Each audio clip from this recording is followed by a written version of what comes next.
Smooth AF by Tyla Walker. Not to boost your ego or anything, but you can be pretty smooth yourself sometimes. Oh, really? As if you didn't know, baby. Sweetheart, the only thing I know is that I'm ready to jump into another steamy story narration with you. Even though we have an entire channel of stories we've told? It'll never be enough. Good to know, baby.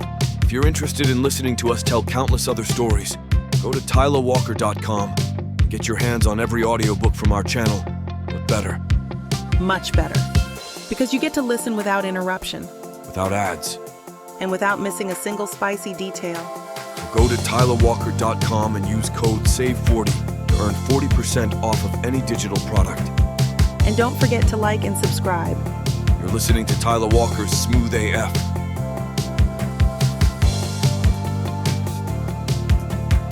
Chapter 1.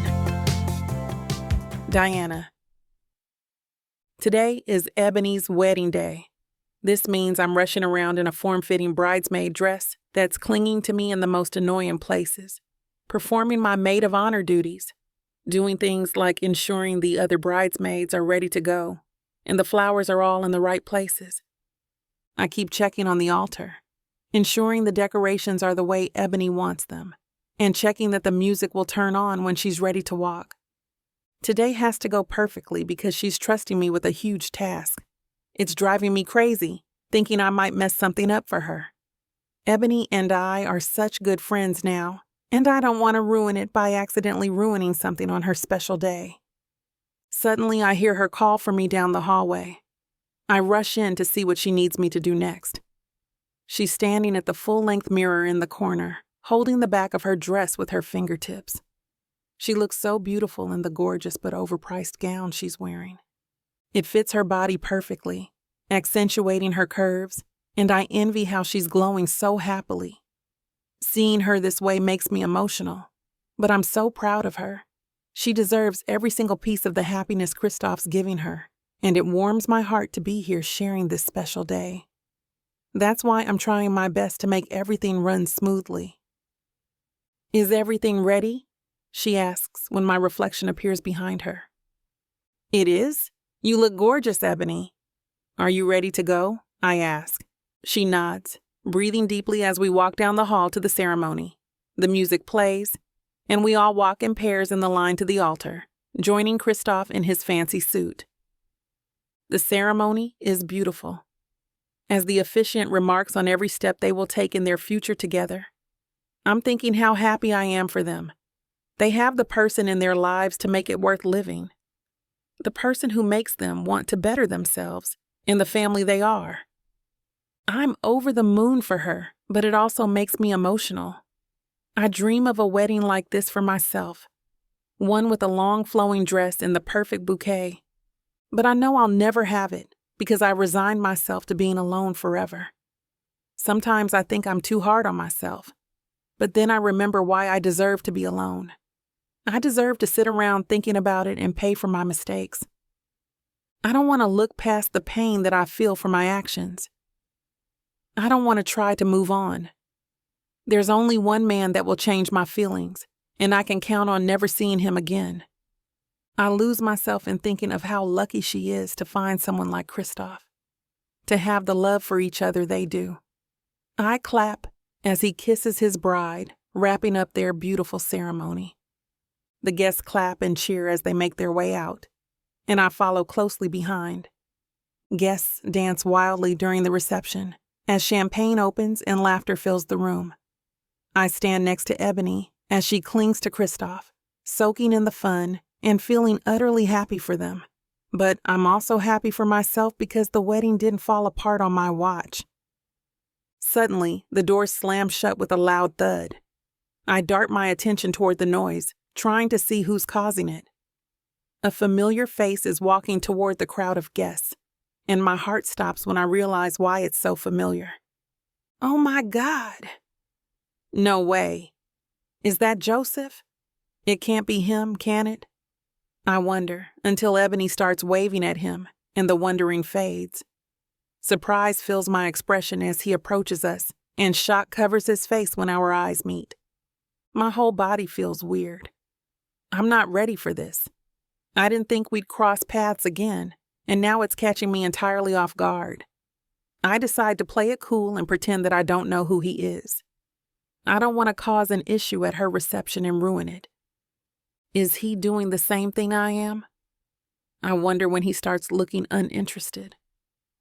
Ebony introduces us, and I'm so nervous I can hardly stand still. My whole body is shaking, and my heart is pounding so loudly it's making me dizzy. What's happening? Why am I feeling like this? It's been years, and he still has this effect on me. Suddenly, someone pulls Ebony away, leaving the two of us alone. "Hey, Diana. It's good to see you.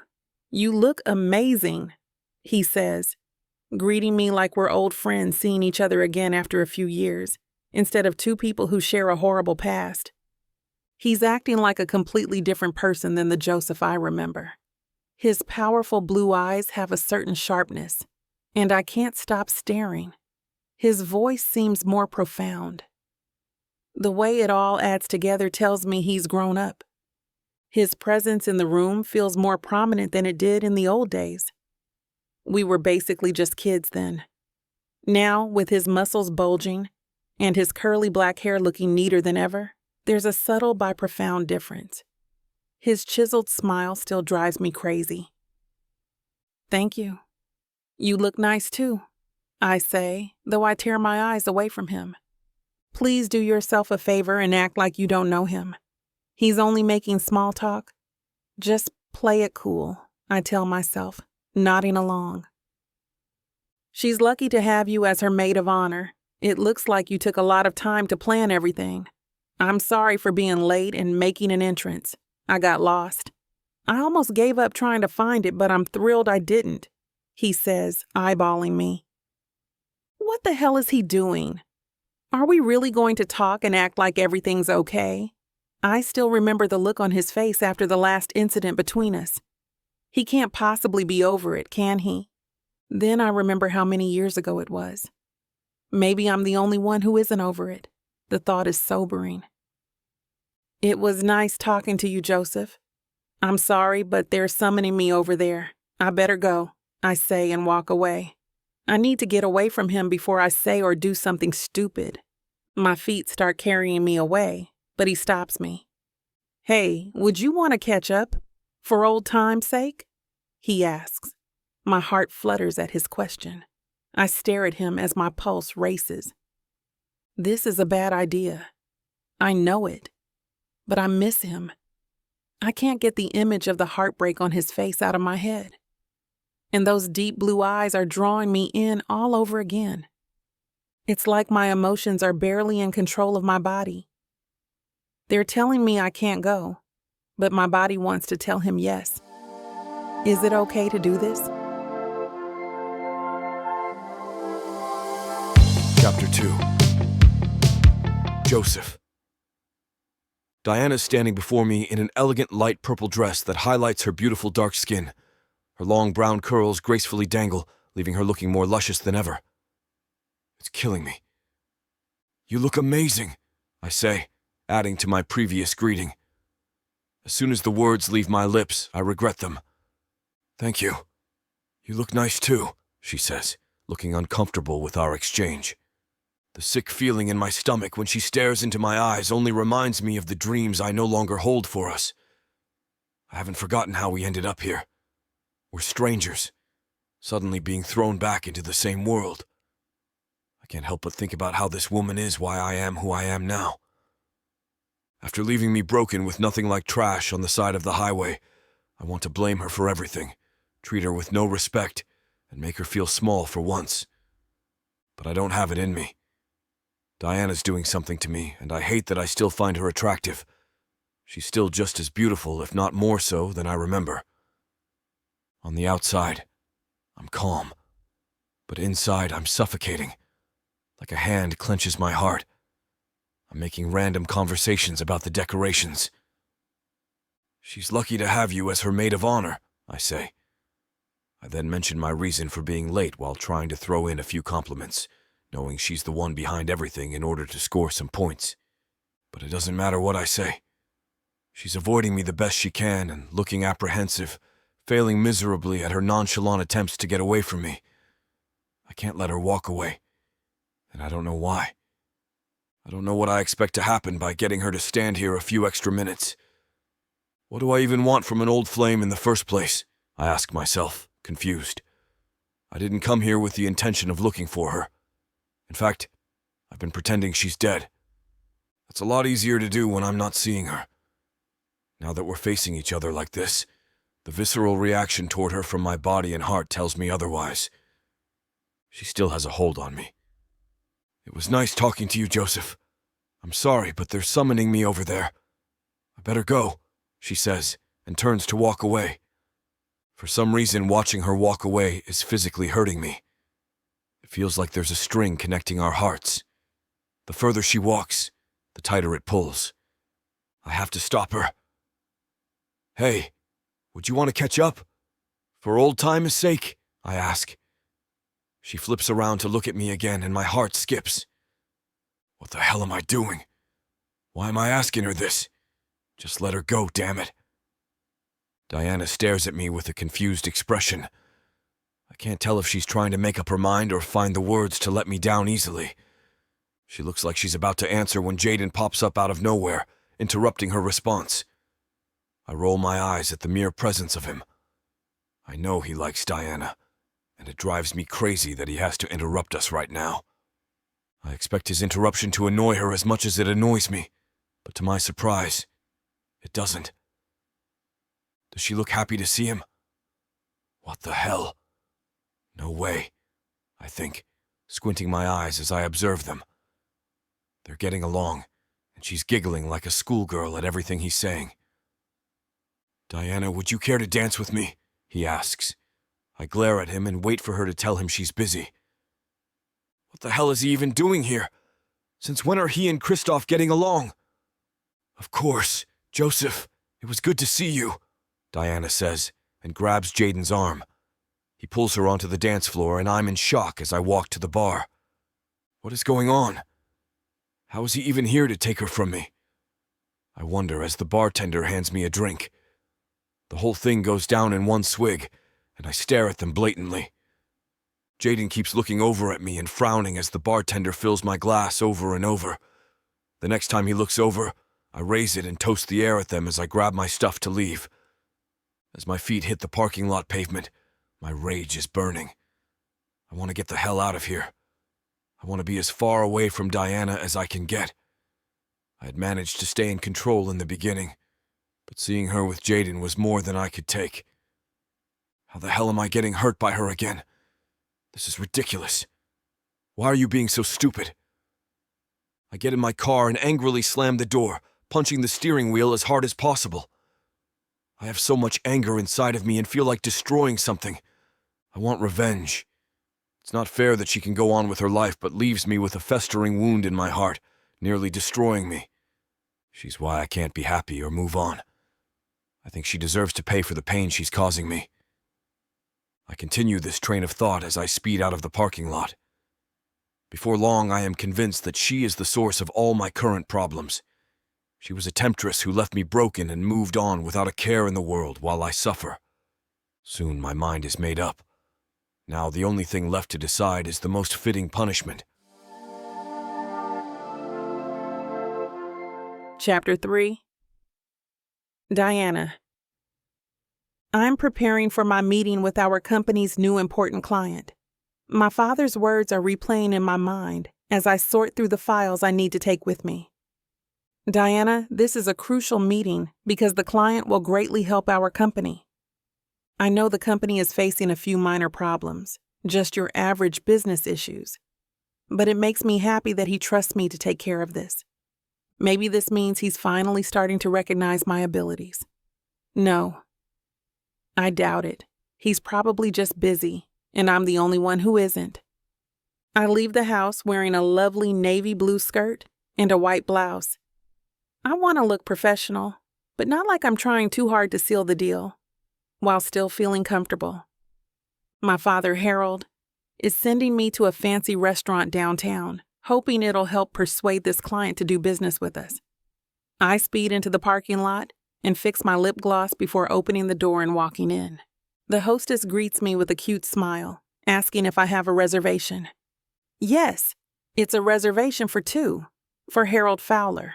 Or he might have put it under my name. I forgot to ask which. Diana Fowler, I say, already feeling inadequate. Her long fake nails click the screen on the tablet as she scrolls through the list. Oh yes, Diana, right this way. It looks like the other part of your reservation is already here. She walks around the podium and points to a table in the corner. There you are. Your waitress will be with you in a moment. I thank her and walk to the table as ladylike as possible, watching my feet as I walk. I am careful so I don't trip and make a fool of myself. When I get to the table, I finally look up and gasp when I see who my dinner date is with. Joseph? What the hell is going on? What does he want with my family's business? He stands up to greet me, shaking my hand and pulling out my chair. I notice he's being surprisingly professional, and I'm not sure why. I can't wrap my head around it, even as we immediately start talking business. The more he talks and the longer the conversation continues, I still can't understand why he's acting this way. His professionalism and ability to not involve personal feelings are astonishing to me. I can't help but notice the cute dimple on his left cheek every time he smiles at me. It still drives me crazy, and it's taking my focus away from the meeting. I shake my head, snapping out of my inappropriate thinking and back to the conversation. Diana, this is important. Your dad finally trusts you with something big, and you can't blow it. Focus. His persona is calm and collected, but the calmer he is, the more nervous it makes me. I try focusing on the business part of the meeting as much as possible, but he's getting in my head. I'm rattling on and on repeatedly about the shares and profits in our company, and he's telling me all the things he can do to help us earn more money and grow even more significantly. The more I rattle on, the more I start messing up. I'm missing words, and he's asking me questions I can barely answer. Not because I don't know the answers, but because it's him. I'm losing my focus, and it's making me look bad. We're nearing the end of our conversation. Even though I'm very nervous, things seem to be going well. The more he talks about how much he wants to work with us, the more excited I feel. Maybe I'll make my father proud, and he'll keep sending me to meetings like this, I think, when suddenly Joseph's demeanor changes. Actually, I'm not interested in working with your family, especially with your capability. Your father is incapable and running the company into the ground, and you're not helping it at all. None of you can run a successful business, but you might be the worst one. I'm in shock at his insults. I can't even respond before he barrels ahead. Your family is only good when they're making threats. Is that all you're capable of too, princess? He says with a smug grin, tugging on his collar. His words humiliate me and make me feel ashamed. My cheeks are hot, and I can feel the rage burning in my chest. I want to get up and leave, walk away from him and never look back. I try to restrain myself. He's not worth losing your cool over. Let it go and walk away. But I can't do it, and anger grows in my heart as I replay his words in my head. You have no right to insult my family or me. You know nothing about our company or what you're even talking about. We shouldn't place our personal feelings in business. By how you were acting in the beginning, I thought you were better than that. But I guess someone's not adult enough yet, I tell him, feeling my cheeks get hotter. He rests against the back of his chair, arms folded across his chest, and laughs. Your family is begging for my help, darling. You guys need me. So that means I can do whatever the hell I want. I scoff. You're lying. That's not true. You don't know what you're talking about. And you're just trying to piss me off to get back at me for what happened in the past. Don't believe me? He smiles, showing me that damn dimple again, and places a file on the table in front of me. Read this then. I snatch the file off the table and open it immediately. My eyes dart back and forth on each paper I read, not able to process what they're saying. Each report is worse than the next, showing me proof that our company is going bankrupt. My face turns pale. I can't believe what I'm reading. How do I not know anything about this? Joseph chuckles when I reach the last page. So, how about you play nice with me? I might just help your family. Chapter 4. Diana. I'm sitting in front of Joseph for a minute, deciding what to do or say to him. The reports in front of me choke my words, and I'm freezing up. How dare he ask me to play nice? How am I the one not playing nice? Nothing I want to say seems adequate for what he's proposing, and I'm so angry I can't focus. I don't understand how my mother and father are just ignoring it. How can they not tell me and then send me to a meeting like this without knowing the real reason behind it? I stand up, push in my chair, and storm out of the restaurant without another word to Joseph. I get in my car and speed to the office. I can't wrap my brain around the reports. I know the company's having issues, but how the hell do I not know how bad they are? My father needs to explain what the hell the reports are saying. I decide when I reach the office parking lot, but when I rush inside, he's not at his desk, so I run back out to the car and head for their house. The whole drive, I feel the anger burning inside me. It's unbelievable that he sends me to do his dirty work. No wonder he sent me. He wants me to be humiliated, not him. I speed up the driveway to my parents' house and scoff at the 2-story River Rock house they own. Nice facade they put up for everyone. I wonder if they believe all the lies they're telling, I say to myself as I walk up the paved walkway. I knock momentarily out of habit. Then I remember that they obviously don't care about crossing boundaries and throw open the door. I call out for them and find them talking to each other in the kitchen. "Hey, honey, how did the dinner go?"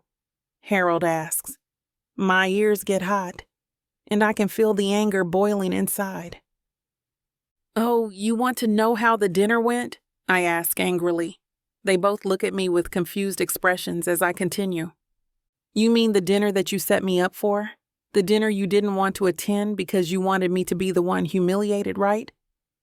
That dinner, my blood is boiling, and I am so mad I don't know how I'm not throwing things. "Whoa, Diana, you need to calm down. What are you talking about?"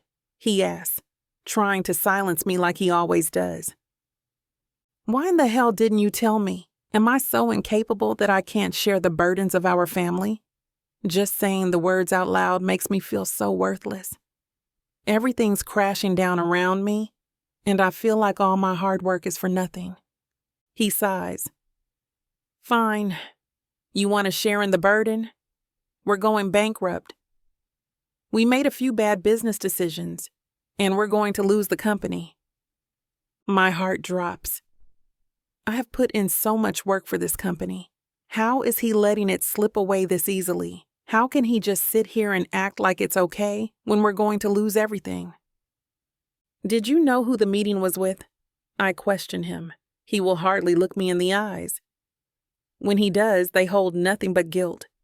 They're telling me he knows, but he won't fess up. "It was Joseph. You remember him, right? The man who you threatened and humiliated years ago? The man who you didn't think was good enough for me? The one I loved and left because of you?" I'm screaming at him, and I don't know what I want to hear in return. I don't know if I'm seeking an apology, a guilty conscience, or just for him to show some sign of regret. I want to see something from him that tells me he isn't a complete monster, but his expression doesn't change, and he doesn't say a word. "Mom, do you have an answer for him since he seems to have lost his voice?" I ask, but she won't even look at me. "Oh, perfect. Silent treatment from you both. How lovely. How can we fix this if you won't even talk to me? Does our relationship mean that little to you?" "Diana, stop. You will be nice to that man. Maybe if you butter him up, we'll have better chances of getting his help and back on our feet." Joseph is a member of Inferno. You know that club where all the elite members of society gather? Of course, I know about Inferno. Dad tried joining a few times, but they won't let him in. Oh my God, that's it. It's so ridiculous I feel like bawling, but I laugh instead. Oh, that's priceless. I bet your pride's hurting pretty bad right now, huh?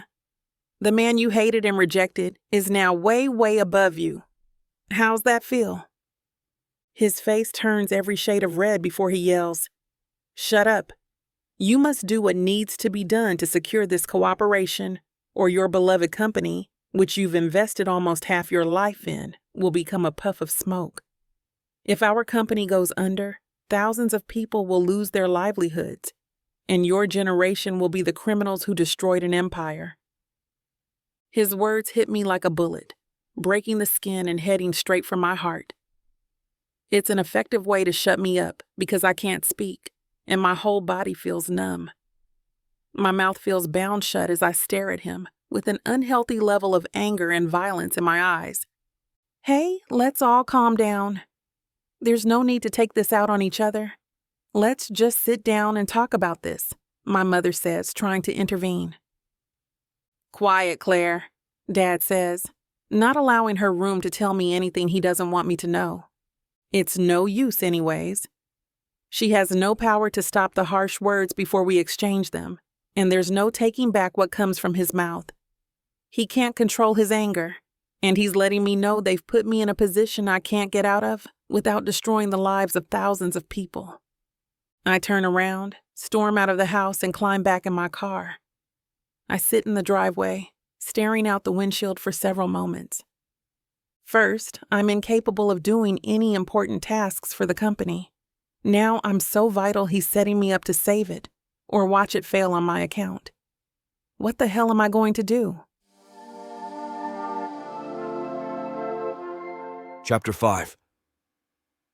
Joseph. I'm twirling my phone while sitting on the leather sectional in my living room, waiting for Diana's call. I have a bottle of wine on the coffee table, not even bothering with a glass. The wine calms my nerves, taking the edge off. I know she will contact me. She's a very determined woman. Once she sets her mind to it, she can do anything.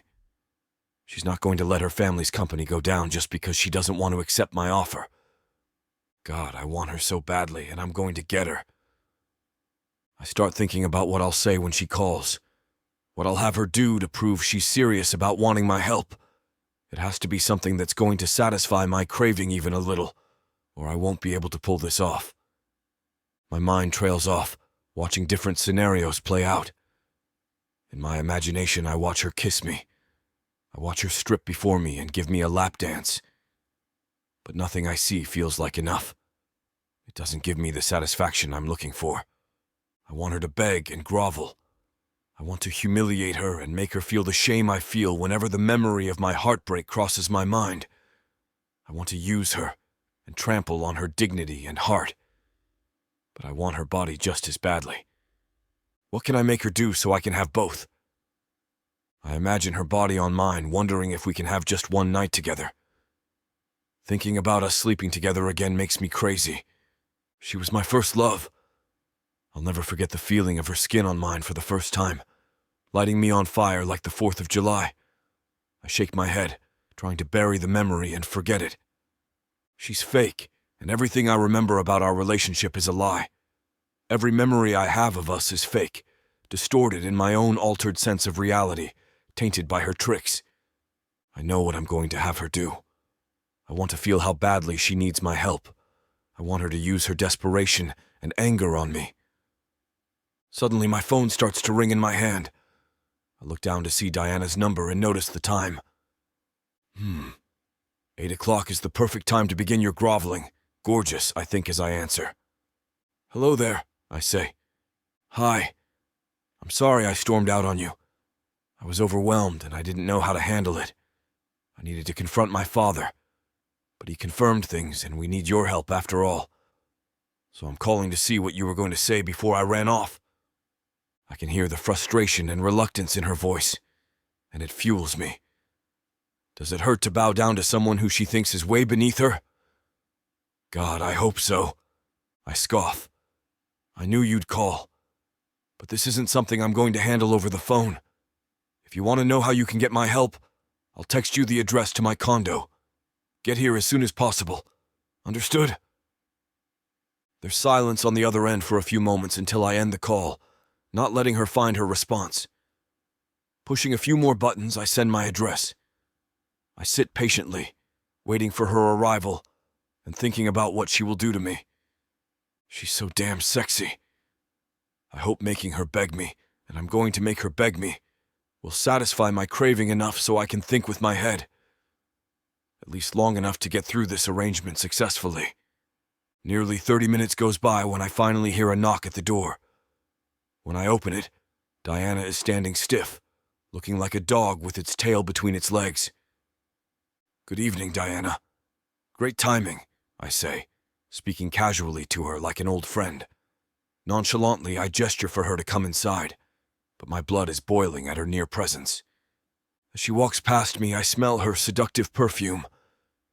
It makes me want to pounce on her, throw her on my kitchen table, and take her right here. I turn away and shut the door instead. When I turn back around, she's standing on the edge of the living room. She starts to take off her jacket, and I watch as she slips the sleeves down each arm playfully. Am I imagining this? Or is she doing it in slow motion on purpose? I chuckle and shake my head, walking past her further into the living room to grab my wine. I close my eyes and chug it for a moment, thinking about how badly I want her. It's about to make me go crazy. I take a deep breath before turning to face her again. When I turn around, still holding the bottle, she's standing closer to me. She looks as gorgeous as ever in the tight jeans that form perfectly to her body and a plain white t-shirt. What do you want in exchange for saving the company? She asks, getting to the point. I like her down-to-business attitude and how she acts like she knows what she's getting herself into. I grin and walk a few steps closer. You're going to beg for it. I want to see you begging and pleading, showing me how much you need me. I need to see how much this means to you and what you're willing to do to get what you want. She begins obeying her order without hesitation, as though she was already resolved for something like this. Joseph, please. I will do anything. Please help us. We need you. I need you. Please. She repeats the word until she's nearly on her knees in front of me. Putting my hand out to stop her, I walk to the couch. I take a seat on the cushion and spread my legs for her.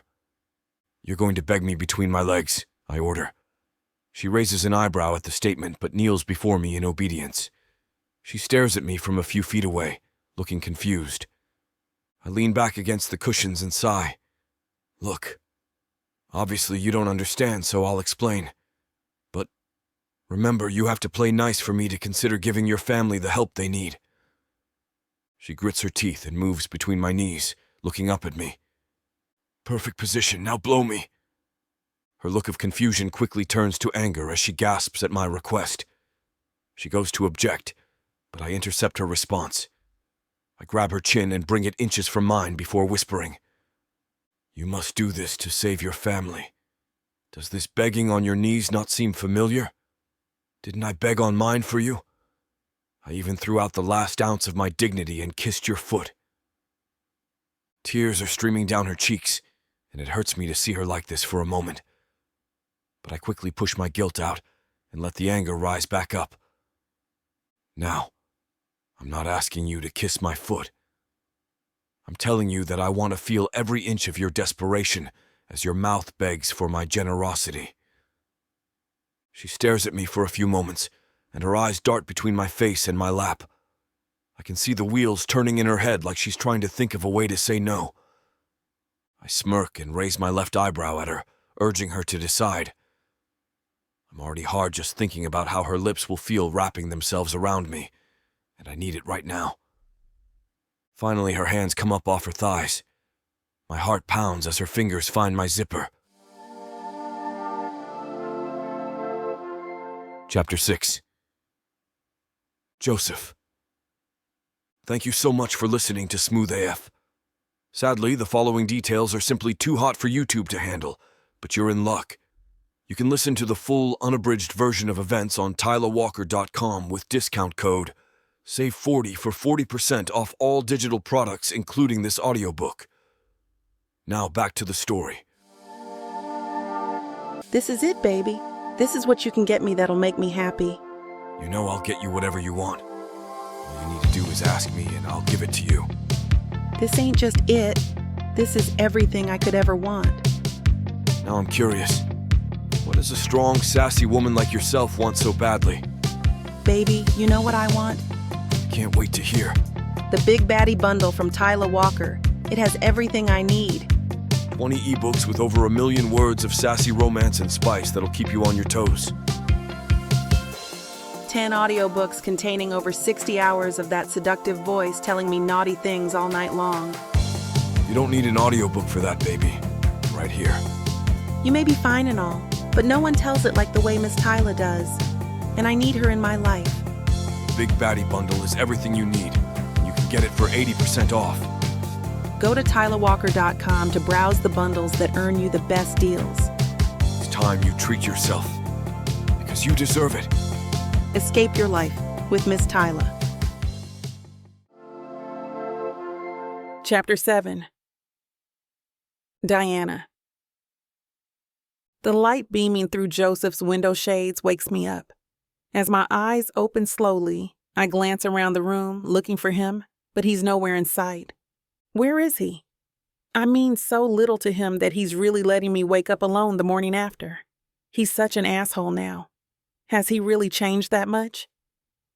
Joseph's new attitude is mostly infuriating, but a particular part of me loves his new confidence. The way he knows what he wants and just takes it with no remorse. The assurance it takes for him to understand how to get people to do what he wants is remarkable. This newfound boldness is stirring my emotions. It's causing old feelings to rise up, and I'm not sure what to do with them. I bite my lip just thinking of our actions last night. I close my eyes and see his fingertips touching my skin as they run down my arms and leave my nerves tingling. I envision the way he makes my body react to him, and it kills me to remember how he tastes and smells. His cologne is like a drug I can't get enough of. I can barely contain myself from wanting to feel him all over again. As I roll over to his side of the bed, craving just another whiff of his scent, I notice how sore my body is. His rough actions left invisible bruises on every inch of my body, and my muscles feel like I ran 12 miles in the cold without stretching. I can't believe this is the reason for calling me here. He's definitely good at using blackmail to get what he wants, but I can't deny that I enjoyed every second of it. He's so sexy when he takes charge, and I don't remember our sex ever being so good. As I slide out of bed, my feet find my clothes thrown not so neatly in a pile on the floor. I put them on, grab the rest of my things, and slowly open the bedroom door. My eyes dart around, looking for him. I want to sneak out, avoiding him. I can't stay here a second longer, and I need to go collect myself. Our business can wait. I think as I tiptoe out of his bedroom, noticing how sore it is between my legs. Every step I'm taking causes me to remember his presence. I jump when I see him leaning against his massive floor-to-ceiling window. He's staring at me, and I stiffen when our eyes meet. Damn it! Good morning, darling. How'd you sleep? I know I slept great, he says with a wink. I roll my shoulders back and take a deep breath, trying to look as confident as possible. I did what you wanted. You have to do your part now, I say, ignoring his arrogant remarks. He chuckles smugly. Sex isn't enough. Do you really think I'm so incompetent that just a woman and sex can tempt me? Honey, your family's company needs a lot of work and capital, and it's going to take a lot more than that for me to help you. I scoff at him angrily. Then why the hell did we do it? Just for your satisfaction? Do you get off knowing I'm desperate or something? Oh, hun. That was only the beginning. I have way more conditions to add if you want to make this work. I won't use my money to help just because you asked me nicely. I need to be in total control of the whole process. I want to be involved in this on a more personal level if I'm going to invest a lot of money. And the only way to do that is to tie you to me. What do you mean? I ask, even though I have a feeling I know exactly where he's going with this. I breathe in deeply, waiting for a response. He walks toward me, never breaking eye contact. I'm only going to offer this once, so you better be listening and taking me seriously. If you say no, you can leave right now and forget the whole thing. I nod in agreement. I'm taking you very seriously. I know you're obviously not playing around here. My heart is nearly beating out of my chest, waiting for his response. I know where it's going, but I don't want it to be true. I don't want him to say the words. He laughs again as he continues. Well, for this exchange to be fair for both parties, you need to marry me. What? That can't be your only offer. It is, so what's it going to be? Will you marry me so I can help the company, or will you lose everything? I pace in front of him for a moment, thinking about what to say. I don't understand how this is the same man I once loved. How did the sweet college boy I cherished turn into the guy Joseph is now? It hurts me to think about what will happen to me if I say yes, but it hurts even worse to think of what will happen to so many more people if I say no. Thousands of people are depending on me to save this company. My questioning soon turns to anger, and I ask the most probing question on my mind. What do you have to lose here, huh? What will you get if I marry you besides saving me from losing the company? Why sacrifice so much when you could just say no and watch us all crumble like you want? He leans in and grins at me with the damn dimple that drives me crazy. He places his hand on my shoulder, and I shiver at his touch. Suddenly his tone changes, harsh and unforgiving. Revenge, my dear Diana. I'll make you wish you never met me. I'm going to be your worst nightmare. You'll regret every single encounter you've ever had with me, and it will make every single dime worth it to me. Chapter 8. Joseph.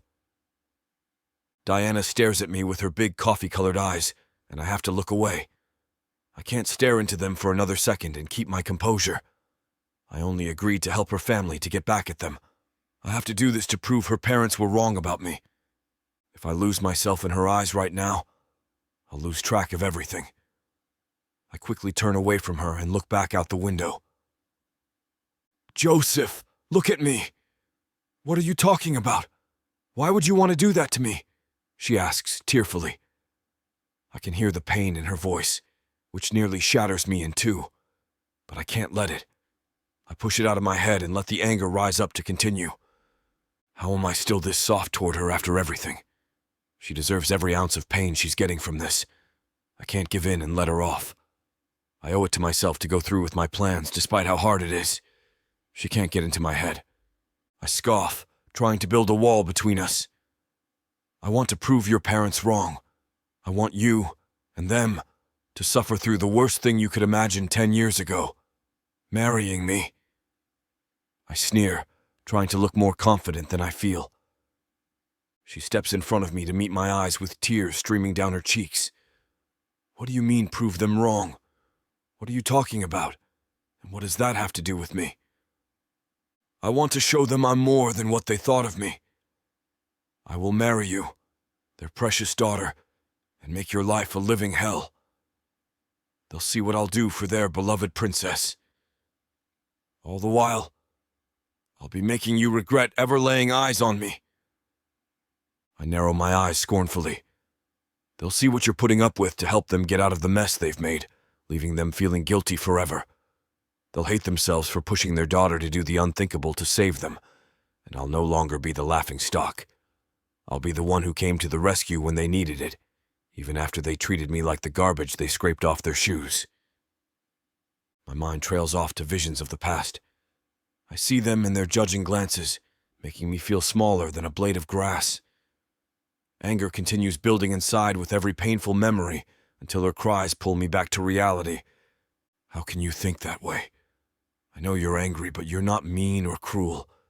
Please, can we be reasonable about this? You don't want to do this to me. I know you. This isn't like you. Her voice shakes, and I want nothing more than to make her stop talking. I'm going to use you as much as I want. I'm going to take you, ravage your body and soul, I say, moving closer to her. I grab her chin and raise it to mine until our faces are inches from each other. What's your decision, my Diana? I feel her melting into my hand and breathing quickly. Can I think about this first? She asks quietly. Her skin on mine feels immaculate, and I can't help smelling her perfume wafting in the air. My eyebrows raise with anticipation. I want her so badly. It's killing me to be this close to her lips, knowing what they can do. But I remember not to let her in my head. I stop and think for a moment. No, you don't have the liberty of time. I told you I'd only ask once. Your offer only stands now while you're right here in front of me. The fate of your family lies in your decision, so choose carefully. Diana swallows. My eyes follow the movement of her throat, remembering what else causes her to swallow in front of me. I may have screwed her last night, but it's not enough to quench my desire.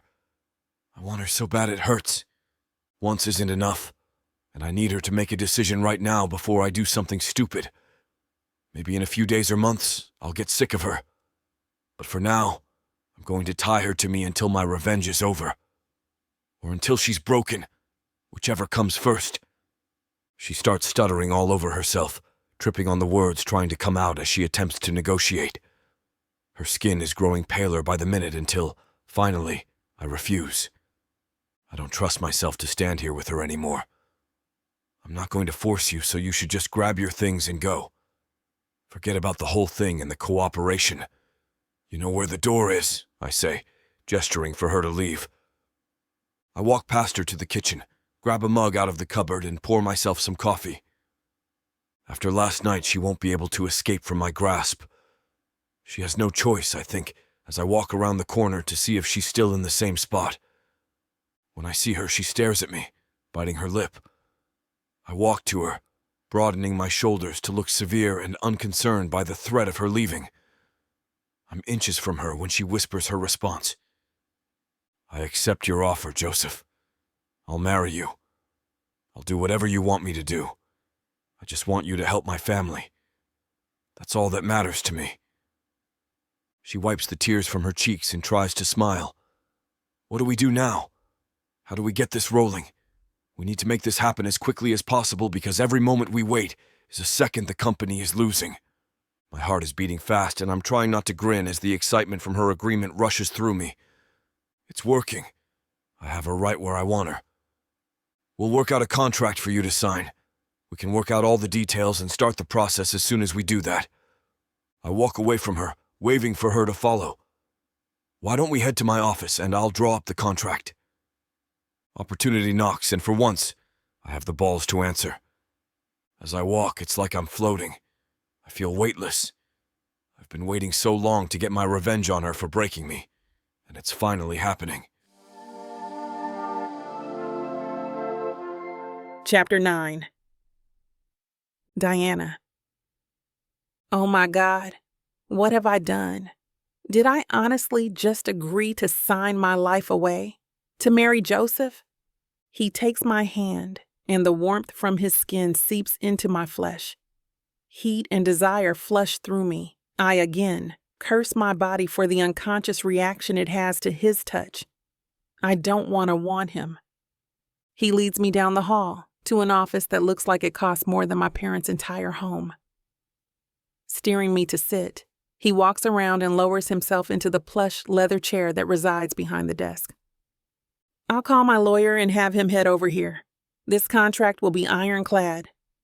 Nerves jolt through my body as I sit there staring at him. He busies himself typing away on the computer. Every so often, his eyes stray in my direction. I can't meet his gaze. Nausea rolls through my belly. It takes every ounce of willpower and self-control I have not to crumble and cry right in front of him. I can't let him know how weak I truly am. After an hour of sitting through this silent hell, his lawyer arrives. They sit close, discussing the contract at length, as though I'm not even in the room. Don't I get any input in the matter whatsoever? Mustering up what little courage I have, I manage to ask, don't I get to add anything to the deal? Joseph turns his head to glare in my direction. The only thing etched across his lawyer's face is pity. There is no concession for you in this agreement, Diana. No negotiating power at all. The coldness in his voice seeps into my pores and sends shivers up my spine. A document releases from the printer, and he slides it across the desk towards me. There are only a few pages, and I'm surprised at the sparsity of it. I've never seen a contract that slender before. For a moment, I believe the situation might not be so dire. When I look down, however, my heart drops from my chest. The first thing I notice are the extremely black, extremely bold letters near the top of the page. Diana Fowler agrees to follow Joseph Manning, doing all that he bids without question or hesitation. Am I to be his slave then? I read through the contract quickly as Joseph's lawyer points out specific items I might question. The only part of the contract that makes this entire horrifying situation even remotely bearable is the part which states that Joseph will assist my family to the best of his ability in solving the problems the company is facing. It lists not only Joseph's innate business capabilities, but also money, manpower, and professional guidance as sources of assistance. Even if that's the only thing I get out of this, it's worth it. To the outside world, we will be putting on a show. All anyone will see is a couple in perfect harmony, with an abundance of affection for one another. As far as your parents are concerned, they can know the truth. I want to see the look in your father's eyes when he realizes his actions have consequences. His voice is eerily calm, making his statement sound all the more sinister. I can feel the blood draining from my face. How can I possibly tell my parents about this? That I'm marrying Joseph to save the company. That I'm letting him use my body for his every whim and desire just so they can keep the company they've nearly let come to ruin? Will they even care? He hands me a pen, and with shaky fingers I sign away my life. Grabbing the contract, he scribbles his name on the appropriate page and hands it to his lawyer. My heart sinks in my chest. We'll have dinner with your parents tonight. At their home, he states. What exactly is it you want? What are you trying to prove? I ask quietly. I simply want to share with them the good news. That's all, he replies. Couldn't we wait? There doesn't need to be a rush. We can tell them tomorrow or even the day after. I should prepare them first. Give them some kind of advanced warning. Let me tell them on my own before they see you face to face. Give me some time, please. I'm begging, and I'm fully aware of how desperate I sound. I should have more dignity than this, but at this point I honestly don't care. There's no reason to wait. We'll do it tonight. No arguments, no discussion. His words hang in the air between us. I would promise him anything if he would agree to wait, but I can see from the look in his eyes, it would be a wasted effort. He's not going to back down, and I just sign my free will over to him completely. Defeated, I sink back in the chair and close my mouth. His lawyer stands up and shakes Joseph's hand. He turns, giving me a curt nod, and heads out the door. Joseph's gaze is predatory as he stands on the opposite side of the desk staring at me. It feels like he's reaching into my soul, and I shudder. I guess I'll be going then. My voice is small, and I barely recognize it in my own ears. I don't think so, he says. We should celebrate this new collaboration, and I know just the way to do it. He's around the desk and pulling me from the chair before I have a chance to react. His hands are on my face, and his lips crush against mine in a soul-awakening kiss that lights every inch of my skin on fire. Chapter 10. Joseph. Just as we're getting to the good part. YouTube can't handle all this heat, but you can find all the juicy details over on TylaWalker.com with discount code. Save 40 for 40% off all digital products. Now, where were we? You think you can catch me? You think you can tame me? Oh, I know I can. And you know it too, baby. I gotta tell you, you're not the first to try. But don't worry, baby. I'll be the last. With sass like that, maybe I'll be the one that needs to tame you. Let's cut to the chase, big boy. What you selling me? Your appetite is big AF. I have just the thing that'll satisfy you. Oh, really? And what's that? Over 120 hours of romance audiobooks. Brought to you by Tyla Walker Romances in the Big AF Audio Bundle. 120 hours? That sounds amazing. Your knees won't work afterwards if I do my job right. Don't make promises you can't keep. Well, I can keep this promise. Because these audiobooks are unabridged with all the spicy scenes that will make you put your earbuds on. You know, Tyla can get freaky because she marked the bundle down by 69% for a limited time. I can't wait to take this bundle for a ride. Visit TylaWalker.com and get this audio bundle. Just don't start listening if you're going to be cooking dinner. Because you might just forget to feed your family. TylaWalker.com. Escape your life with Tyla. Chapter 11. Diana. The afternoon flies by in a whirlwind of heavy breaths, sweating flesh and mind-numbing ecstasy. While my body is sated in the most basic primal way, my mind is awash with shame and humiliation. I hate myself for how wholly and completely my body reacts to Joseph's touch. "Call them," he commands, handing me my phone. My father answers on the first ring. "What is it, Diana?" His voice is gruff and laced with annoyance. "I was just calling to inform you I'll be joining you and Mother for dinner tonight. I'm bringing a guest with me," I tell him. "A guest? Who might this guest be?" I can taste his disdain through the phone. "I'm not at liberty to say, but you and Mother should be prepared. He's easily the most significant person to have ever joined your table." I refuse to tell him it's Joseph. I won't give him the satisfaction just yet. My father grumbles out that they'll be prepared before disconnecting the call. "Are you happy?" I glare at Joseph, unable to meet his stare. My eyes, instead, focus on his full lips. A surge of electricity pulses through my body. "It's all good, darling," he says with a laugh. He climbs from the bed, humming a soft melody. He's in a good mood. My eyes lock onto the curve of his ass, and a surge of desire pulses through me. Why am I so weak? He disappears through the bathroom door. I hear the water in the shower turn on, followed by the change in the spray as he steps underneath. I don't wait for him to finish. Rising from the bed, I search around the room for my clothes. I don't remember where most of them were discarded. Did any even make it into the bedroom with us? Wandering down the hall, in the general direction of the office, I find a piece here, another piece there. My panties are hanging precariously atop the desk lamp. How did I end up in this predicament, I wonder? By the time he steps out from the bathroom, I'm fully clothed. My hair is a mess, but I'm not sure what I can do about that at this point, other than pull it up into a tight bun atop my head. "What are you wearing?" Joseph asks, brows pulled down in a frown. "My clothes?"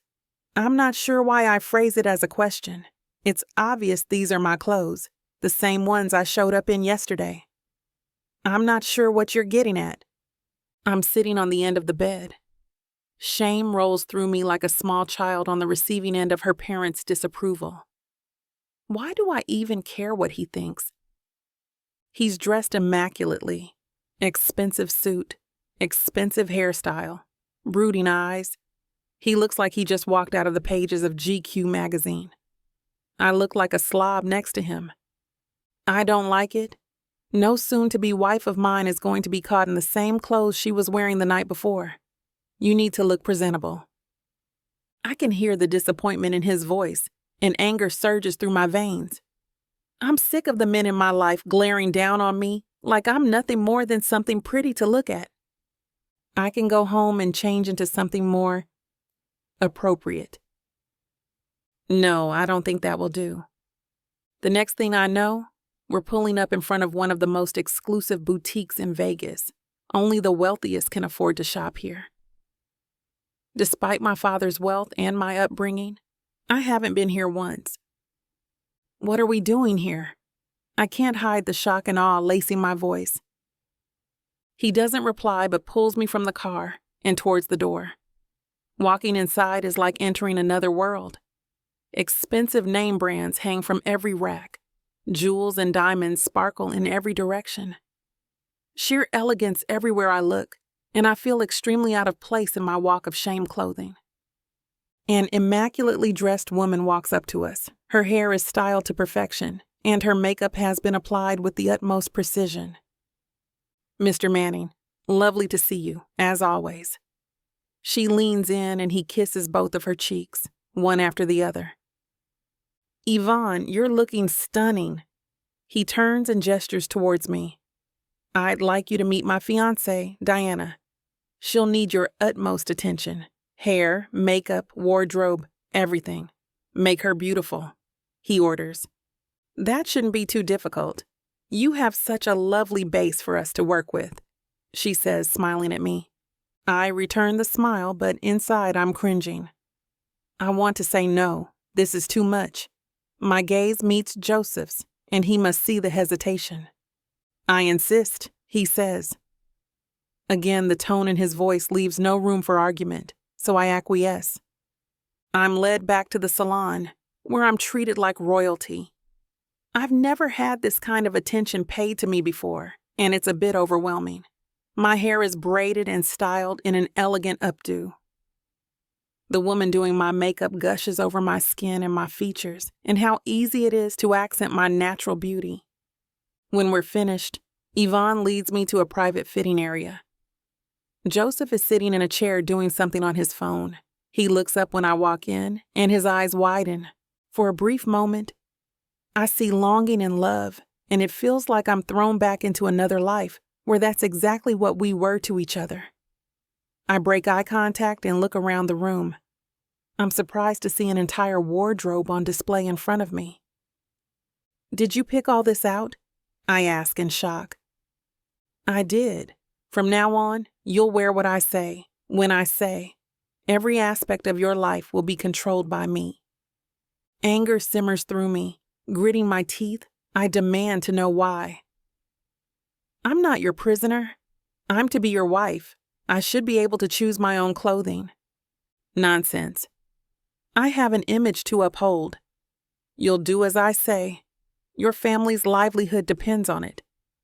Deflated, I agree. There's no other choice. An hour later, we're standing in front of my parents' home. I'm dressed to the nines and wondering just what hell I'm in for tonight.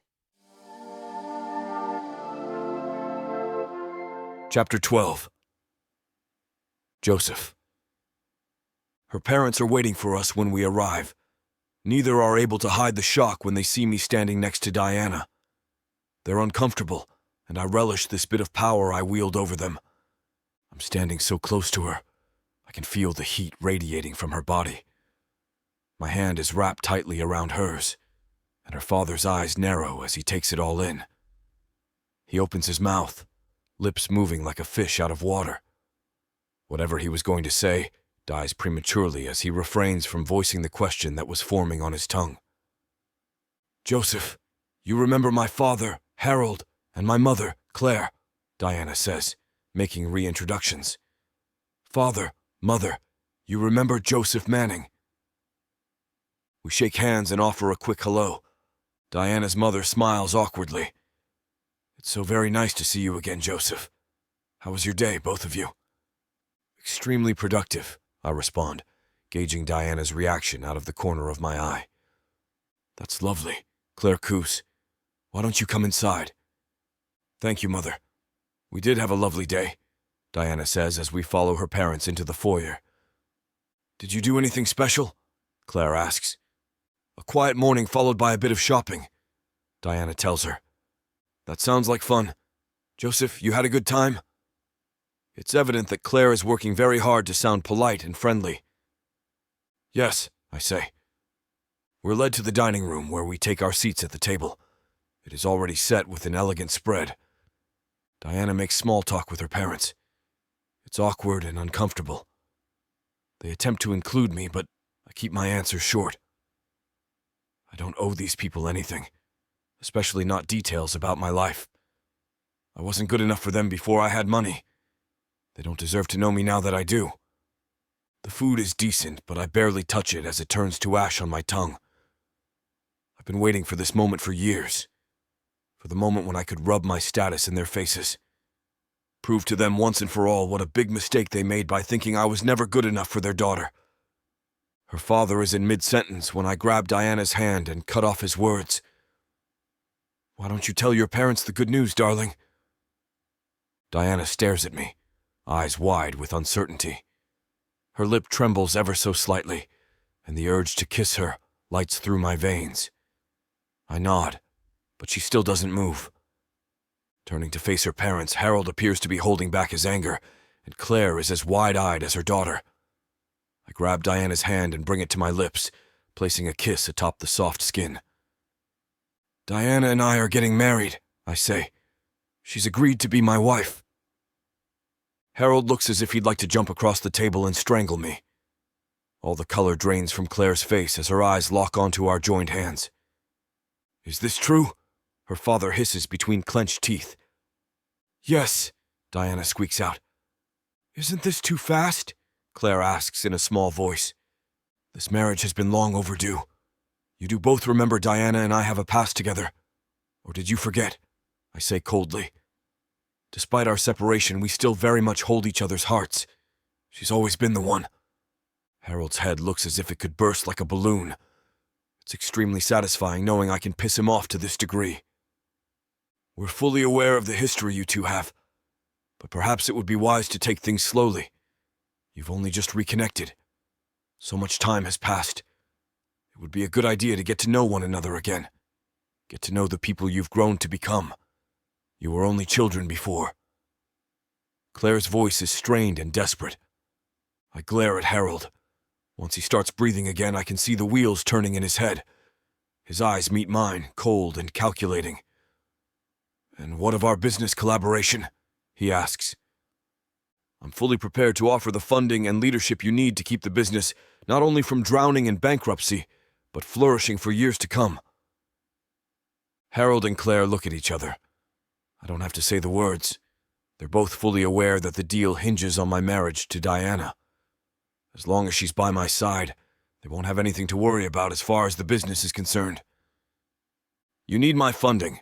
No one else would be willing to take this big of a financial risk on a company such as yours. This will work out for all parties involved, I assure you. I don't need to convince them. Suddenly, her father appears pleased with the arrangement. He even manages to level a genuine smile in my direction, though I can still see hints of hesitancy behind his eyes. Claire has a more difficult time hiding her own concern. It's apparent neither of them completely like the prospect, but as I continue on with the discussion of business, they both shut their mouths. I sneak a look at Diana. This may have started out as revenge, but she's still a person. She's still the girl I knew and loved, back in what seems like a lifetime ago. I can't help but wonder how she's feeling about all of this. Her parents are essentially selling her off to save the business they couldn't keep afloat on their own. Do they love her so little as to disregard her happiness? Is financial gain so much more important to them than their own flesh and blood? A small part of my heart aches for her. We continue with some small talk. After about 10 minutes, Harold turns to me, his impatience clear in his eyes. Why don't we head to my office, Joseph? We can discuss this more thoroughly, he suggests. I follow him to his office, leaving Diana to deal with her mother alone. Chapter 13. Diana. My mother sits across from me, staring with brown eyes that make me hate my own. We're alone, and our silence makes the room tense. I wonder how long it will be before she starts talking about how happy she is with what I'm doing for the business. She always has an upside to me being miserable, especially if it's for the good of the family. My whole life has been one big act of charity, submitting myself to them and letting them make me do whatever I need to do to help the family. So I'm preparing myself for what she's going to say. But to my surprise, happiness is not the feeling she expresses first. Are you sure about this, honey? It seems a little fast and not for the right reasons. Would you consider stopping the marriage if it comes down to your happiness or the business? She asks. I can't believe that in all the years I have been with my mother, this is the first time she's asking about what will make me happy instead of focusing on the most beneficial thing for anyone other than me. It's funny to me as she is helping my father ask for Joseph's help. Yet when she realizes what it'll cost me, she starts to question it. I laugh sarcastically. Isn't this what you want? You love your image, your face, and your riches more than you love your own daughter. How can you even ask me this like you actually care about my happiness? She gasps. Diana, that's not true at all. I do care about your happiness. You mean the world to me. Why would you say that? Do you really feel that way? Her denial angers me. For a moment, I want to respond.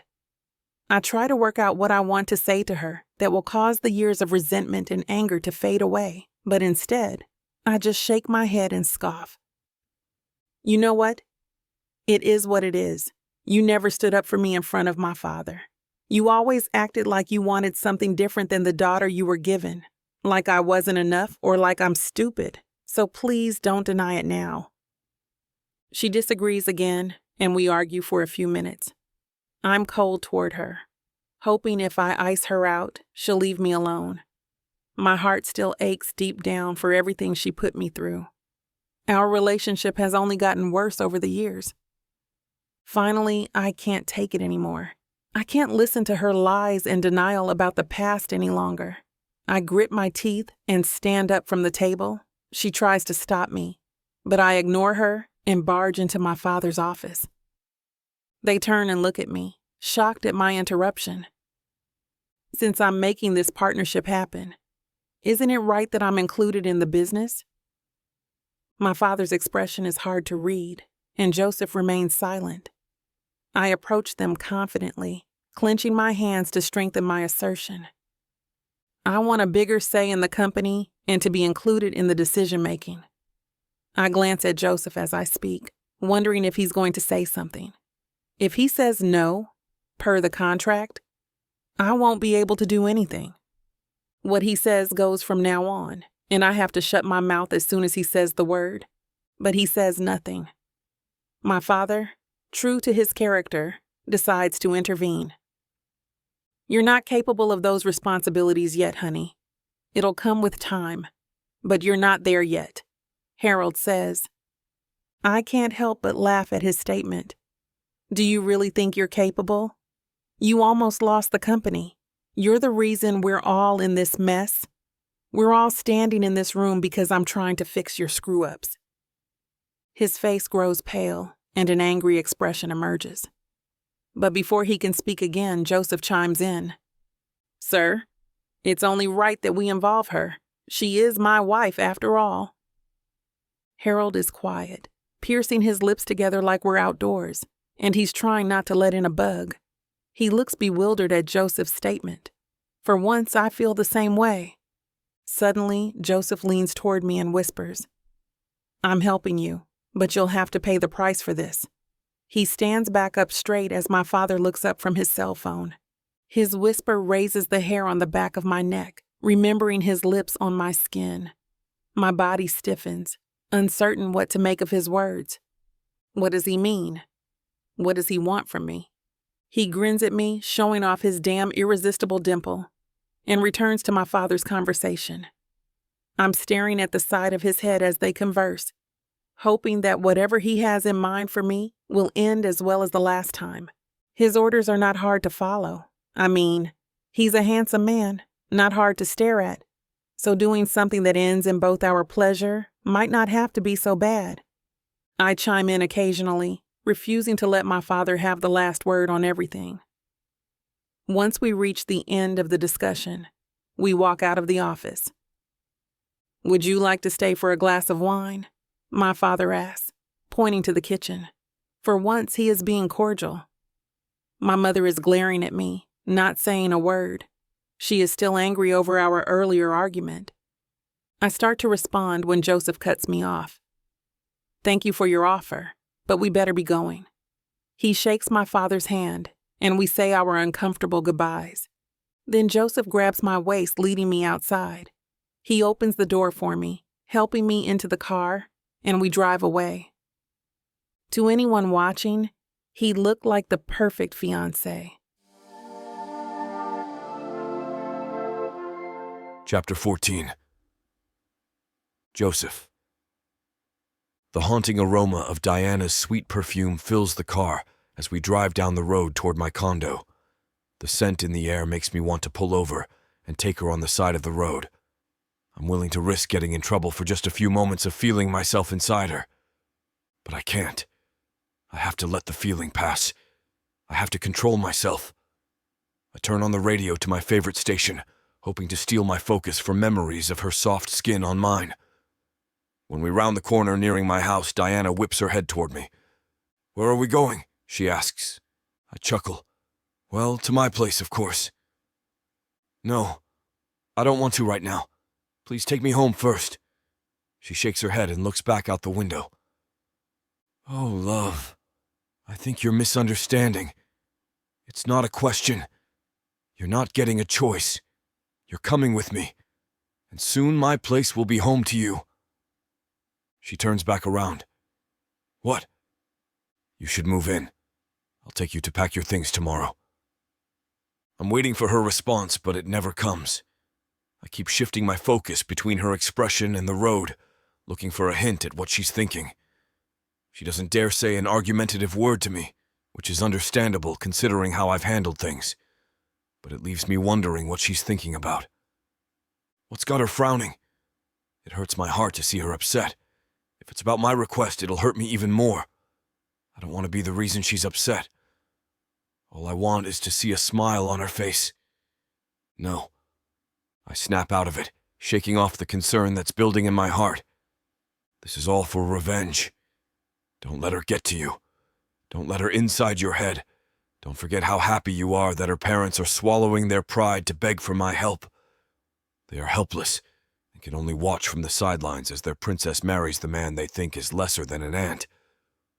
Suddenly her voice echoes again, pulling me out of my trance. "What is it that you want from me in exchange for your help earlier?" she asks quietly.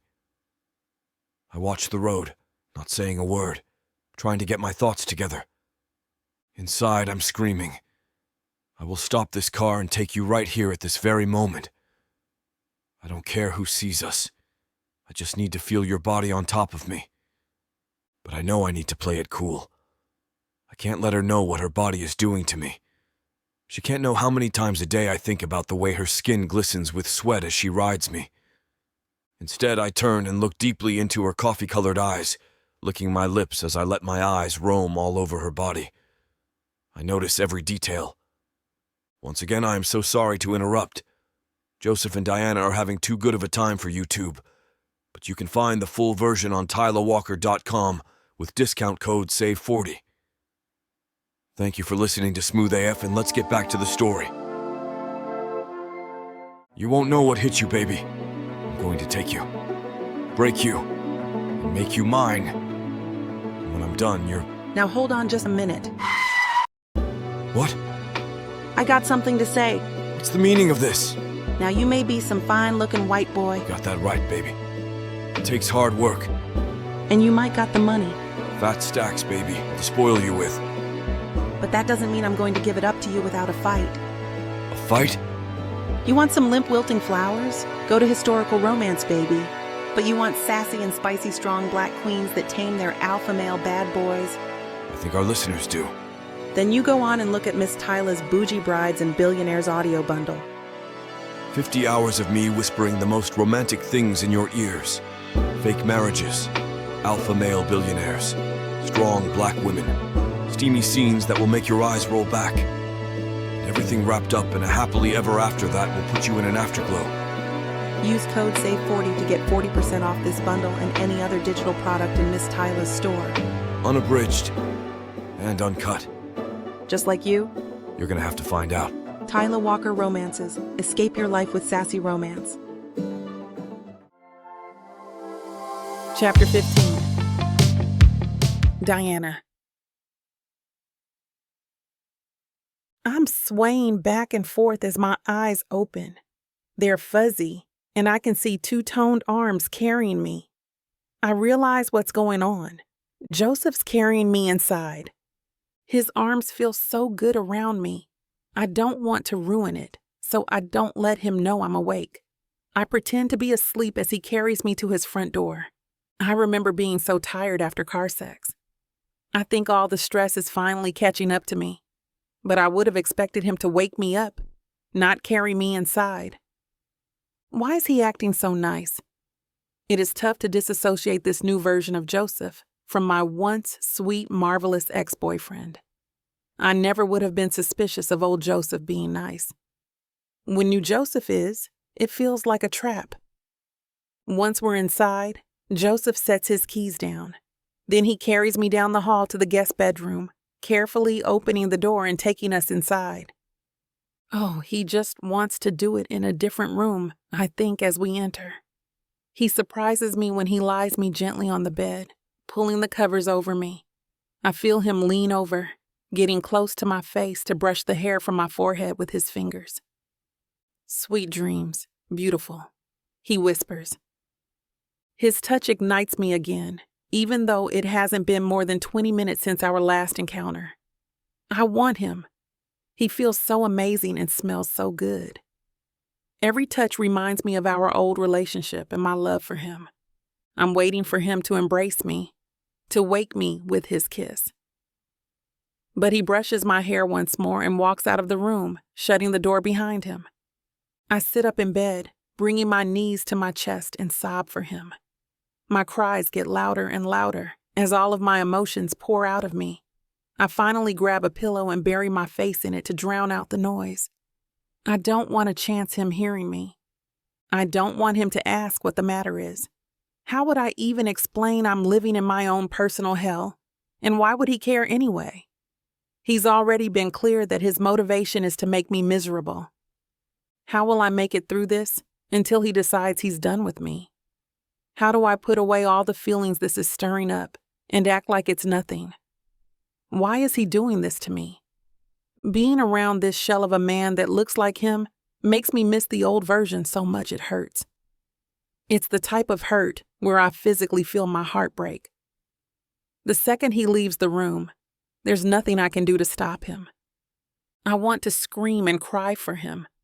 I want him to know I'm not the monster he thinks I am. The memory of him begging me to stay all those years ago haunts me just as much as he says it haunts him. Why can't he see I want him back? And why the hell can I not control my own body? The second he touches me, I lose myself, wanting to feel his touch and his love all over again. He brings me to life in a way I never want to lose. And I don't know what I will do. I continue sobbing into my pillow until I slowly drift off to a restless sleep. Asterisk, asterisk, asterisk. The warmth of the sunlight beaming through the window wakes me the next morning. I open my eyes and glance around the room, confused for a moment because I'm not at home. I sit up and remind myself I'm at Joseph's, in his guest room. I get out of bed and comb my fingers through my hair before going out to look for him. As I walk down the hallway, I notice his bedroom door is closed. He's still sleeping. So I decide to surprise him for being so kind to me yesterday by making us breakfast. I go into the kitchen and grab bacon and eggs. I start frying it up while listening to music, surprisingly happy to be here. I wonder what his reaction will be to my surprise. I don't know why I'm letting myself feel things when I know damn well he's only using me. As soon as he gets enough revenge on my parents, he'll throw me away like nothing. I should care about myself enough to be angry at him, but I can't. Once the bacon finishes frying, I make our plates and set them on the bar as Joseph walks out. We make eye contact, and his eyes widen in shock. I catch a glimpse of a grin before he shakes it off and walks past his plate. "You shouldn't do this again," he says bluntly. "I'm going out, but you should go and grab your things to move in." I watch him grab his keys and walk out the door, not touching a bite of food on his plate. The sound of the door shutting between us makes me cringe, feeling like it's closing directly on me. Why do I think he will act any differently than what he's telling me? Why am I being so stupid? I think, clenching the spoon in my hand. I bite my lip, trying not to cry, and decide I'm not even in the mood to eat now. I clean up the kitchen, throwing my hard work away. I walk shamefully to the parking lot, where my car has been sitting since the first day he called me over here. It feels like a week has passed already, though it's only been a few days. The whole drive to my house, I'm still thinking about how stupid it is of me to think differently of him. I have no one to blame but myself. At home, I pull into my own apartment parking lot. As I climb out, I notice someone standing outside my door waiting for me. To my surprise, it's Jaden. "Jaden, what are you doing here?" I ask, unlocking the door. I gesture for him to come inside, and he accepts. "Well, I was wondering if you'd like to have lunch with me," he asks sweetly. I think about it for a moment, thinking it'll be a good distraction. "Sure, I'd love to. Just let me go change real quick and we can go," I say, heading into my bedroom to change into fresh, clean clothes. Chapter 16. Joseph. I sit at my desk trying to perform my daily tasks, but I can't concentrate. Last night is eating away at me. I should have woken her. Why am I letting myself act as if I care? A throbbing pain in my chest refuses to go away. Just seeing her is another kind of torture for me. I don't know what it is, but I refuse to think it's a feeling of anything other than hate. The entire morning I'm fighting to stay on task, trying to shake her from my mind, but it's proving to be more complicated than it should be. Suddenly, my phone starts to ring. I take it out of my pocket and see Kayla's name on the screen. Kayla is not only a vital business partner of mine, but she's also a good friend. She's a mighty woman, and not too bad to look at either. "Hello, Kayla," I say as soon as I answer. "Hey, Joseph," she responds excitedly. "Are you busy?" I look around at the stacks of paperwork in front of me, knowing I have loads to complete today. But at the rate I'm going, I'll never get it done anyways. And she might be a good distraction. No, not really. What's going on? I was wondering if you'd like to meet for lunch. I have a few business proposals to run past you, she asks. Of course. Our usual place. Sure. Does 20 minutes work for you? Works perfectly. I'll see you there. I jump up from my desk, grab my keys, and practically run for the door. I can't wait to get out of here and out of my head for a while. It feels good to have an excuse to stop thinking about Diana. Besides, we can talk business and get my mind on things that matter. I climb into my car and speed toward the restaurant. Kayla loves Chinese. A few years back, we found this little Chinese place to meet at for our first business meeting, and we've been getting together there ever since. She's always down for a quick bite, or to chit-chat when I need to get out of the office. It doesn't always have to be pressing or even all that businesslike. But I'm surprised that she happened to call today. How did she know? Or is this just a fortunate coincidence? I pull into the spot closest to the door. I don't see Kayla's car in the lot yet, so I get out to wait in line for a table. I walk up to the hostess, realizing she's the type of attractive woman that old me would have been into. She's tall, with blonde hair, blue eyes, and a plunging neckline. As I approach her, I can see her shift forward, showing me how far that neckline plunges. My old self wants to flirt with her, but I can't get Diana out of my head. She has a hold on me, one I don't want. "Table for two, please," I say, averting my eyes anywhere but her chest. "Oh, your girlfriend is meeting you?" she says. "No, business partner." As she's getting out the menus, the door opens behind me, and Kayla walks in. She hugs me, and the hostess hands our waiter the menus. "Right this way," he says. I gesture for Kayla to follow in front of me, and we head to the table. He puts us in a spot near the center of the room, my least favorite place, and takes our drink orders. We both have been here so many times. We order our meals simultaneously. We talk for several minutes, catching up on what the other has been up to. The restaurant isn't busy, so our food arrives in record time.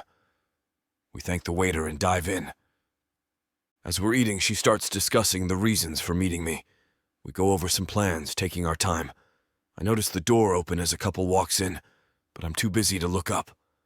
Our waiter brings the couple in. I lift my head as they sit on the far side of the room.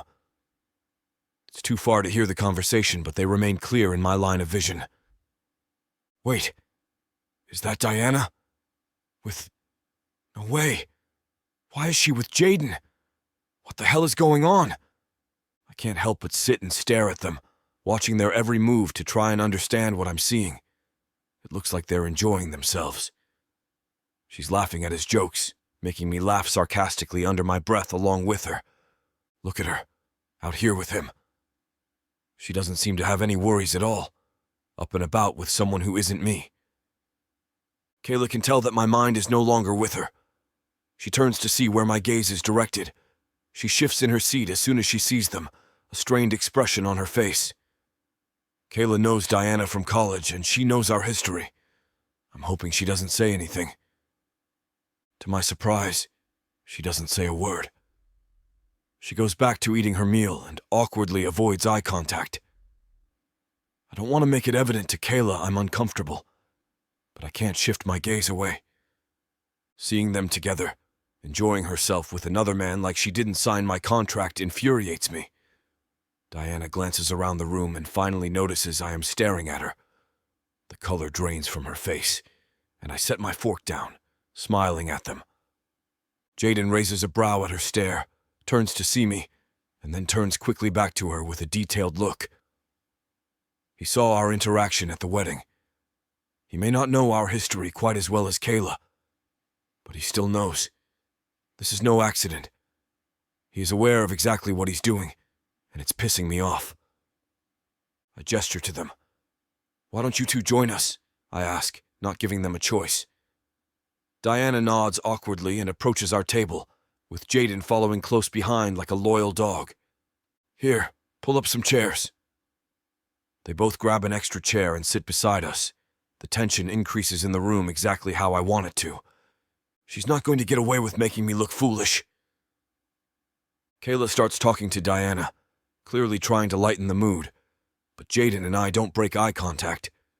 It's like we're settling a duel silently across from each other. When we finally look away, Jaden won't stop interrupting to get Diana's attention.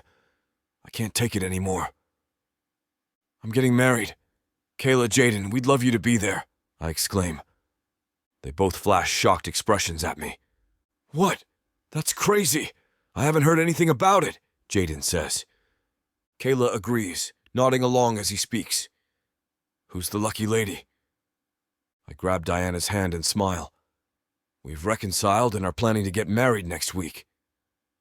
Diana is smiling at them awkwardly. I grip her hands as tightly as possible, proud to put Jaden in his place. But it angers me to know she's out with him, and he doesn't realize she's not available. "I'm sorry to dart off like this, but bringing this up reminds me we have some wedding planning to take care of. So, we're going to have to go. Please, stay and enjoy your lunch." I pay for all of the meals just to make one final pointed statement reminding Jaden of his place. Then I grab Diana and drag her out of the restaurant with me to the parking lot. She rips her hand away as soon as we reach my car. "Why did you do that?" she asks. "We're getting married next week."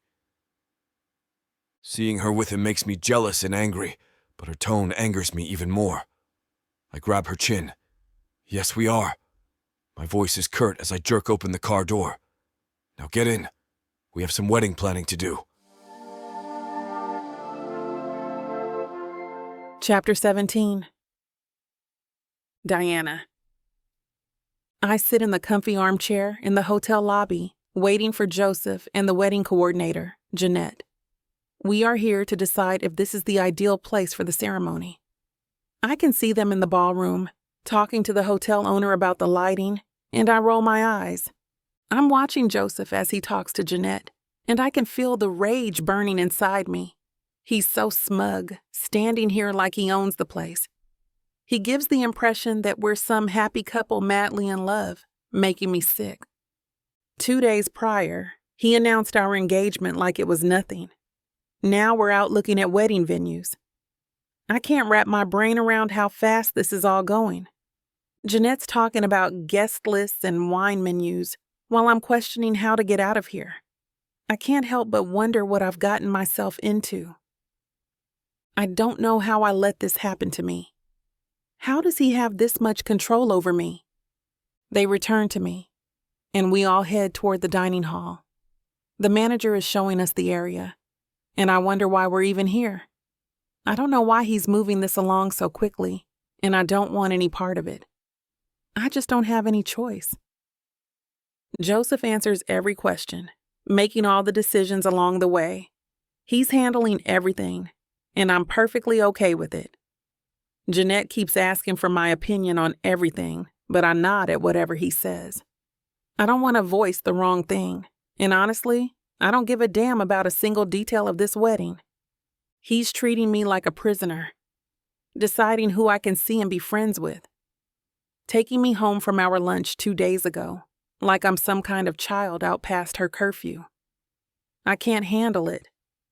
He's gone completely off the rails, and I hate myself for agreeing to this. I make my way out the doors, slipping away from them all and leaning against the car, I am contemplating how to make it out of here without them noticing when Jeanette finally walks out. Joseph makes the last decision of the day. Then Jeanette says her goodbyes, leaving us alone. I can tell by the scowl he's giving me that he's not happy with my silence. I glare back at him and feel the rage boiling inside me. It finally takes over, and I yell what I've been thinking.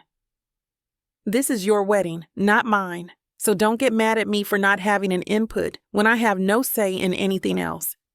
He starts yelling back at me, arguing that it's just as much mine as it is his. I will not have this kind of attitude, but it doesn't matter what you do, and you won't get away from me. You'll pay for what you did to me those years ago. You're going to be paying for it for the rest of your life, he says. He's inches from my face, and the memory of breaking his heart hits me. I can see the pain on his face, and it's killing me. But why is he punishing me?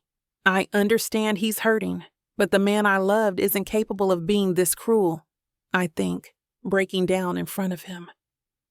Why are you so hell-bent on revenge? I ask, sobbing. My voice is cracking, embarrassing me, but I can't help it. I can't stop the tears from falling, which only makes me more upset.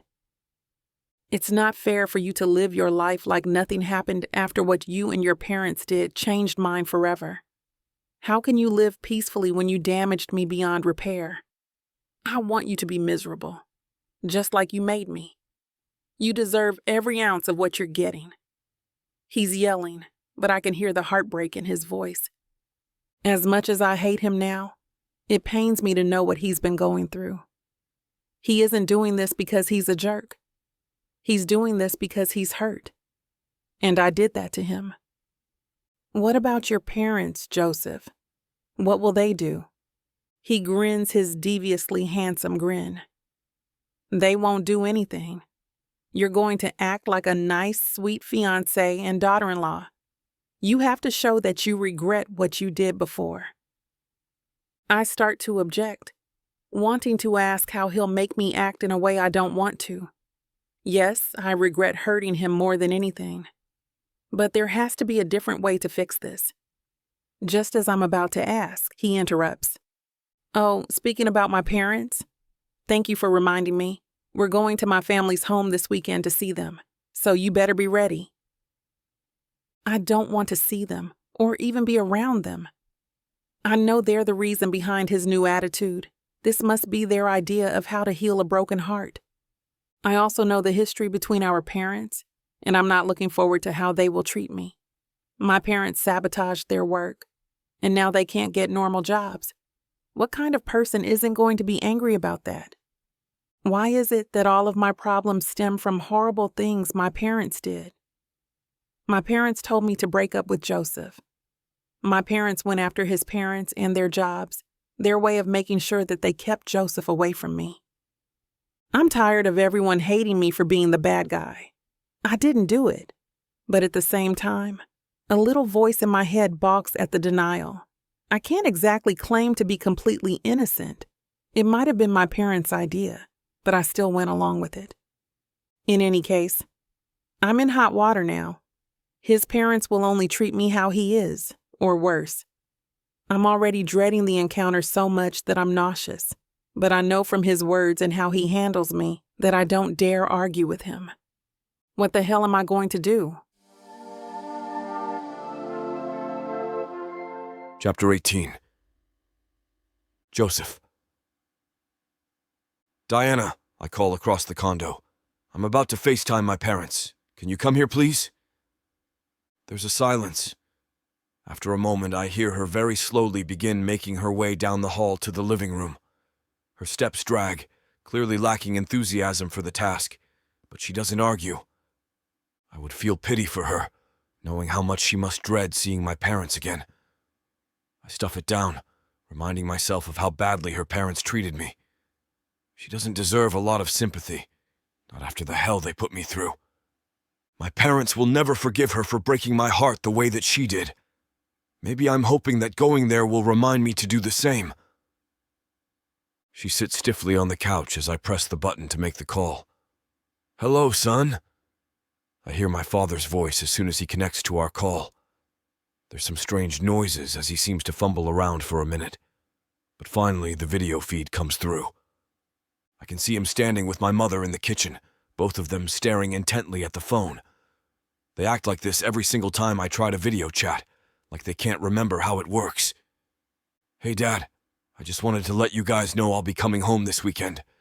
I'm going to bring Diana with me.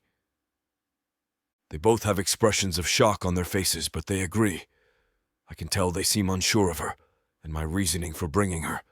I want to calm their nerves as best I can before we're in front of them. After all, this is a punishment for Diana, not them. She's nice, you guys. Everything is going to be fine. I'll see you in a couple of days. They nod, and I end the call, hoping she feels as nervous as they are. I'm going to shower, she says and gets up from the couch. Okay, I'll make us some dinner. She walks down the hall to the bathroom. I get all the fixings for a nice steak and salad dinner for two. Maybe if I tone it down a notch and try to get us back on the right foot, things will go more smoothly this weekend, I think, as I season the steaks. I'm listening to music on my phone when she walks back into the kitchen. She sits at the bar just as I pull the meat off the pan. I set it in front of her, hand her some silverware, and pour her a glass of wine. Thank you, she says. This smells fantastic. We eat a lovely meal together and retire to the bedroom for the night. We're driving to the countryside where my parents live, practically near the state line. I try not to, but keep finding myself glancing over at Diana. She's staring out the windows, taking in the beautiful scenery, and I can't help but admire the sunlight against her skin. The warmth radiating off of her is electrifying. Your parents sure live out in the middle of nowhere. She laughs, pulling me out of my trance while she continues gazing out the window. Yeah, I bought them this lake house because my father loves fishing, and my mother loves the silence. She looks at me in shock. You bought them a lake house? They lost a lot, Diana. I owed it to them to give them something nice they could be proud of again. She turns away from me, not saying a word, and the silence is suddenly deafening. We go the rest of the way without talking until we finally pull into my parents' driveway. They keep the place well. The wood siding is freshly stained and the grass never goes long without mowing. I park the car and watch my mother and father emerge from the front door to greet us. I grab Diana's hand and approach them. Hey, honey, my mother says, leaning in for a hug. My father says hello and pats my shoulder warmly. They turn to Diana and they don't look like they quite know how to react to her. As soon as my mother goes in for a side hug, my heart starts pounding. Diana knows how I'm expecting her to behave. She needs to be the proper fiancée who's madly in love with me. She knows we're burying the hatchet for a couple of days to get through this. But with how she's been acting the last week, I'm not sure she's going to obey the rules. My heart quickens until Diana goes in to join my mother's embrace. "Hello, Mr. and Mrs. Manning. It's nice to see you. Thank you so much for having us on such short notice," she says, shaking my father's hand. He greets her kindly, and I watch in awe as they converse for a few minutes. I'm unsure what's running through her mind, but she's doing her job. I'm so happy to see her being warm and kind to them. She really is acting like the perfect fiancée. "Your mother has a picnic all set up in the backyard. If you're hungry, we can go eat." We nod, and Diana grabs my hand as we follow them out back. We're laughing and enjoying lunch, watching the beautiful scenery and enjoying each other's company. I keep watching my parents, wondering what they're thinking. It seems like they're coming around to liking her with how kind she's being. Their eyes start to soften throughout lunch, slowly beginning to accept the situation. I decide it is the perfect time to tell them our news.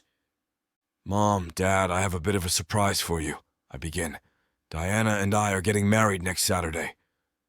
I flash a smile, wrapping my arm around her. They stare at me for a moment, and then my mother bursts into tears. "No! No! You can't do this! I won't allow it!" She runs into the house, still sobbing, and slams the door behind her. I get up to follow her, but my father holds his hand out. "I'll talk to her, son. Stay here." He heads into the house, and I sit back down beside Diana. I sigh. Wow. I didn't think they'd be entirely happy right off the bat, but I had no idea they'd react that way. "What are we going to do if they don't agree?" she asks in a small, trembling voice.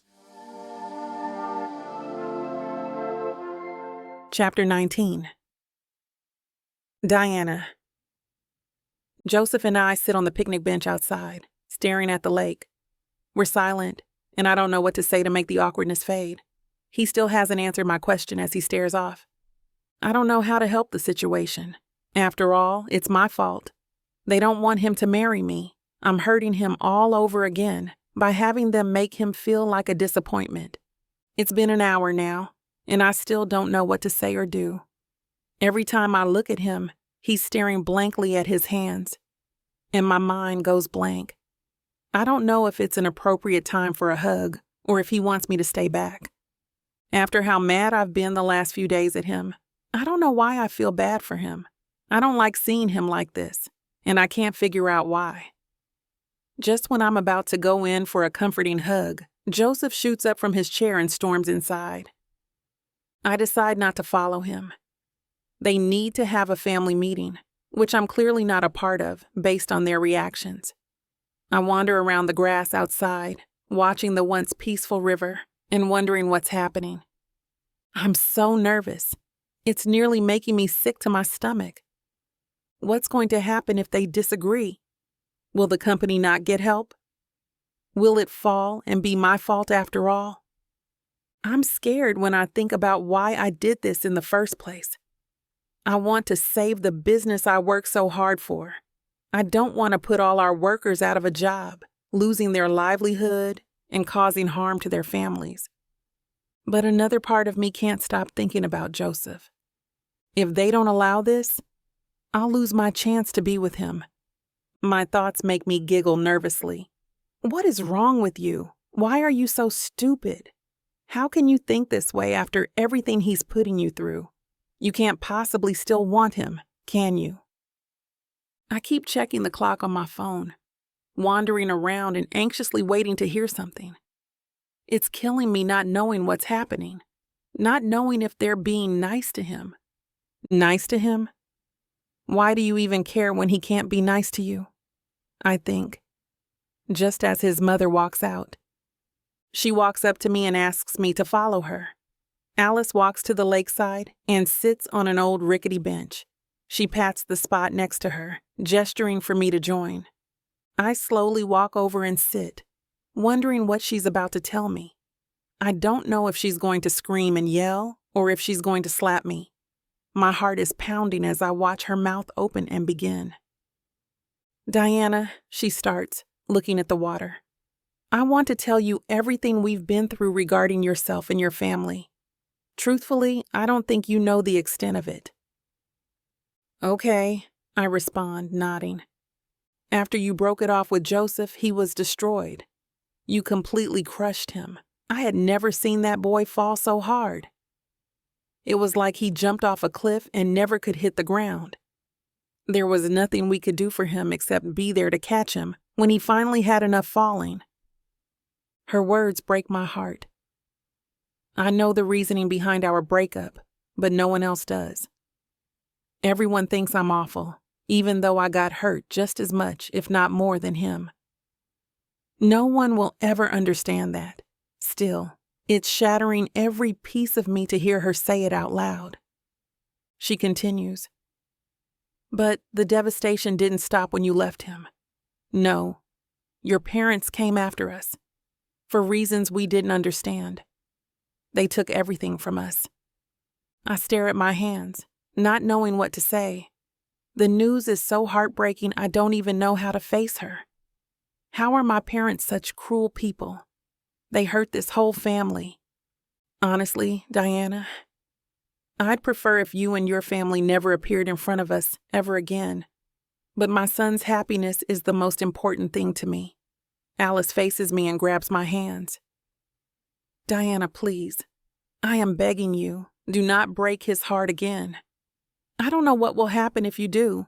I don't think he could go through it twice, and I don't think I can watch it again either. I nod, holding back my own tears and watching hers stream down her cheeks. I promise. I won't hurt him again. I promise you. And I will love him enough this time, the way he deserves and needs to be loved. She lets go of my hands and wipes away her tears. Joseph clears his throat behind us, interrupting. Mom, can I have my fiancé back? He asks. She gets up from the bench and walks back to the house.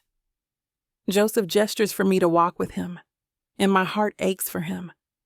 I only want to hug him and tell him how sorry I am. I want him to know how much I love him and never want to hurt him again. But I know I can't act on any of my feelings. He needs to think this is all for business. Maybe I need to let him get his revenge, as hard as this is. He deserves to feel better. His mother says he went through hell on my account. Maybe he's right, and it's time for a little hell of my own. Maybe this is what I can do for him, to free myself of the guilt from so long ago. Chapter 20. Joseph. The argument with my parents about bringing Diana back into our lives really gets me thinking about us. Every day with her is getting easier and easier. I thought that making her life hell would be part of the appeal, but when they start antagonizing her, I feel strangely protective. We don't even have to try anymore. It's like we fit into these roles of fiancé perfectly, and it's hard not to let myself fall for her. As much as I want this to be real between us, I have to remember it's not. This is an arrangement. As we're holding hands and walking alongside the lake, I start to notice how romantic it is. This isn't helping my confusion. I need to change the subject and get my mind on something else. Hey, Diana. My parents wanted to make a big deal out of my coming home this weekend, so they invited a few family members and some friends over for a barbecue tonight. They wanted everyone to meet you and treat it as a celebration for us, if that's okay. It had sounded like a strange idea when my mother first suggested it, but after the earlier argument, I realized it was something of a peace offering. They're trying to make up for their bad behavior, which I suppose is thoughtful of them. She squeezes my hand a bit tighter and grabs my shoulder. That's sweet of them. They seem really happy to have you home. I guess that means your talk went well? She asks. Her coffee brown eyes are burying themselves into mine, and I'm melting on the inside. I turn away as quickly as possible, trying to bring myself back to the conversation. I got them to calm down. It just took some convincing, but everything's good now. Yeah, I don't make it home much. They try to make it a special occasion when it happens. I chuckle awkwardly. Should we go help them? I nod, and we head toward the house. My father asks if I can help him on the way to the door. Sure. Diana, you can go ask my mom what she needs, I say, walking toward my father. I help him move the barbecue grill and the picnic table to a more convenient spot on the grass. Then we sit, staring at the view for a while. Suddenly, the door to the house opens and Diana comes out. Her long brown hair bounces as she nearly jogs toward us. Hey, babe. Your mother asked if I'd run into town to grab a few things. Do you want to come with me? Or do you want to stay here and finish getting the backyard ready? She asks. I'll drive you. We got the backyard taken care of already, and I don't need you getting lost out here. I laugh as she hands me the keys. Well, look at you guys busting ass. But honey, I'm a great driver. She laughs as we head toward the car. I help her in, and I watch her plug her phone in for music as I walk around to climb in beside her. She starts playing some happy tunes, and I can't stop smiling. She's so sexy, even jamming out to a song she doesn't know the lyrics to, with her hair blowing in the breeze. I can't help but watch her walk in front of me in the store. I watch how her ass sways perfectly, and how her jeans fit in every area. I love how she giggles sweetly at each baby she passes and smiles at the mothers carrying them. Diana is gorgeous, and it's hurting me to think she's just acting. Suddenly, she grabs my hand, and we stroll down the aisles looking for the last few items on our list. Her hand is warm, and the touch of her skin on mine makes it tingle. I know she's only grabbing it for show, but our fingers entangle perfectly. I can't stop thinking about how her hand in mine makes it feel like I'm whole again. I think we have everything, she declares and pulls me to the front of the store.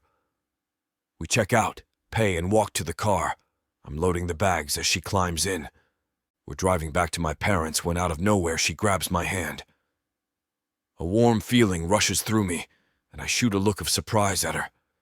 She smiles when our eyes meet, making me realize she's doing it on purpose. No one is here to see us. What is she doing? I wonder for the rest of the drive, but I don't remove my hand from hers. What if they don't like me? She asks out of nowhere. What if who doesn't like you? I respond, chuckling at her sudden outburst. She sighs. Your relatives. I don't want them to hate me as your mother did. I can only imagine what your family was told about me all these years.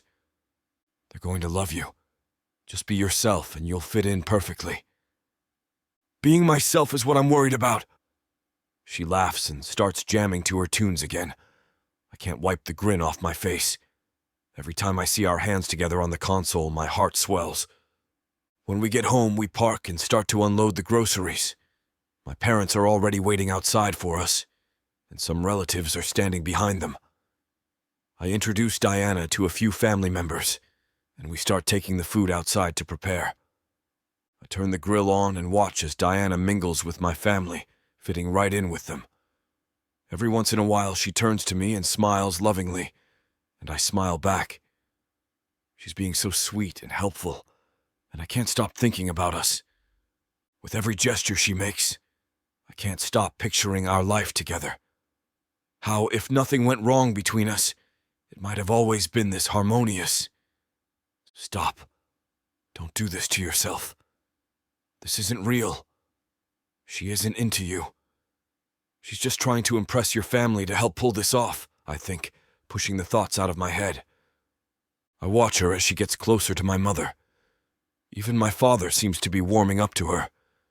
He seems convinced this is real, and he's letting her in slowly, which is precisely what I want him to do. I want them all to get close and love her the way I do, and it's the only way this will work successfully. I don't want them to know I'm doing this for revenge. Remember, that's all this is. Revenge. Wait, did you say love? When the meat finishes cooking, Diana runs over. She helps me take it off the grill, placing it on the table and arranging the rest of the food around it. She sets out the plates and silverware and then tells everyone to dive in. She wraps her arm around my waist and lays her head on my shoulder as everyone gathers around. I know she's only pretending. I know I don't want to feel this way for her, but this is perfect, and I never want it to end. Chapter 21. Diana. The whole idea of having a gathering with his friends and family is terrifying to me. Now they're all standing there, and my anxiety is through the roof. But I have my arm around Joseph, watching everyone dig in, and the anxiety seems to be fading. All the people here are surprisingly kind to me. And contrary to my thinking, they're all acting like I'm a part of the family. Their warm welcomes feel so good, and I can't help but secretly hope it impresses Joseph too. We're watching some guests make their plates and start eating, while others still talk amongst themselves. It's such a beautiful day, and it's so lovely that everyone is here to see him, meet me, and help celebrate with us. Many people know our past, but despite everything, they're all here to see us and tell Joseph how happy they are for him. I feel like I'm floating with happiness when Kayla suddenly appears in the yard. She's wearing a tight black leather skirt and red bottom heels that make her calves pop. The shade on her lips matches the red on her shoes. She's so put together that it makes me feel self-conscious, like I'm underdressed for my own party. What the hell is she doing here, I wonder, and look up at Joseph in surprise. Part of me is angry for not knowing why she's here, and the other part is wondering what expression he'll have when he sees her. Kayla walks right up to his mother. Alice hugs her, and they immediately start laughing. I can't help noticing how surprisingly close they are when Joseph's dad, Franco, hugs her right after. How do they know each other so well? Joseph grins when they make eye contact, and he immediately walks over to see her. I watch as they talk and laugh alongside his parents, like they're best friends. She's well known here, I realize. She's an important part of his life. Aren't they just business partners? Why are they looking more like a family than business partners? She and Alice look more like a daughter with her mother-in-law, not just someone who works with her son. Suddenly, Joseph starts walking her over to where I'm standing. She smiles at me awkwardly and gives me a half-assed side hug. "It's good to see you again, Diana. Congratulations to you both," she says. I can tell she's trying to force conversation, and I don't want any part of it. I thank her without an ounce of meaning in my words. Her eyes turn up to Joseph. "It's really nice to see everyone again.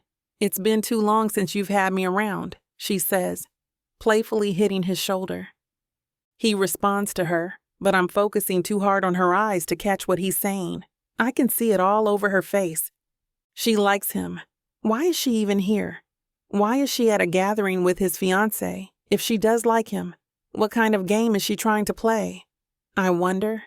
The more I notice her body movements toward him, the more I start to see his interactions with her. Until I start thinking of all the years she and Joseph have been spending together. The aching I feel when she looks at him only intensifies when I think about the time between them. Their closeness is only because of the distance between us. I've lost too much of him. The two of them wander off to speak with more relatives, and I don't follow.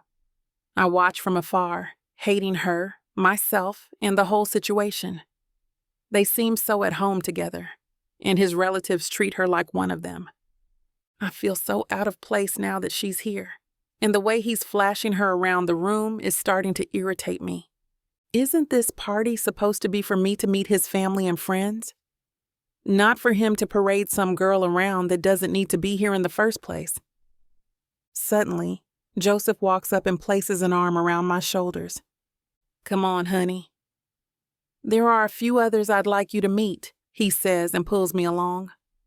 I try to focus on what each person says to me and try to remember names, but I can't get my brain to focus on anything other than Kayla.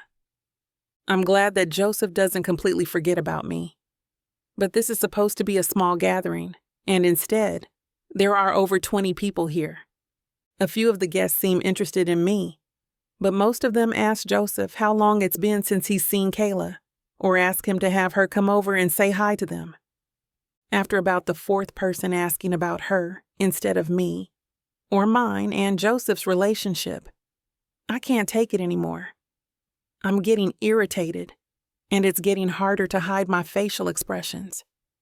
Suddenly, Joseph lets go of me again and jogs to Kayla, standing by the food table. From the looks of her, she clearly doesn't eat, so I don't even know why she's standing by the food table in the first place.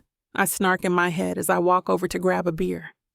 I need something to take the edge off, mask this jealousy or numb it, before I make a fool of myself. I don't know why you're letting yourself get so upset. This thing between you and Joseph isn't real. You have no right to be jealous. I walk away from the drink table with a beer in both hands. I take turns drinking from each bottle and watch the party go on around me as if I'm not even here.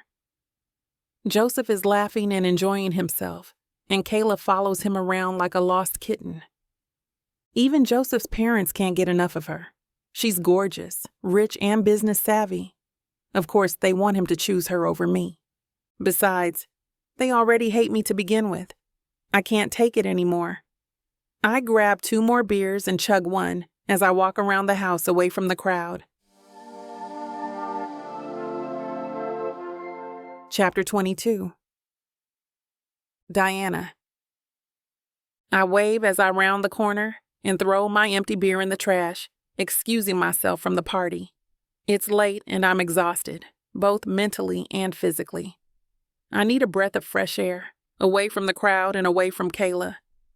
I want to scream and let out all my frustrations, but I refrain. I have to stay calm.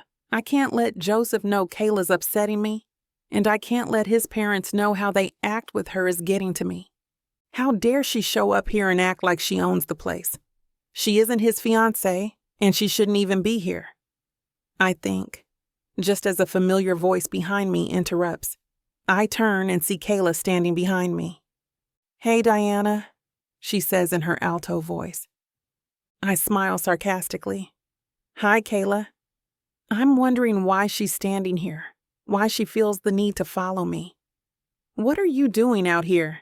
Did you need some fresh air from the party you're crashing, huh?" I ask. "Are you guys really getting married?" she asks, completely ignoring my comment. I can't believe she has the nerve to even say this to me. She doesn't even belong here, and then has the nerve to challenge me right outside the party? Her question instantly irritates me, and I snap. "Yes, I'm marrying Joseph. I know you have some weird secret crush on him. I can tell by the way you bat those fake eyelashes at him and follow him around like a puppy. But newsflash, sweetheart, he wants to marry me. He still loves me. Even after everything that's happened and all the time that's passed, we're going to make it official this time, before anyone or anything can screw it up." Kayla's face pales as I speak, and she stares at me. Her big brown eyes are piercing right through me, and I realize how much I hate how deeply expressive they are. It's like they can see right through my soul. She won't stop staring, and it's making me uncomfortable. I continue, trying to end this interaction. "I can see you think you two are pretty close. By the way you try and weasel your way into everything. But it doesn't matter if you two are close or not. Joseph is marrying me and not you. So you need to get over it and get over yourself," I exclaim loudly. I can feel the alcohol set in. It's causing my anger to worsen, and I'm trying not to explode on her completely. Just looking at her in her tight skirt and heels higher than the sidewalk curb makes me want to tackle her. Why am I so violent right now? The beers must be bringing it out of me. Kayla takes a deep breath. "This is your last chance. If you hurt Joseph ever again, I will never forgive you. I'll do everything in my power to get to him, and you'll regret it," she says and turns to storm off. I intercept her turn by grabbing her hand and turning her back toward me. "You can stop right there with that threat, because that will never happen. I won't ever hurt him again. I love him so much, and I will die before giving him to someone else. especially someone like you. I mean, come on, you're pathetic. Loving a man who doesn't love her and still inserting herself in his family occasions. I can feel the jealousy and alcohol taking control, but I can't stop them or even slow them down. I'm not usually a mean girl, but something about the way that she wants my man is fueling a rage I didn't even know exists. It's disgusting that you can't give up a man who has a fiancé. Why did you even come here tonight? Did you really think you'd have an opportunity to steal him from the party when his fiancé is right there with him? Kayla adjusts her stance and stares at me silently. For a moment, I can't tell if she's going to burst into tears or yell. Suddenly, her hand flies back, and she slaps me across the face. I gasp and grab my cheek. The stinging of her hand and the feeling of her fake nails scratching my face catches me off guard for a moment. I stand in front of her, not knowing how to react. Usually I can walk away from angry girls, but her actions only fuel my rage. I yell and rush toward her, grab the collar of her hideous blouse and pull her into me. I shove her and her stilettos into the water as soon as she's close enough for me to have a good grip. I feel her grab my hand and yank me into the lake with her. We fall together with a loud splash, and as soon as the cold water splashes against my face, it wakes me up. The alcohol leaves my system all at once, and I look around to see us in the water. What the hell did I just do? I start to swim toward the edge of the lake, wanting to get out of the nasty water as soon as possible. As I'm reaching the shore, I see Joseph running toward us. My heartbeat quickens at the thought of him coming to my rescue when, suddenly, he leaps over me and jumps in the water behind me. I reach the shore, climb out of the water, and turn around to see him helping Kayla to shore. Oh my God. Is he really running to her rescue over mine? He didn't even stop to ask if I'm all right. Chapter 23. Joseph. I'm staring at the group of family and friends when I notice Diana is nowhere to be found.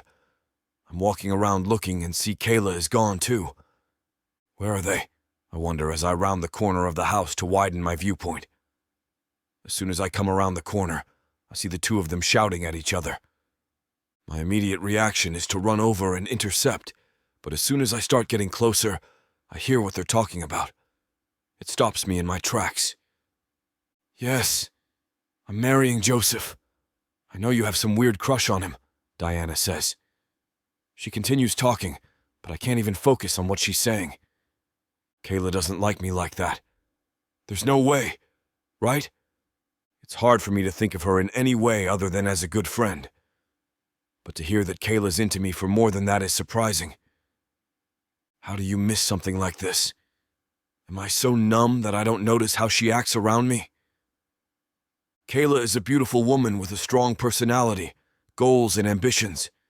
She's not afraid to go after what she wants. Many men desire her, so I should feel happy or something, right? But apart from the shock of the news, I feel nothing else. I've absolutely no feelings for Kayla because of Diana. She has thoroughly broken me, I ponder to myself when things between Diana and Kayla suddenly escalate. Both women start a brief physical fight and quickly end up falling into the water.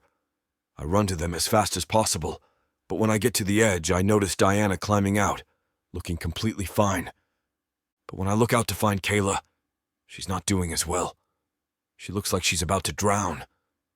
I think about how deep the lake is and decide I have to save her. I run past Diana and dive into the water head first, trying to make it out as far and as fast as I can. I reach Kayla, and she clings to me as I swim us both back to shore. Doesn't Kayla know how to swim? We finally reach the shore.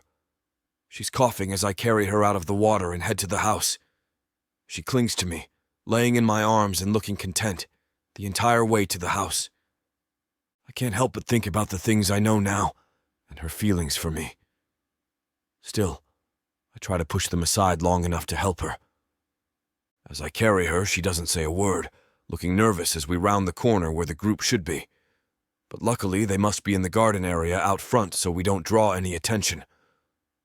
I notice Diana following closely behind. She starts apologizing repeatedly. Joseph, I'm so sorry. Please say something. I'm so sorry. I shouldn't have let her get to me. It was stupid, and it won't happen again. Please say something, she begs, and I can hear how badly she's shivering through the shakiness of her voice. I should want to help her too, and it should be more important to me right now. But from what I saw, Diana is the reason they fell in the first place. Her attitude is why we're in this mess in the first place, so since she can walk, she'll have to wait. I take Kayla into the house and head straight for the guest bedroom. As soon as I walk into the room, I notice it doesn't look how it used to. My eyes dance around for a moment, trying to process what I'm seeing. Yeah, looks a bit more personal now, huh? The last time I was here, your mother told me to bring a few things to make it feel more like my room, Kayla says as I lay her on the bed. I cover her up with her comforter and realize how much is happening around me. I sit on the bed beside her and stare, suddenly realizing how close she is to my parents. She even comes over to give them company when I'm not here. I barely come home, and yet she practically has her own room. It finally starts to hit me. She does like me, and it must be a lot from the looks of it. Stepping in to offer friendly business help to my company, coming here, fighting with my fiancé at our party. As I stare, I try to imagine a life with her. How much easier it might be to love someone like her, who so clearly and effortlessly loves me. Someone I won't have to fight for, or try and fight with. But as much as I want to have feelings for her, I don't. Not a single part of me wants to be with her. I don't feel anything other than a love for our friendship, and I hate to lead her on. Suddenly, Diana tries to step in, asking if I need anything. Diana, please wait outside. I'll just be a minute, I say. No, please, Joseph. Please don't shut me out. I want to help. I sigh and raise my tone. Diana, I'm not asking. Get out. Surprise washes over her face, but she does what I ask. She walks out the door and leaves us alone. I talk with Kayla for a few minutes, ensuring she's okay and asking if she needs anything. I'm okay, I promise. Thank you, Joseph. It means a lot that you take care of me like this, she says. I nod. You better find some dry clothes to wear. There's a strange ache in my heart when she admits that she already has an outfit saved here. Diana emerges from around the corner as soon as the door shuts behind me. She's waiting not so patiently to talk to me. I look at her and feel so much anger and resentment. The obvious reason is for having to rescue Kayla, but deep down, I'm angrier at her for being the reason I can't just fall for someone who's good for me. I grab her and pull her toward my bedroom down the hall. I open the door and nearly throw her inside, slamming it behind me. Chapter 24. Joseph. Diana stares at me with tears in her eyes and flinches as the door slams shut behind us. My anger boils inside me as I stare back at her. I don't understand why she's acting this way. What the hell has gotten into you? What would make you do something like that? I invite you here and my family and friends come to meet you. This is how you choose to act. What the hell is going on, Diana? I ask angrily. She raises her eyebrows and softly bites her lip like she's trying not to burst into tears. I watch her swallow hard and take a deep breath before answering. Kayla likes you, she says shakily. Okay? What does that have to do with you? A tear spills down her cheek, and she shakes her head at me. It has everything to do with me. I see how you are together, and how you let her hang all over you. You can't have a relationship with her. What's so wrong with Kayla? Why don't you like her? She scoffs. This has nothing to do with my feelings for her personally. We're engaged, Joseph. Doesn't that mean anything to you?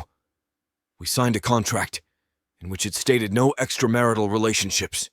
You'd be going against our arrangement. Does this sudden outburst mean she's jealous? Does she have feelings for me? Or is this just some weird territorial nonsense women have? I wonder, but I don't lead on my questioning. There's a part of me that wants her to be jealous, to feel the way I feel when other men look at her. But I can't let her know. I need her to think she's the only one taking our arrangement in another direction.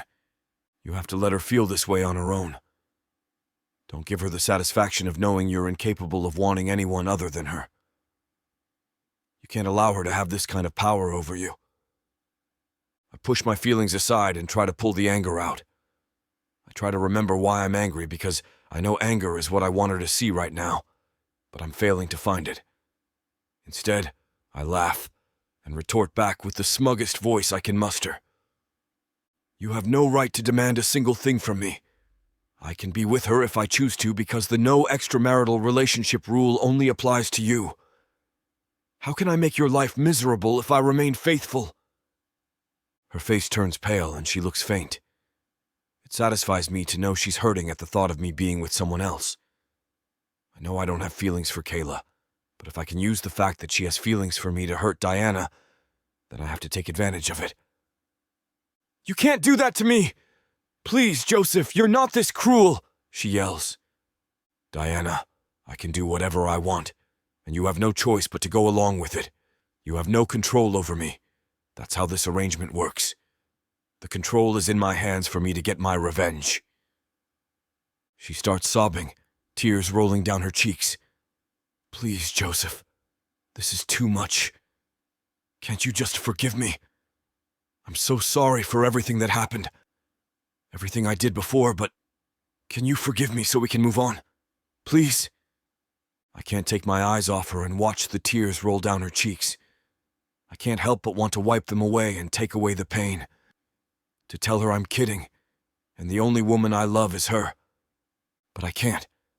I can't let her in again. I'm still broken from the last time I let her love me, and I won't do it again. No, Diana, I can't. I will never forgive you, and you have no right to ask me to. You have no idea what you put me through, not just when you dumped me, but for the years after. You left me feeling abandoned and bruised like I was a stray dog you kicked off your porch. You'll get what's coming to you, and revenge is the only way to make this right. She wipes the tears as quickly as they're falling, and her voice gets quiet when she continues. Do you really hate me that much? Is there no love left? If you could toss aside the anger you have toward me and look deep down, you still don't have any love remaining in your heart for me at all. My whole body stiffens. I want to scream. Of course, I love you. How does one stop loving you? But I have to hold it in. I have to stay strong. No, I'm no longer capable of love, thanks to you, I say, walking toward her. I grab her chin and pull her into me, kissing her roughly. The feeling of her lips on mine is electrifying. She's so hot, even in distress. I want her so badly it hurts, but I hate that I want her. I hate how much control she has over me. I pull back slightly from our kiss and stare at her lips as she bites them. I hate you, Diana. The words feel like a fire leaving my lips, igniting the spark in the air around us. She stares at me, frowning, but I can tell by how her chest is rising and falling that she wants me. She's trying to look scared, but the force between us is too strong. Her scent is intoxicating, filling the room like someone lighting a scented candle just for us. I grab her chin again and watch her slowly bite her bottom lip. My heart pounds as I watch her teeth drag along the skin. I want to kiss. She reaches up to twirl her hair in her fingers the way she does when she's nervous. The thought of her nerves being on edge because of my closeness empowers me. I have to have her. I can't take it anymore. I lift her up and bite the lip she's been teasing me with as I walk toward the bed. Chapter 25. Diana. Joseph's hands firmly grasp my ass on the way to the bed. His skin presses against mine like we're melting together to form one person. The feel of his teeth dragging across the skin on my bottom lip is driving me crazy, making me want him with every cell of my body. Why do I want him so badly when he treats me like this? Why do I want him to take his anger out on my body? Just as we reach another exciting moment, YouTube simply can't handle all this heat. To listen to the full, unabridged version, Head on over to tylawalker.com with the discount code SAVE40 and enjoy every last detail. Chapter 26. Diana. I wake up to the sun warming my face and the sound of birds chirping outside the window. It's a peaceful way to wake up, and I can picture myself belonging somewhere like this lake house. I love the ambiance and the way that nature makes me feel. As I roll over to grab my phone off the nightstand, I realize how sore I am from last night's rough encounter between Joseph and I. Just thinking about it sends goosebumps in a wave over my body. I bite my lip and twirl my hair nervously with my index finger, visualizing the images of our positions as they flash through my head. My skin still tingles when I remember what parts of me he's been touching.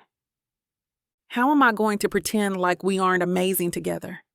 It's getting better than ever, and it was satisfying before. He's so damn good at it, and his newly found confidence is striking. How do I pretend to hate him still? I think as I glance around the room, realizing he is no longer in here with me. I get up and grab a new outfit out of my bag, a pair of my favorite jeans, and a lovely navy blue blouse. I want to grab his attention, but I don't want it to look like I'm trying to catch it. His eyes will be on me, and I'll get to pretend like I don't notice. Once my outfit is on, and I finish combing through my hair, I head down the hall to find him. While walking, I can't help but notice how right he is. Damn, he's definitely right about making me think about him when I walk. But I don't know why he thinks it'll make me not want to break the rules again. He acts like thinking about his sexy body all over me and making me feel good is some sort of punishment, I think, as I head toward the kitchen. As I enter the dining area, I see his family gathering around the table to eat breakfast. I scan the room, looking for Kayla. Fortunately, I don't see her anywhere. Instead, I see Joseph. In his noticeably tight jeans that form perfectly to his sculpted ass, he is serving his parents' breakfast. I lean against the wall, watching their interaction, and I envy him so much it hurts. Suddenly, I start to feel sad. I wish to be a part of them and to feel their warmth. I'm so busy watching their loving behavior toward each other that I don't notice Alice has caught me spying. "Diana, good morning. Please join us. There's plenty," she says, gesturing to a place at the table. I nod and walk toward them, taking a seat in the chair that Joseph kindly pulls out for me. He hands me a plate, piling it with food and handing me a glass of orange juice. He's being so sweet, and his kind gestures only break my heart even more. I can't stop thinking about how he treats me versus the person he pretends to be sometimes. He's such a sweet man, and it hurts to think about where we might be right now if it wasn't for my parents. I can feel tears welling in my eyes, but no matter how hard I fight them, I can't keep them from falling. "Diana, are you all right? What's going on?" Alice asks, after seeing me wiping my tears. I look at Joseph long enough to see his face pale with her question. I sigh. "I'm just so emotional. I never thought you guys would treat me like this after everything. All the pain my family and I have caused over the years. Yet, you're all nice to me and welcome me like I'm part of the family. It's so awesome to me." Alice hugs me tightly as soon as I finish talking, and Franco smiles at me. "Diana, honey, it's all right. Don't you worry about it anymore. It's all in the past," he says. "Well, thank you. That means a lot to hear you say that." "Then I agree. The past is in the past," I respond. Joseph is sitting next to his father, and I can't help looking over at him after hearing what Franco thinks. Our eyes meet, and it sends a shockwave through me. Reality hits me like a brick wall as soon as I lose myself in his deep pools of cerulean blue chaos. I want him back, no matter what it takes. Maybe I can try again.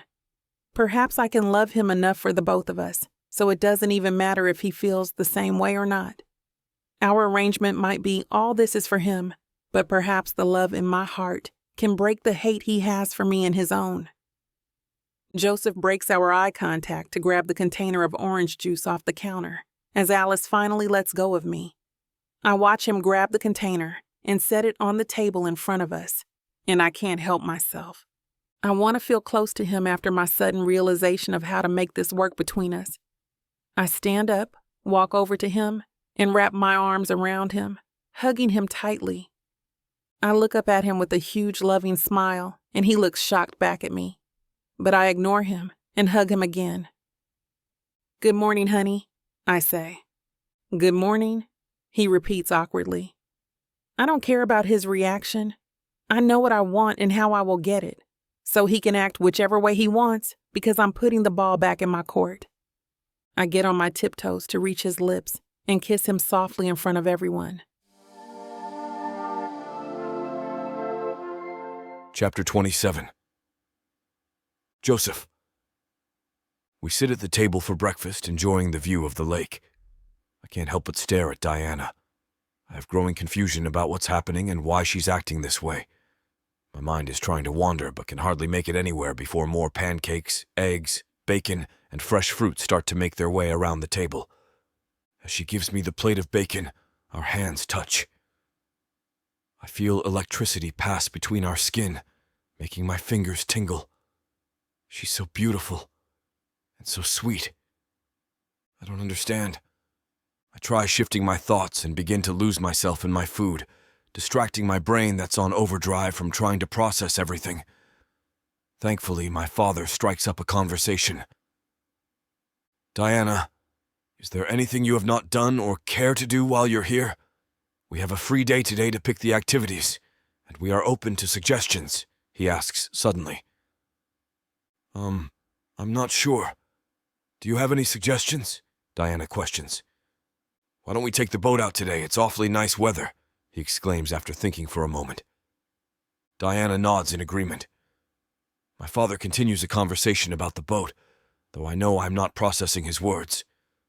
My head is taking its own path, and for a moment, I can only think about her kiss this morning. Why is she doing this? Is it all a show, like before? Do I care if it is? Suddenly, it's all too much to think about. I need a minute to clear my head, or these thoughts will eat away at me all day. Before I leave, I turn to Diana. "Are you done with your plate?" My voice shakes as I speak, and the words come out a lot faster than I mean for them to. I'm trying not to notice all the eyes shifting toward me. "Not quite, honey, thank you," she responds, smiling at me. Ugh, there it is again. I have to get out of here before I do something stupid. I immediately retreat to my room.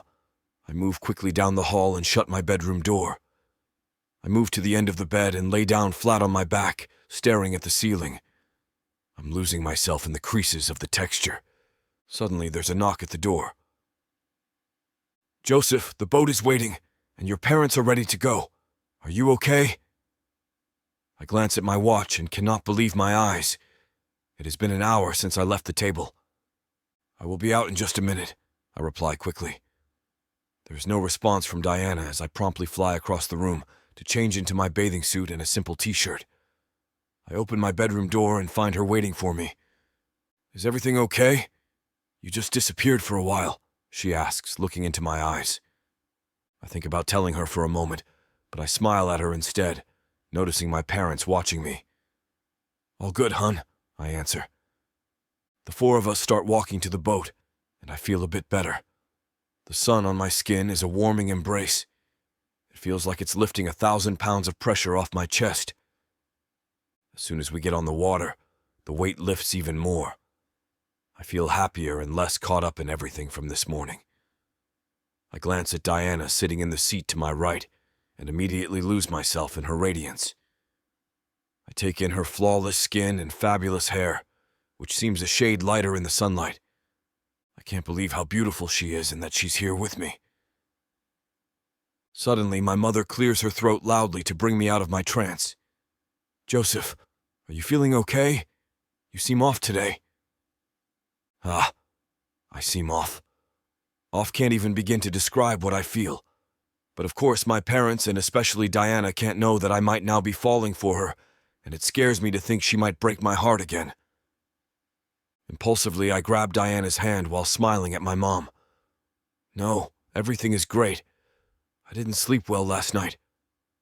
This statement is satisfactory to my mom, who nods and then trails off in another conversation with my dad.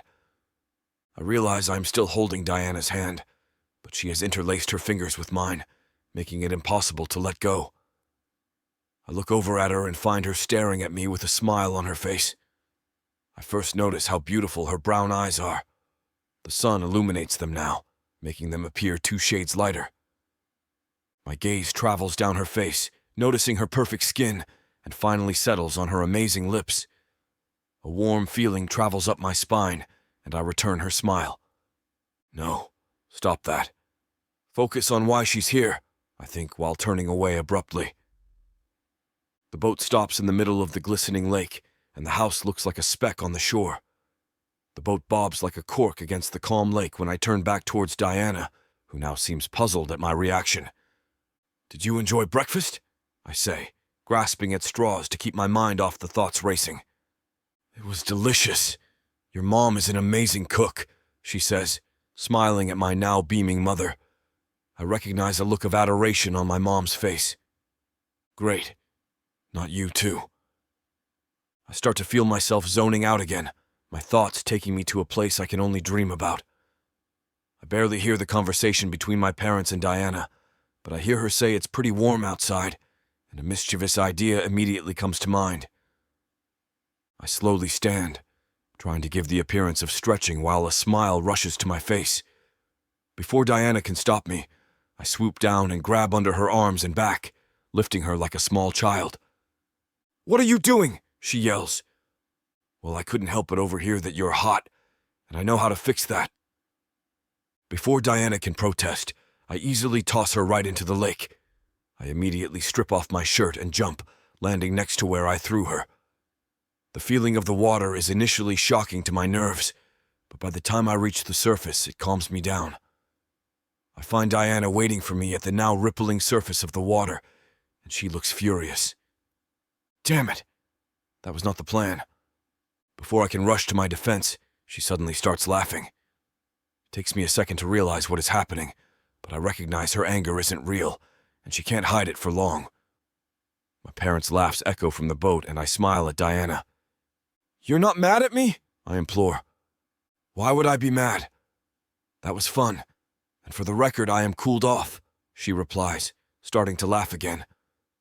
Her laugh warms me up inside, contradicting the cold water, and I smile again.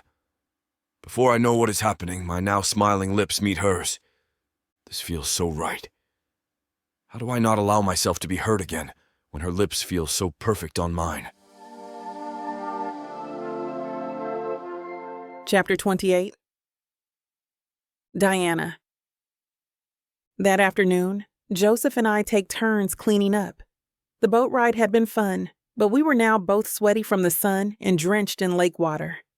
It feels a bit awkward, sharing the small room.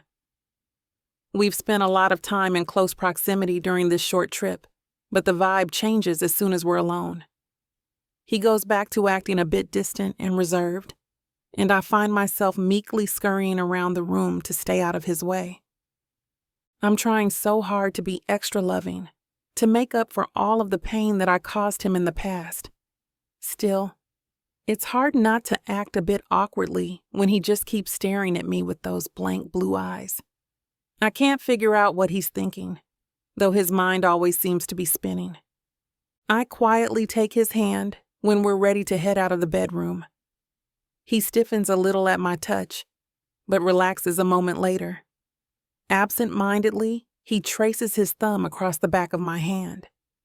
It's an intimate gesture, and I find myself desperately hoping he means it. Inwardly, I practically groan. "You're getting ridiculous, Diana. Reading into the tiniest thing. Pretty soon you'll have yourself convinced that him even breathing is a sign of affection." It doesn't deter me from my plan, however, to win him back with kindness. I squeeze his hand even tighter as if to prove it. In the kitchen, his mother has already started dinner. She is cooking 4 salmons, green beans, and sweet potato fries. I release my grip on Joseph to help out, knowing that I have just as much work to do to win back his parents as to win back Joseph. They've been very gracious, despite everything that my family put them through. I have every intention to go out of my way to do whatever I can to make up for it. And cooking dinner is a small step in the right direction. We chat politely as we work, while Joseph quickly gets bored and wanders off to find his father. When I've done all that I can with the food, I grab 4 plates and start to set the table. "You can probably go fetch the boys," she declares a few moments later. "We'll be ready in just a moment." I wander off in search of them, locating them before long in the backyard. They are carrying wood from the woodpile and stacking it beside the fire pit. Franco looks up when I come close, beaming proudly. "I thought we could have a nice fire tonight after dinner," he declares. "Bet you don't have that freedom in the city." I shake my head. Joseph's eyes sparkle with amusement, standing just behind his father. "No, I suppose we don't," I agree easily. "Speaking of dinner, it's ready." The men follow me inside, pausing to wash their hands. We all sit around the table enjoying a nice meal. Franco directs most of the conversation, educating me on all of the finer points of his boat. To be honest, I had no idea how much there was to know about boats, but I nod and listen intently. It feels like a good sign, him including me in his hobby. I might not care much about the topic, but I realize that my heart feels a little bit fuller after the conversation anyway. After dinner, Franco lights the fire as promised. He and Joseph bicker pleasantly about the correct way to stack the wood. Alice shoots me an amused, knowing look. I grin back at her and feel my heart swell again. It doesn't take long for Alice and Franco wander down to declare that they are heading to bed. "Being out on the water always wears me out," Alice explains with a sleepy yawn. I protest at first that they went to all this work, and they're going to miss their own bonfire. But Franco assures me it's something they can enjoy all the time. Once they are gone, it leaves me and Joseph again. I stare at the crackling fire for a few minutes, my head racing as I try to figure out how to break the silence. I think about my vow to kill his hate with kindness. My heart is beating wildly in my chest as I stand up from my seat, perching gently on his lap instead. I half expect him to yell at me because there is no one here to witness my affectionate display. But he doesn't. His eyes widen in surprise, and then he relaxes. One hand comes up to gently rub my back, and now it's my turn to be surprised. Neither of us dares to address the elephant in the room. We don't ask what's happening or what we're doing. We don't ask what the other is thinking or feeling. I don't know about Joseph, but I'm too scared to find out. Instead, we chat idly. We talk about our day and the food at dinner. We talk about what he likes to do when he comes home, which is rare, and how he found this house for them in the first place. We talk about his feelings on boats, which it turns out are lukewarm at best, but he's never told his father that.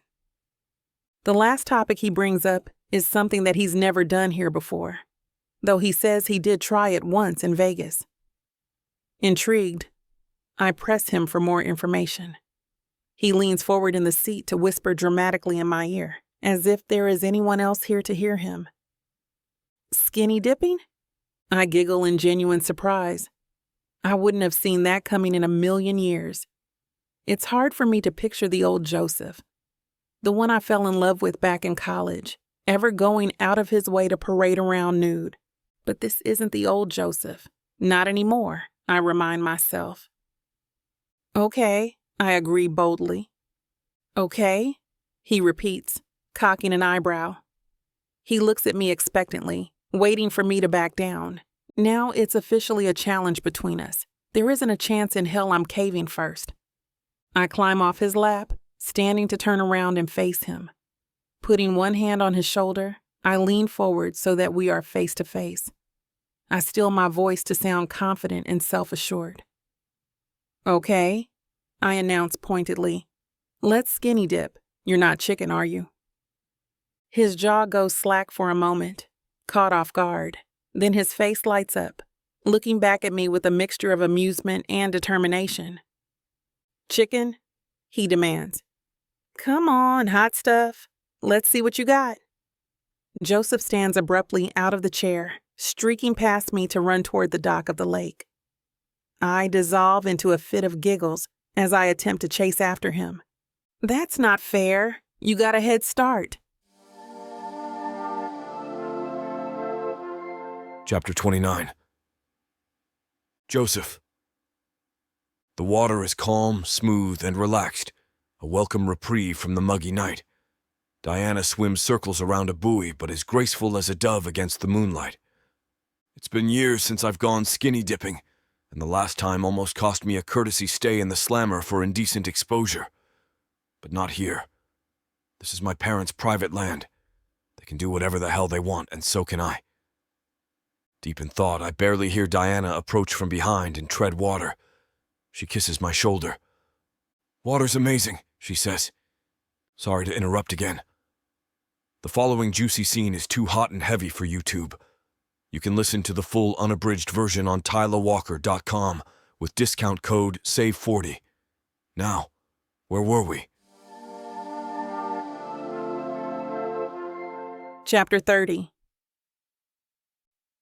Diana.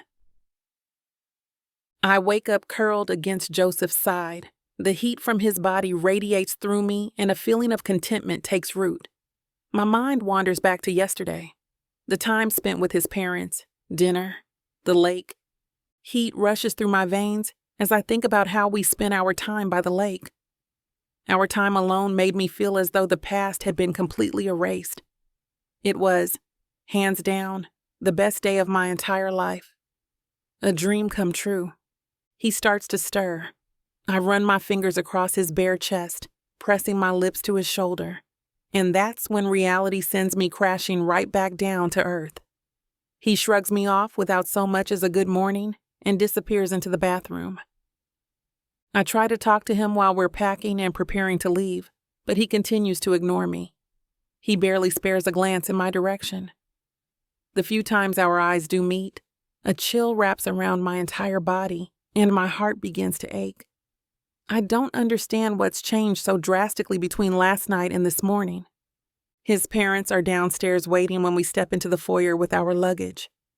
Alice pulls me in for a warm hug. Thank you so much for the visit. I had such a pleasant time, Alice tells me. Her voice is filled with emotion, and I can't stop the tears that spring into my eyes. So did I. I'm so happy we had this time to reconnect, I tell her. Mother, you'll see Diana again. It's not as if she's going anywhere. There's no need for such emotions. Joseph's voice is calm and collected, but I can hear an underlying bitterness. Of course we will. The wedding will be here soon, Alice assures me. Franco hugs me as well, telling me how much he enjoyed spending time with me. We say our goodbyes and Joseph almost seems happy again. He leads me out to the car and opens the door, every bit the gentleman. We wave to his parents from the driveway. Then we're off, headed back into the city. It was so lovely getting to spend time with your parents. I didn't realize how much I missed them all of these years. I watch him, trying to gauge his reaction, but he doesn't so much as blink. It really was a nice visit. I'm so glad we were able to do this before the wedding, I say. His eyes never stray from the road ahead. The only acknowledgement that he's even heard me is the clenching of his jaw. Joseph? Nothing. He's blatantly ignoring me, and I don't understand why. I try a few more times to get his attention, but he doesn't budge in his silence. Embarrassed and unsure, I shut my mouth, turning to face out the window. I watch the scenery blur past as a heavy ache of dread builds in my chest. When he stops the car, I'm surprised that he doesn't make a move to get out. Aren't you coming in? I wonder, not expecting a response. The cold, hate-filled look he shoots my direction sends a surge of shivers up my spine. I'll be busy with work this week. Take care of the rest of the wedding arrangements. I'll let the coordinator know, and she'll reach out to you." But I thought, "I need to go. Get out of the car, Diana." I do as I'm told. Grabbing my suitcase from the trunk, I drop it unceremoniously on the sidewalk. He doesn't even glance back as he drives away, skidding the tires as though he can't get away from me fast enough. For several days, I don't see or hear from him. This is his house, which is concerning in its own way. Where is he staying? Who is he with? Besides, the wedding is almost here. Is he even planning on showing up for that? What the hell is he doing? This might be a fake marriage and only a civil wedding, but we still have a rehearsal to put on and a show of love and devotion to project into the public view. On the third day of his silence, I finally break down and call him. He doesn't answer. I'm not sure if I was honestly expecting him to or not, and I don't know if I'm more disappointed in him for not answering or in myself for believing that he would. I decide to send a text explaining that we need to set up a time to rehearse. His answer is almost instantaneous, telling me to come to the office immediately. I can't stop the excitement that surges through me. When I arrive, I'm filled with elation. I've never been to his office before, and the thought of seeing him at work, in his element, is thrilling. I give the security desk my name, and they point me in the direction of the elevators. No one offers to guide me, but I don't think I'll have too much trouble finding his office. He has the entire floor. Stepping from the elevator, I head towards the door labeled with a brass plaque emblazoned with his name across it. I bypass the secretary's empty desk and open the door without knocking. The vision I'm greeted by nearly drops me to my knees. He's sitting at his desk. A woman, who I can only guess is his secretary, sits atop his lap, running a finger along his jaw and giggling. They both turn to look at me. I'd like to smack the smug look right of his secretary's face. But the look on Joseph's face is cold and calculating. I can feel the blood drain from my face and wish I were strong enough to hide it. Turning to leave, I'm stopped by his words. "Do not walk out that door, Diana. Stay." Of course, I don't have a choice but to do as he says. The secretary sachets past me out the door, swaying her hips and smirking. I'm visibly shaking, and I can't control the tremors that rack through me. With one finger, he beckons me to him. I hesitate, one foot stepping back. "Come, here," he orders. Mustering every ounce of strength I possess, I step towards him. Chapter 31. Joseph. "Come, here." I'm surprised the words leaving my lips are steady. I haven't seen her for days, and the need to touch her has been nearly overwhelming. When I dropped her off at the house, I headed straight for my condo on the other side of town. A man with my kind of wealth has multiple properties, even if she doesn't know that. I couldn't be near her, but the need to be with her had me clawing at the walls. Even work wasn't enough to keep my mind completely off her. I could feel my resolve weakening that final day spent together with my parents. It was more real than anything I've had in my life in years. The certainty that I still have deep, intense feelings for her became entirely too much. I knew if I let my guard down, even for 1 second after that, I wouldn't be able to keep up the charade. I couldn't take that chance. I've come too far to let feelings get in the way now. So I kept my distance because what else could I do? When she called, I knew I'd have to see her eventually. The text that followed after was the perfect opportunity to get back on track. And of course, my secretary was more than happy to play along. She'd do more if I asked her. She's always up for a good time, especially when my no clothes are involved. I thought about timing it so she'd be down on her knees between my legs when Diana walked in, but a niggling feeling in the back of my mind said that was going too far. "Why did you want me to come here?" she whispers. "So you could rub that in my face." It's a statement, not a question. She gestures towards the door. "My secretary?" I ask, raising my brows innocently. Yes, your secretary. Is something going on between the two of you? You're marrying me in a matter of days, she accuses. Nothing happened, I say nonchalantly. It sure didn't look like nothing to me, she hisses. It looked like she was ready to straddle you and have her way with you. I can see the pain spark across her eyes. She holds her hands together tightly in front of her, as if to shield herself from my words. I have to remind myself that I want to hurt her. That's what this entire plan is about. Hurting her. Revenge. Putting her and her family in their place and making them regret the way they treated me all those years ago. Discounting me as though I were nothing. The look in her eyes nearly shatters me. I want to reach out for her, pull her to me and tell her how much I love her, how much I've always loved her. But I shove those thoughts down. Admitting that to her will only bring me more pain and suffering. I refuse to give her the opportunity to stomp all over my heart again. What's the matter, darling? Is your pride hurt? Don't forget, this isn't real. You mean nothing to me. The words taste vile on my tongue, and she recoils as though I physically slapped her. Are you serious right now? She asks, tears in her eyes. Don't get a bruised ego trying to pretend this is anything more than what it is. You know exactly what you signed up for. I've been up front this entire time. If you get a broken heart because I have someone else on the side, you're more pathetic than I thought. My words are harsh, but I have to hurt her. But I thought after the other day maybe you felt, I know for me, Are you honestly trying to claim you're in love with me? After everything you did to me, after everything your family did to me, you think one day is going to change all that? How foolish can you be?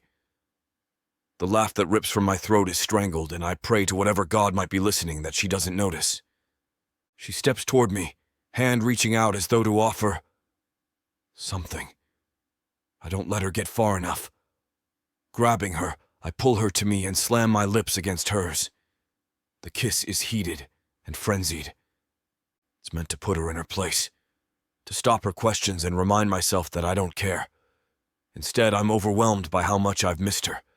Every single part of her. Her lips yield to my demands, and I delve into her mouth, tasting every sweet ache of longing that resides there.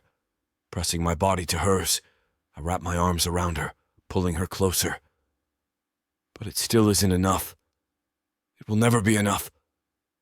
Sorry to interrupt this passionate scene, but it is too hot for YouTube to handle.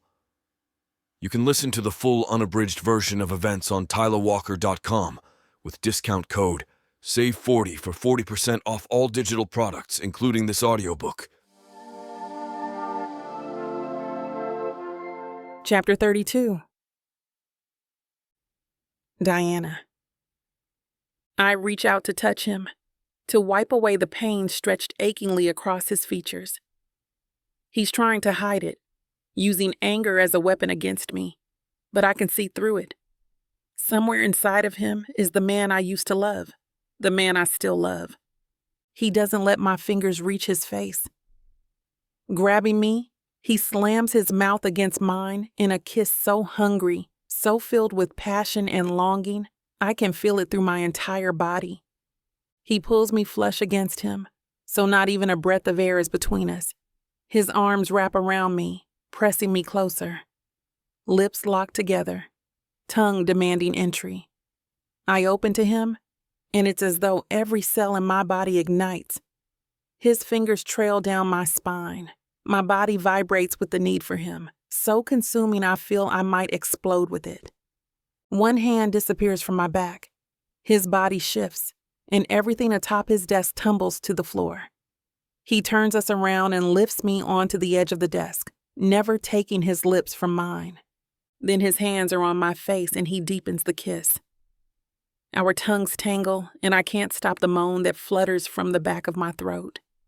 Bringing my arms around his neck, I tangle my fingers in the soft hairs that rest there. I could stay just like this with him forever. He leans over me, his body pressing me down against the desk. The hard wood digs into my spine, but the sensation only adds to the heat of his body atop mine. My head falls back, hanging off the side, and his mouth leaves a trail of fiery kisses along my exposed neck. Licking and sucking, I moan at the soft, fervent feel of his lips against my skin. Looks like the rest of this chapter is way too hot for YouTube. Interested in getting the spicy stuff? Or just tired of the ads and interruptions? Grab the uncut, ad-free version of Smooth AF from TylaWalker.com. With code SAVE40, you can even get a generous 40% discount on any digital product Miss Tyla has to offer. But we should get back to the story. Chapter 33. Joseph. She's sobbing in my arms, deep gut-wrenching cries that tear through my heart. She sounds so utterly broken. I hug her to me, our sweat-covered flesh sticking together. Her body shakes uncontrollably in my arms. A feeling of helplessness washes through me, and I'm lost as to what to do. I don't know what's wrong with her. Diana? Did I hurt you? Why are you crying? Every breath comes out ragged and forced, as if she's willing herself to pull it together, but doesn't have the strength. Her body stiffens as she shakes her head before pressing her hands to her face. Diana, please, talk to me. Staring up into my eyes, her words come out hoarse and defeated. Whatever it was you were trying to do, congratulations, you've achieved it. I am broken. You have broken me beyond anything I could have ever imagined. Her voice cracks, and a new wave of tears falls from her eyes. Diana, I did it for you, Joseph, she says, wiping the tears from her cheeks. All those years ago, I did it for you. I was trying to protect you, keep you safe. Your mother told me what my parents did to them. The threats. They were going to take everything from your family because of me. They planned to destroy you, your education, your career, your future. You would have lost it all, and it would have been my fault. Her voice is marked with pain. I couldn't let that happen. I regret hurting you the way I did. I never wanted to let you go. I loved you so much, and I've lived with this pain and sadness for years. It eats away at everything inside of me. She lifts her teary eyes to face me. I still love you. I'm so in love with you it makes me crazy. If you want to punish me for what I did, fine. I'll accept it. I can handle any punishment you dole out as long as we're together. I just don't want to live another day without you. The pain in her eyes is pure agony. She reaches up, brushing soft fingers along my cheek. A weak smile stretches across her lips, but more tears cascade down her cheeks. It morphs into a pain so vivid I nearly pull away. I don't want to believe her. I can't believe her. Using every ounce of resolve I possess, I stiffen under her touch. I don't believe you, I bite out. I don't want to hear your lies. They won't change anything. I know, she says softly, nodding her head as reassurance. I understand. Taking a deep breath, she squares her shoulders. Pulling out of my arms, she turns and starts putting on her clothes as though nothing has happened. I stand staring at her, dumbfounded by the sudden change. When she's finished dressing, she turns to face me. Will you be coming home for dinner tonight? The wedding is just a few days away. We need to go to the rehearsal dinner. Everything has been finalized. The wedding planner was extremely helpful. The locations are booked and ready. The menu and catering have been set. The cake will be beautiful. It will be a lovely event. I'm sure everyone will be talking about it. Her sudden offhand attitude is getting under my skin. How can she be so calm after what just happened? How is she not livid? What the hell is wrong with you? I've taken your life, made you a prisoner in my home. Scream at me for the love of God. Get angry, slap me, curse at me, something, damn it. She does none of that. Her eyes fill with sadness, and the tears begin to fall once more. A shaky smile spreads across her face, and it feels like she's staring directly into my soul. I love you, Joseph. I've always loved you. From now on, you won't have any argument from me. I will accept my punishment with grace if that's what you want. If that's what will make you happy. I don't want her to be accepting. I want her to hate me. I want her to feel every bit as broken as I did when she left me. Anger burns through my veins, but behind that is something else. Something that sends a chill up my spine and burrows into the skin at the base of my neck. A deep ache thrums in my chest, and the pain is so real I can barely breathe around it. No, I refuse to accept it. I will not feel guilty for what I've done to her. I will not hurt over her. Just leave, I scream, pointing towards the door. Get the hell away from me! She nods her head, grabs her purse, and walks out the door. The rage that scorches through me is all-consuming. I don't try to tamp it down. Instead, I let it fuel me. A guttural cry erupts from my mouth, and I slam my fist atop the desk. The majority of its contents are already scattered about the room. Grabbing hold of one of the computers, I bring it above my head before slamming it to the ground at my feet. The bookshelf is next.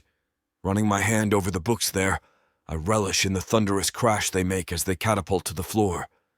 It isn't enough. I'm so consumed by fury I feel like a wild beast out for blood. Grabbing hold of the frame, I tip the bookshelf over and the rest of the contents tumble to the floor. The top half hits the desk and the wood splinters at the top. Turning, I slam my fist into the wall. The drywall gives way. I should be thrilled I managed to miss one of the steel support beams, but I'm not. A broken hand might be just what I need right about now. My breath comes out in ragged gasps as I stare at the destruction I've caused. This isn't me. I'm supposed to be the one with the power, not her. What the hell am I doing? Chapter 34. Diana. I'm standing with our coordinator, Jeanette, at the entrance of the Rainbow Gardens. This is where our ceremony is tomorrow, and we're here waiting for Joseph to show up. It's the day before our wedding, and he can't bother being on time for rehearsal, I think, as he finally walks up to us. He focuses on Jeanette and doesn't say a word to me. She tells him where to go, and he walks away from us, still not acknowledging my presence. My heart sinks as I watch him walk away. I feel it nearly shatter when he stands at the altar, turns to face us, and won't make eye contact with me. He's looking in my direction, but his eyes are staring right through me. It's almost like I'm not even here. Is this ever going to work between us? He's being so cold. I know I have no real options, but I still can't see how sustainable this can possibly be. Jeanette pulls me out of my sad thoughts and guides me toward the right place to stand before I walk down the aisle. I awkwardly giggle as her hands come off my shoulders. Don't worry about it, hun. It's so hard to practice when nothing is set up. The day of your wedding will go much smoother, I promise, she says. Her words are like knives through my heart. What will happen during the ceremony if he's acting like this today? We can't fool everyone if he can't even look at me. What is his plan now? I think as I stroll down the aisle toward him. He's still staring in my direction, but I can tell he's staring off at something behind me instead. Our eyes never meet, and I'm trying to hold back tears as Jeanette makes us grab hands. I think we know how this part works, he says, letting my hands fall from his. I have things to take care of. He walks away from the altar and out of the entrance he came in. His gait is quick, telling me he is trying to get out of here as fast as he can without running. I don't know what I'm thinking. How is this going to work between us? I want him so badly, and I know my heart can handle him working through rebuilding his trust for me, but I don't think I can do it if he's going to act like this. My heart physically aches as he disappears, and I can feel Jeanette's eyes on me. I don't dare meet her glance because I don't want to see the pity in her eyes and the confusion on her face. You have to pretend everything's okay. Don't let his actions bother you. We can deal with this heartbreak later.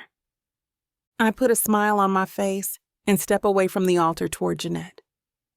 So, will the aisle be laid and the chairs put out the day of? Or will there be a time beforehand that I can look it over? I ask her, trying to distract her from the elephant in the room. Yeah, she stutters. I'll have my team down here later this evening, and then you can come to take a look.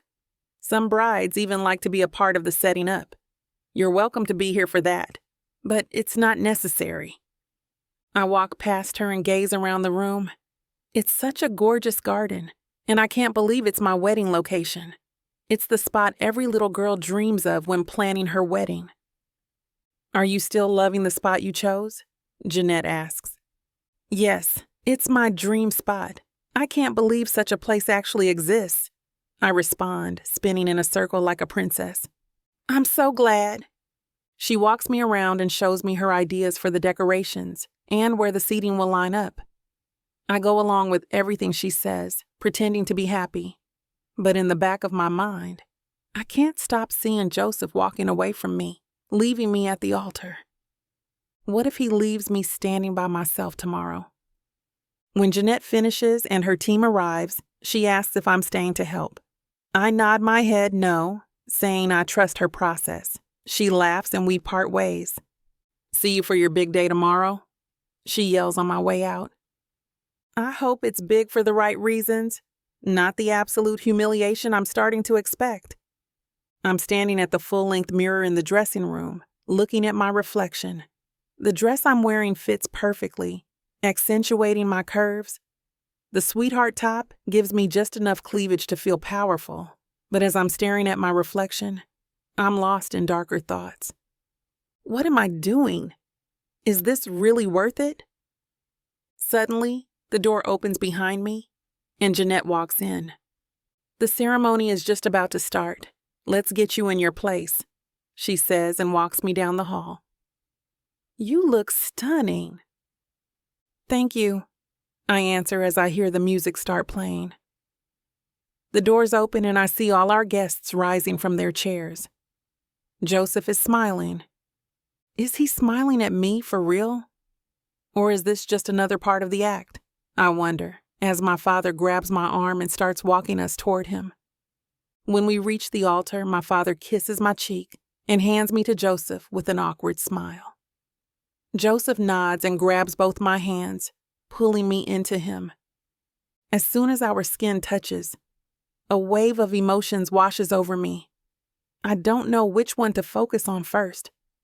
I close my eyes, questioning everything. Suddenly, I feel happy and sad at the same time. This is a dream come true, but it's also a nightmare. The officiant starts talking, and my eyes dart open. Joseph's smiling at me, and my heart melts.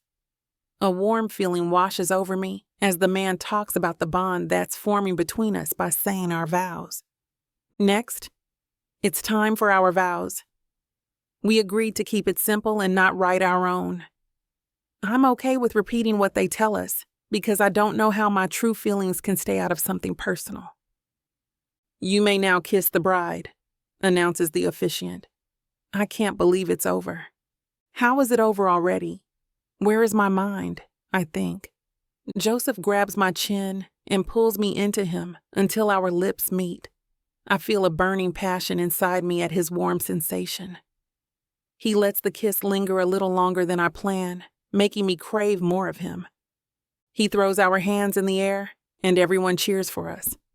When I look out at the crowd, I see many friends here supporting us. Ebony and Christoph are in the second row, next to Bruce and Jennifer. I can't stop thinking about how solemn and beautiful the ceremony is, and how perfectly it represents the one in my mind as a little girl. My body feels warm and excited, but my heart is numb. I can't feel anything anymore.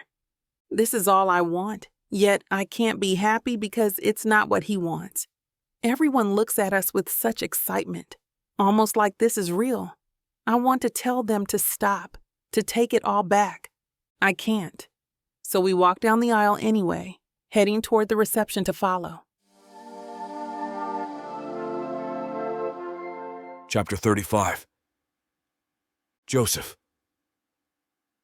Diana is standing beside me at the cake table in a gorgeous sangria thigh-length dress. I'm noticing how tightly it hugs and shapes her body perfectly, driving me crazy. All I want to do is shove the cake off the table and throw her onto it in front of everyone.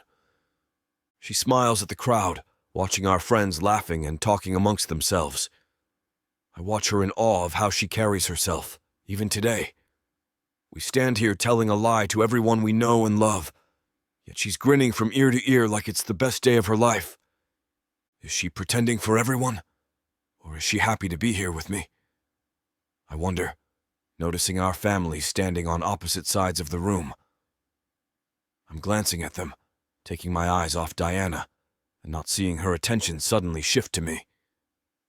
Well, our families couldn't look any more uncomfortable, I don't think. She laughs dryly. I stare at her momentarily, wondering how she can see the humor in everything. She constantly makes bad scenarios better, and I love it. Yeah, it's almost like they don't like each other or something, isn't it? I say, laughing with her. It feels so good to be acting so normal again. I've been closing myself off from her the last few days because I can't allow myself to feel the things I'm feeling. But in front of all these people, there's a certain comfort in just letting things be easy. I hate seeing her upset, and I'm torn by how everything is going. I have to play the part of the devil just to keep her away from me, even if it stings. But today is one of the very few days where I have to just let go of that. I can't spend my own wedding stomping and yelling, so I'm acting on how I genuinely feel for her. I don't want anyone to see me upset, so I get to stop pretending and be myself with her. It's just weird to realize that the love part was supposed to be pretend. Somewhere along the way, it's the hate I started faking. It's nice to see you laughing. I was starting to forget what it looked like. She smiles and nudges my shoulder. Would you care to dance, wife? I ask, trying to avoid her blatant flirting. I still have to guard my feelings. Her eyes light up. I would love to. I grab her hand and twirl her across the dance floor, pulling her into me once she's entirely on the hardwood. The music is playing, and the people around us smile until they finally join us. Our first dance as a married couple, she says, smiling so big it's hard to remember we're pretending. By the look on everyone's faces, they believe us, I say, bringing her back to reality. I don't know why she is looking at me with such love in her eyes. Why is she doing this to me? Isn't it enough to drive me crazy? Now you're going to show me your soft side, too. She's not breaking eye contact, making me want to kiss her so badly. I know we can't because in a moment like this, I will fall so hard it'll kill me. I start scanning the room, looking for something to divert my attention to. Luckily, the song we're dancing to ends then. Jeanette grabs the microphone from the corner stage. Put your hands together because that was the first dance as Mr. and Mrs. Manning, she says. The whole room breaks into applause, and I feel my face turn 12 shades of red. Diana wraps her arm around me, squeezing tightly as everyone cheers for us. Jeanette continues. Now, I think it's time to cut the cake. She gestures for us to meet her at the cake table again, and we stand behind a sizable 3-tiered fondant cake. It's nearly taller than me and looks straight out of a magazine. I can't help but secretly admire Diana's choice as I cut the first piece. We do the whole tradition of stuffing cake in each other's faces, and I want to lick the frosting off hers. We start handing out the cake, and suddenly, Diana starts walking away. She walks to the bar and takes a whole bottle of wine from the ice bucket it's sitting in. She doesn't even bother with the glass, chugging from the neck as she walks back to me. She asks me to dance again, and we're losing ourselves, having fun and enjoying each other's company for the next few hours. But every once in a while, Diana slips over to her bottle and chugs a little bit more. Suddenly, my father approaches me. Joseph, can I speak with you? Alone, please, he says pointedly. I look at Diana over with her bottle, and it worries me. I don't want to leave her when she's drinking, especially as much as she has. I'm all for her having fun, but I don't want her letting something slip about our arrangement if she's alone. I study her for a moment contemplating, but my father interrupts. Joseph, it's important. It's regarding Diana's parents. I sigh and follow him out into the hallway. He walks to one of the rooms out of earshot and shuts the door. Alice is already sitting in the room when the door closes behind us. My eyes dart back and forth between them, wondering what the hell is going on. Franco starts the conversation. Joseph, We hope you are truly happy with Diana because we only want what's best for you. But we can't accept her parents. We don't even want to try and be on good terms with them. It's unfair that we have even to pretend when they've hurt us and caused so much pain to this family. They won't even acknowledge that it happened, he says. I can hear the anger in his voice, and it saddens me. I don't want to put anyone through pain other than Diana, and now I don't even want to hurt her.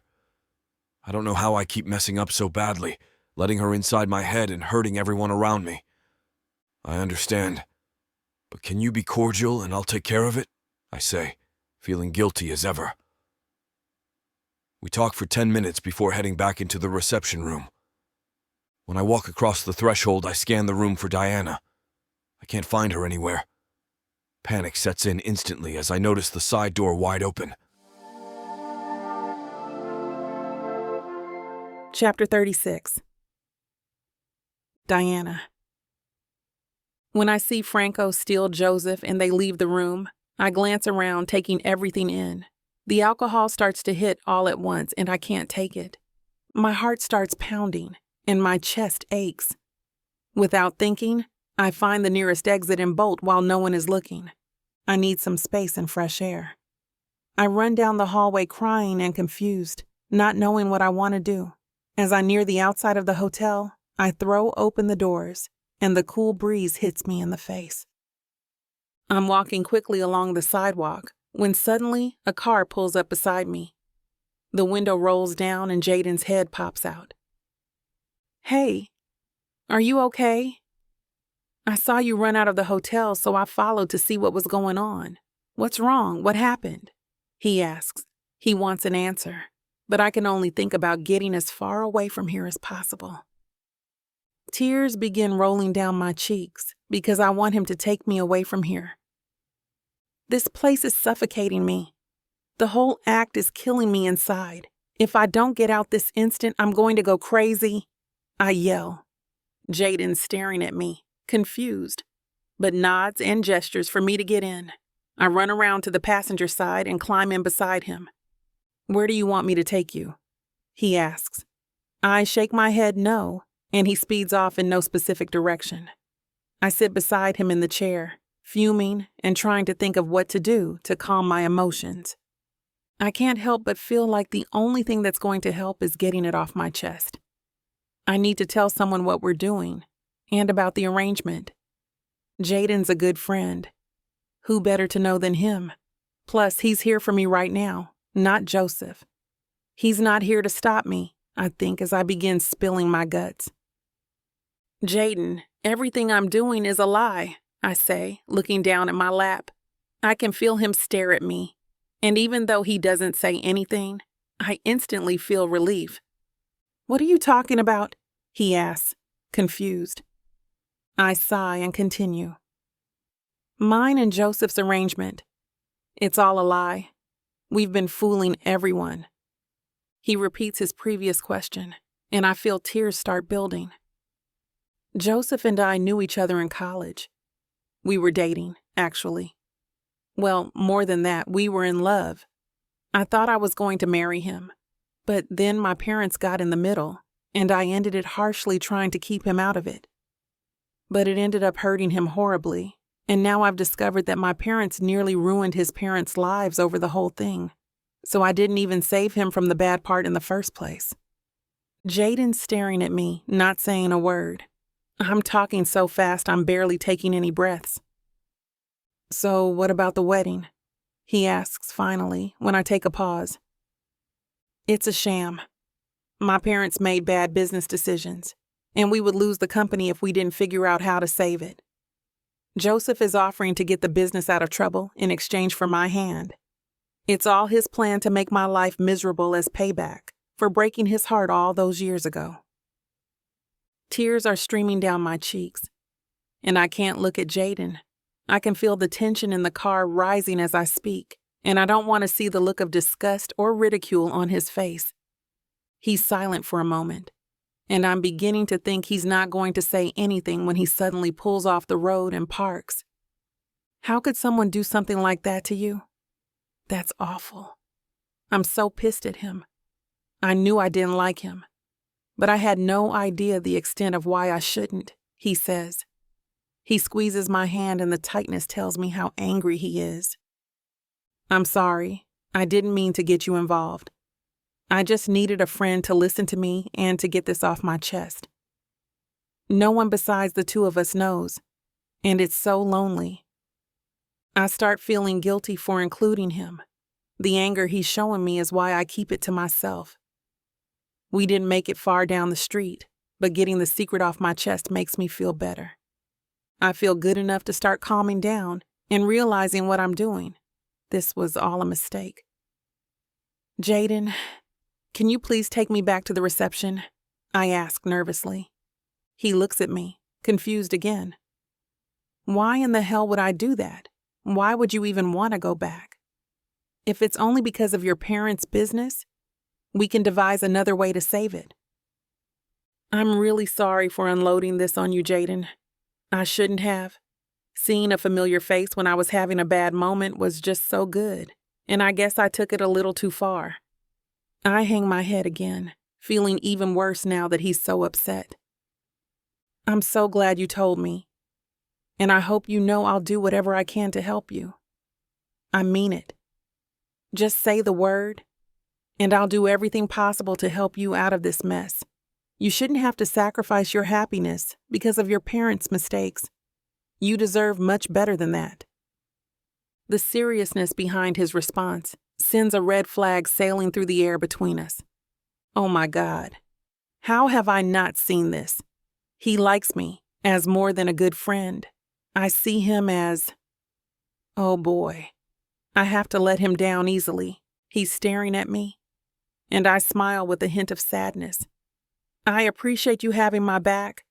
Believe me, I do, but honestly, Jaden, despite everything going on, I'm in love with him.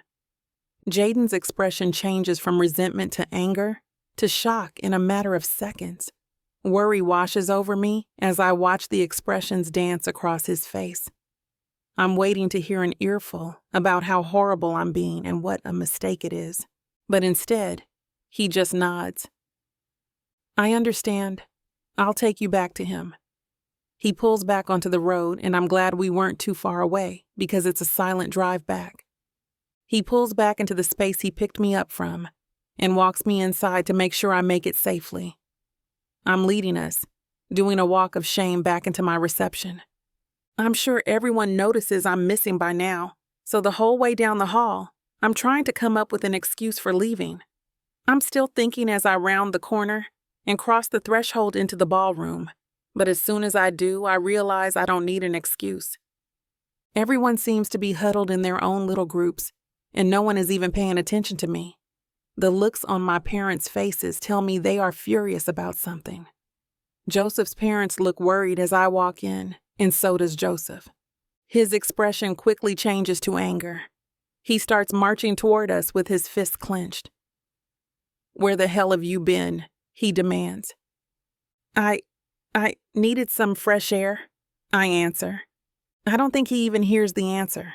He sees Jaden coming in behind me, and violence fills his features. I'm about to intercept him, but before I can get a word out, he lunges past me and tackles Jaden to the ground. Everyone gasps as the two start throwing punches and shouting. "Stop it!" I yell. Chapter 37. Joseph. Where has Diana run off? I've been looking for her for the past 20 minutes. My heart is racing, my palms sweaty, and that sinking feeling is building in the pit of my stomach. It reminds me of how I felt when Diana last walked out of my life. To sum it up, I felt like I'd been sucker punched. I swore I'd never allow myself to get caught up like that again. I also swore revenge. No one should be made to feel how Diana made me feel. I won't go through that cruelty again. And things were just starting to look up between us. She nearly had me. The problem, of course, is I can feel myself getting caught in her web. I have such a hard time resisting her pretty face. She'd be amazed to know how many times she's nearly fooled me already. But I'll deny it. I'll deny it to the very end and with every inch of my soul. An iciness etches throughout my body. I can't shake the sensation that I'm about to hurl. Stress does things to a person, and it's overworking me hard. Where the hell has she gone? Have I been too hard on her lately? No, I reassure myself. Perhaps I need to be much harder. She doesn't seem to have learned a thing. I walk past Ebony and stop. A thought occurs to me. Maybe she's in the ladies' room. I could go in and find out, but I don't want to look like an ass in front of everyone. Better send in a woman. Hey, Ebony, I say. Hey, Joseph, congratulations, she responds and smiles. You haven't seen Diana, have you? I ask. No, do you need help finding her? Yeah. Could you check the ladies' room? I ask. Everything has been going according to plan. But sure, it isn't perfect. A few times I had to remind her to smile. And then there are her parents, who are being complete asses to my parents. Okay, maybe things aren't perfect, but they've been going as planned until I left her side. Now I have no clue where she is, and it honestly pisses me off. Ebony returns and shakes her head. I don't see her in there. Sorry, she says, and gives me an apologetic look. I'm sure she'll turn up, though. If I see her, I'll let her know you're looking for her. Thanks, I say and walk away. I look around. No Diana. I reach for her phone and glance up one last time. That's when I see her. Our eyes connect and I walk toward her. She looks scared. Where the hell have you been? I hiss. I needed some fresh air, she says. She no sooner finishes her words when Jaden walks in behind her. What the hell? Was she with him? At our wedding reception? I can no longer control myself.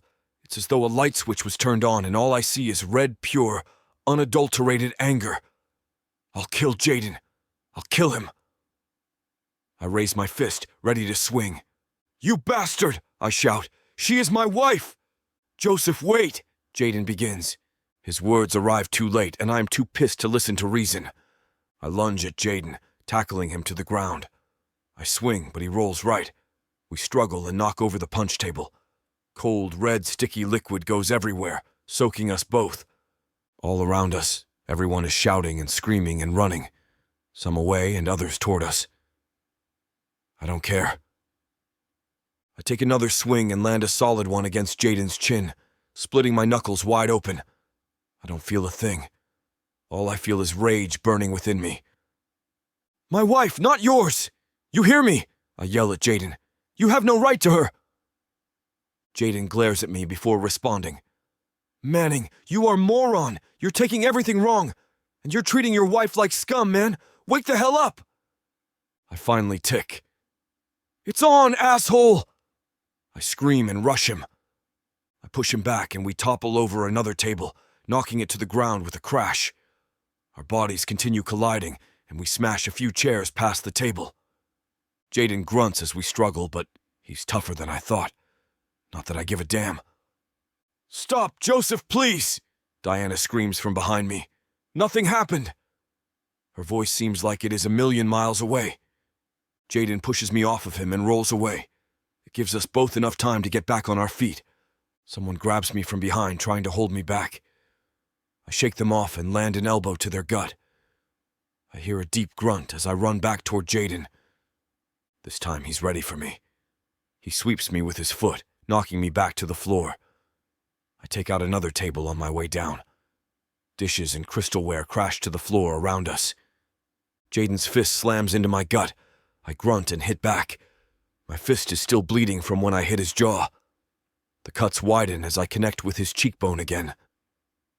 Jaden lands a few more hits, primarily to my face. He catches my lips with one, rattling my teeth and sending a shockwave throughout my skull. I spit blood and smile because it hurt him too. Jaden curses under his breath and shakes his fist. You've got a hard head, Manning. I growl and pull myself up, then lunge for him again. We struggle before he pushes me off. I back into someone and then return to Jaden. I land a punch to his gut. Jaden readies himself for my hit, tightening his abs so my fist connects with a wall of solid muscle.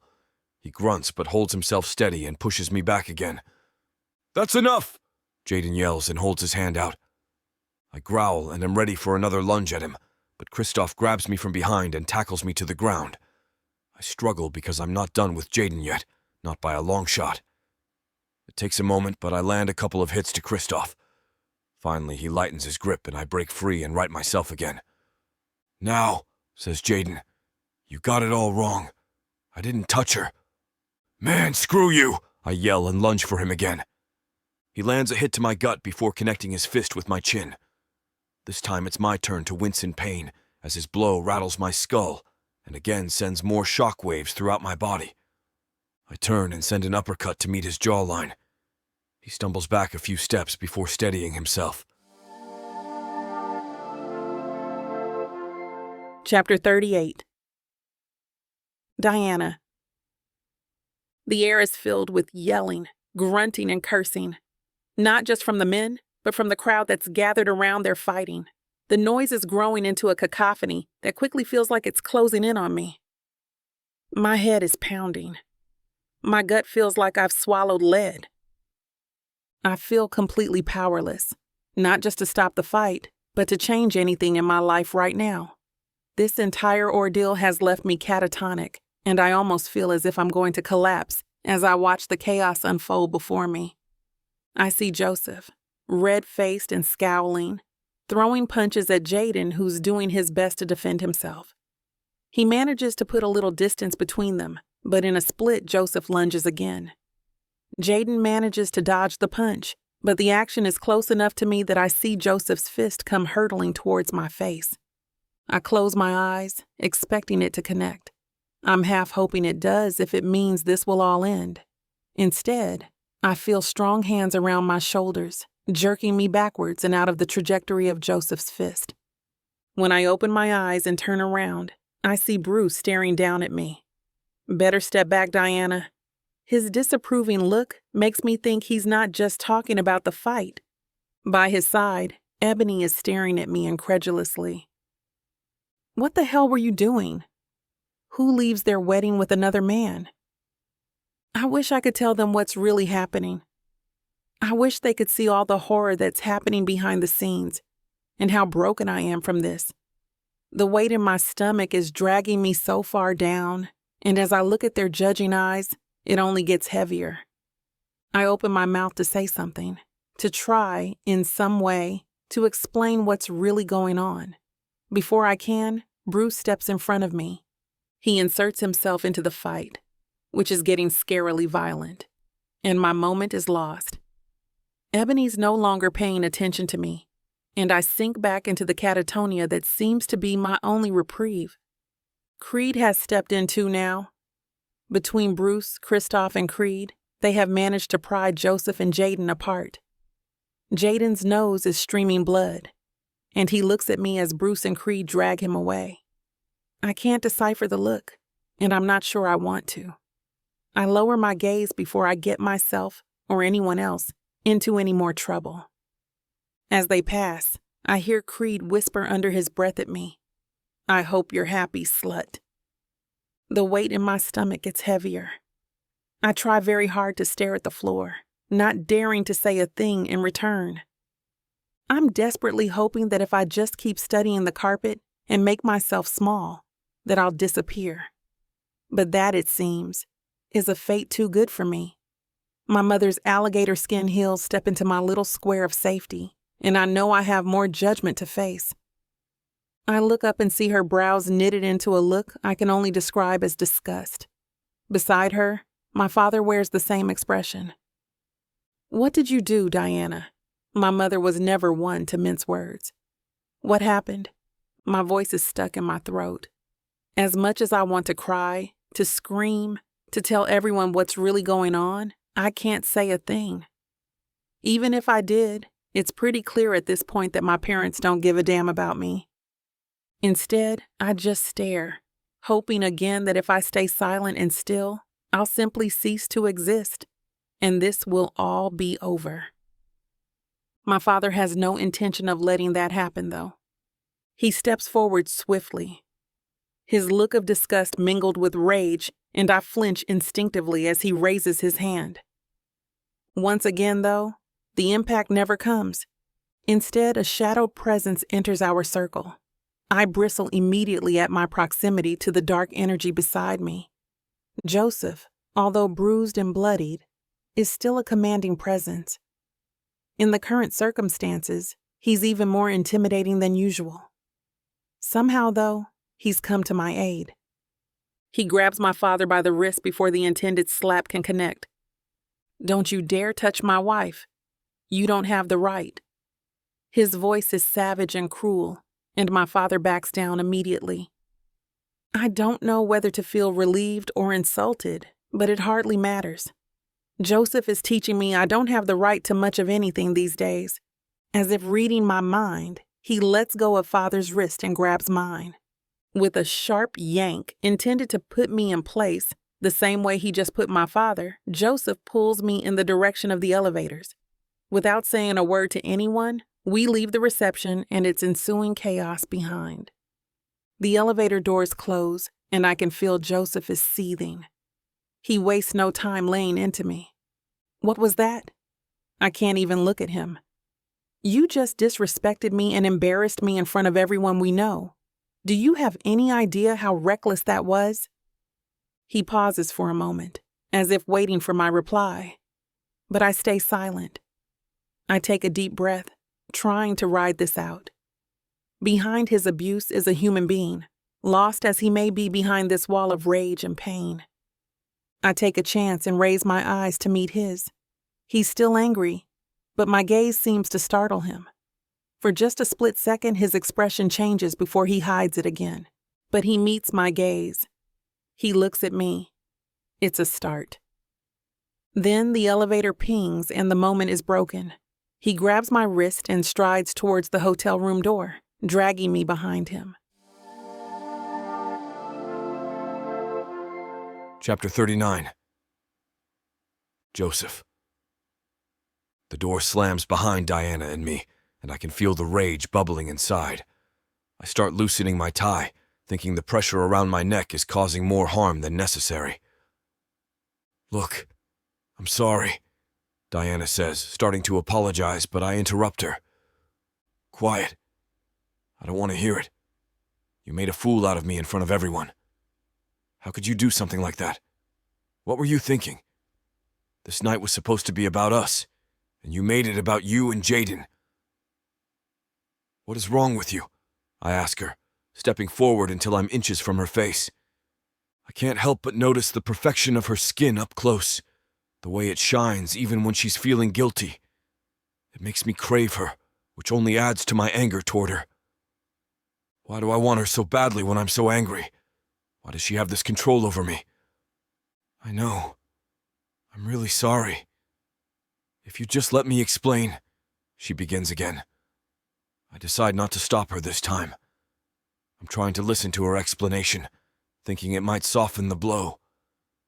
Or maybe she's finally going to admit she's in love with Jaden, but at least I'll know. I ran out upset and Jaden was just there. Her words trail off as my mind shifts to his face. Just hearing his name infuriates me, and picturing her with another man is making me absolutely insane.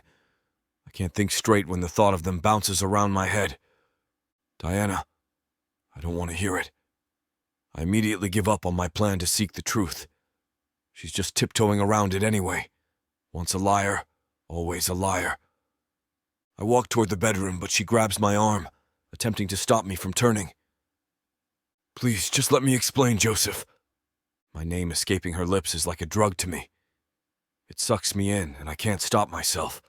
I have to have her right here, right now. Unfortunately, Joseph and Diana are too spicy for YouTube. If you want to listen to every little detail, head on over to tylawalker.com with discount code SAVE40 for 40% off all digital products, including the uncut version of these events. Joseph collapses over me, his face buried in my neck. I run my hands up his spine before wrapping my arms around him. I love this man more than I've ever loved anyone or anything before. I don't ever want to let him go. But the moment is cut short as he rolls off of me and heads into the bathroom. I lie there as a heavy sense of dread pushes down against me. Tears spring to my eyes. When he walks back to the bed, He lies down and rolls so that his back is to me. "Joseph?" I ask tentatively. When he doesn't respond, I reach over and press the palm of my hand to his back. He curls away as if my touch burns. "Joseph, what?" My words trail off as his shoulders stiffen. A deep ache throbs within my soul as the tears break over the barrier of my lashes. I roll to my side and pull my legs up to my chest as my body begins to shake with the tears pouring down my cheeks.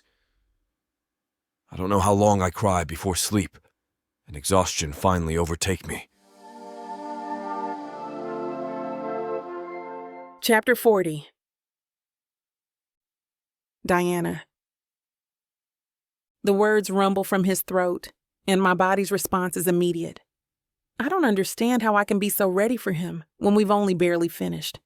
But I am. My body craves all of him, every moment. And you're probably craving an end to these interruptions. Sorry, but YouTube just can't handle the heat. That's why Miss Tyla is offering you the chance at a 40% discount on all of her digital products, including ad-free and uncut versions of every audiobook on this channel. All you have to do is go to tylawalker.com and use code SAVE40 at checkout. In the meantime, let's get back to the story. But the moment is cut short as he rolls off of me and heads into the bathroom. I lie there as a heavy sense of dread pushes down against me. Tears spring to my eyes.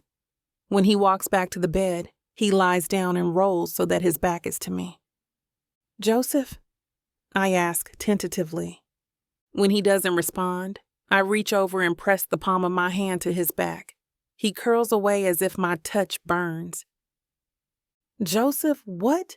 My words trail off as his shoulders stiffen. A deep ache throbs within my soul as the tears break over the barrier of my lashes.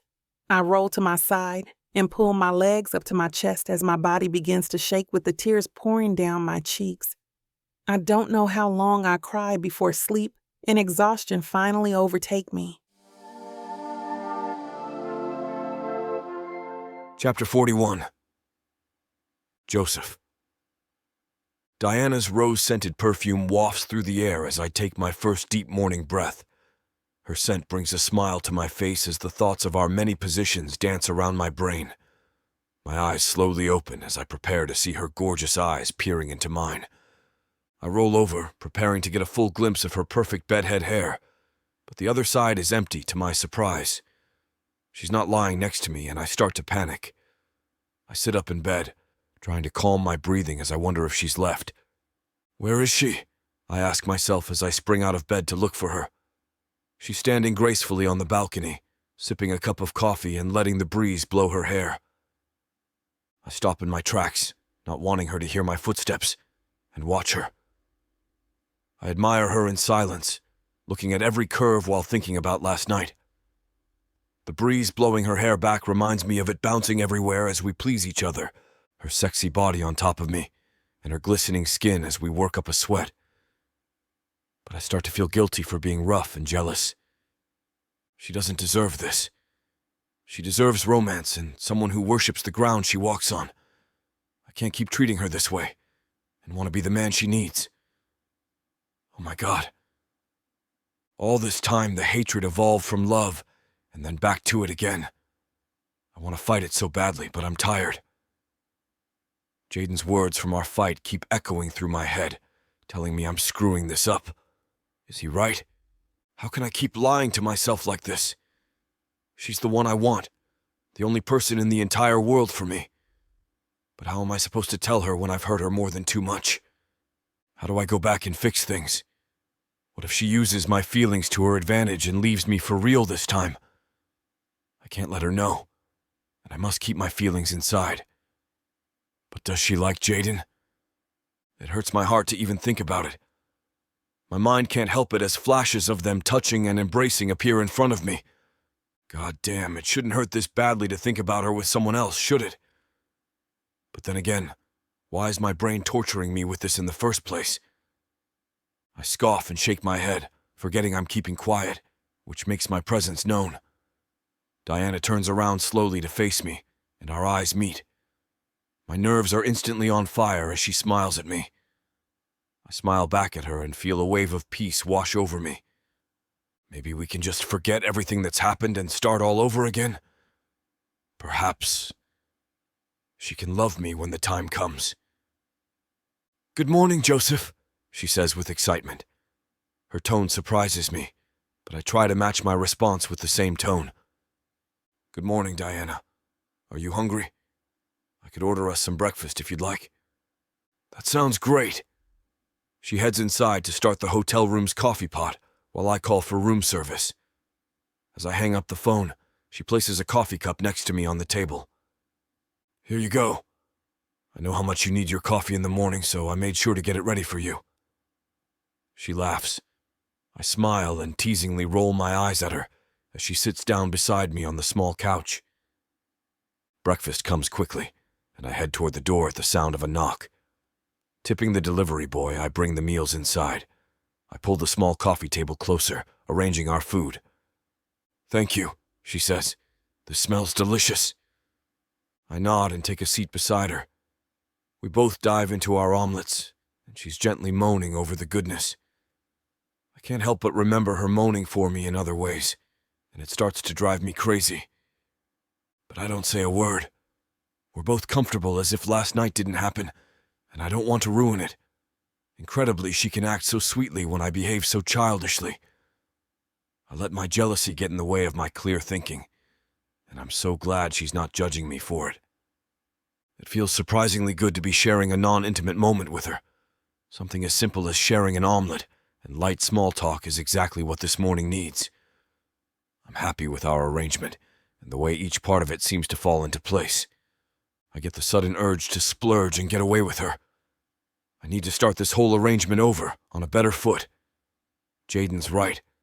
I'm blowing it. "How would you feel about going on vacation with me?" I ask out of nowhere. She looks at me, puzzled. "In general? Or like, right now?" "Right now, today." She smiles. "Of course, I would want to go with you." "That sounds like fun. Where do you want to go?"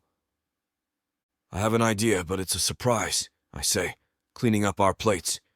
"Why don't you go pack our things from last night and I'll clean up?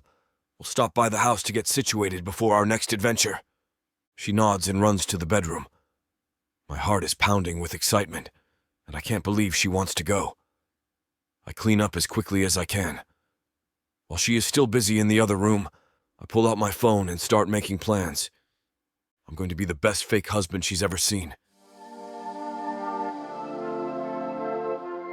Chapter 42. Diana. The flight feels like stepping into a portal. As much as the pain of the last few weeks still lingers, this morning's shift in energy between us gives me hope that maybe I'm getting through to Joseph. Despite everything, I still believe the Joseph I used to know is in there somewhere, beneath all the anger and bravado. I'm not so naive to think I can change him, but maybe my presence in his life will remind him of the man he once was. I won't lie.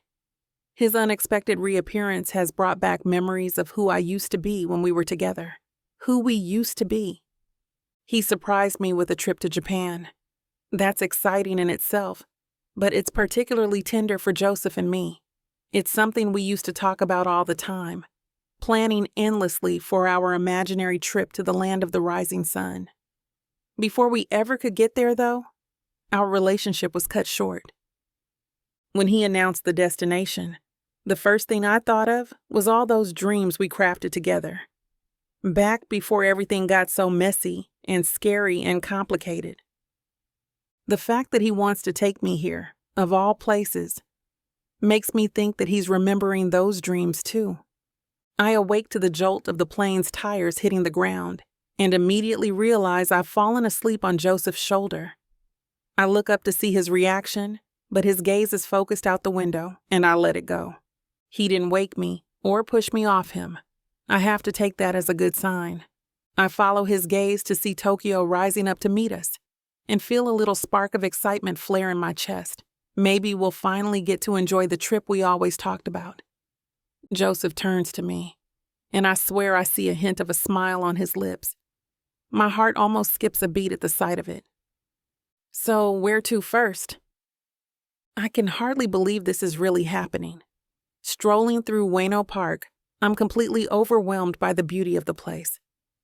By sheer luck, we've arrived at the beginning of cherry blossom season, and seeing the tiny pink blossoms makes my heart swell with a sort of bittersweet nostalgia.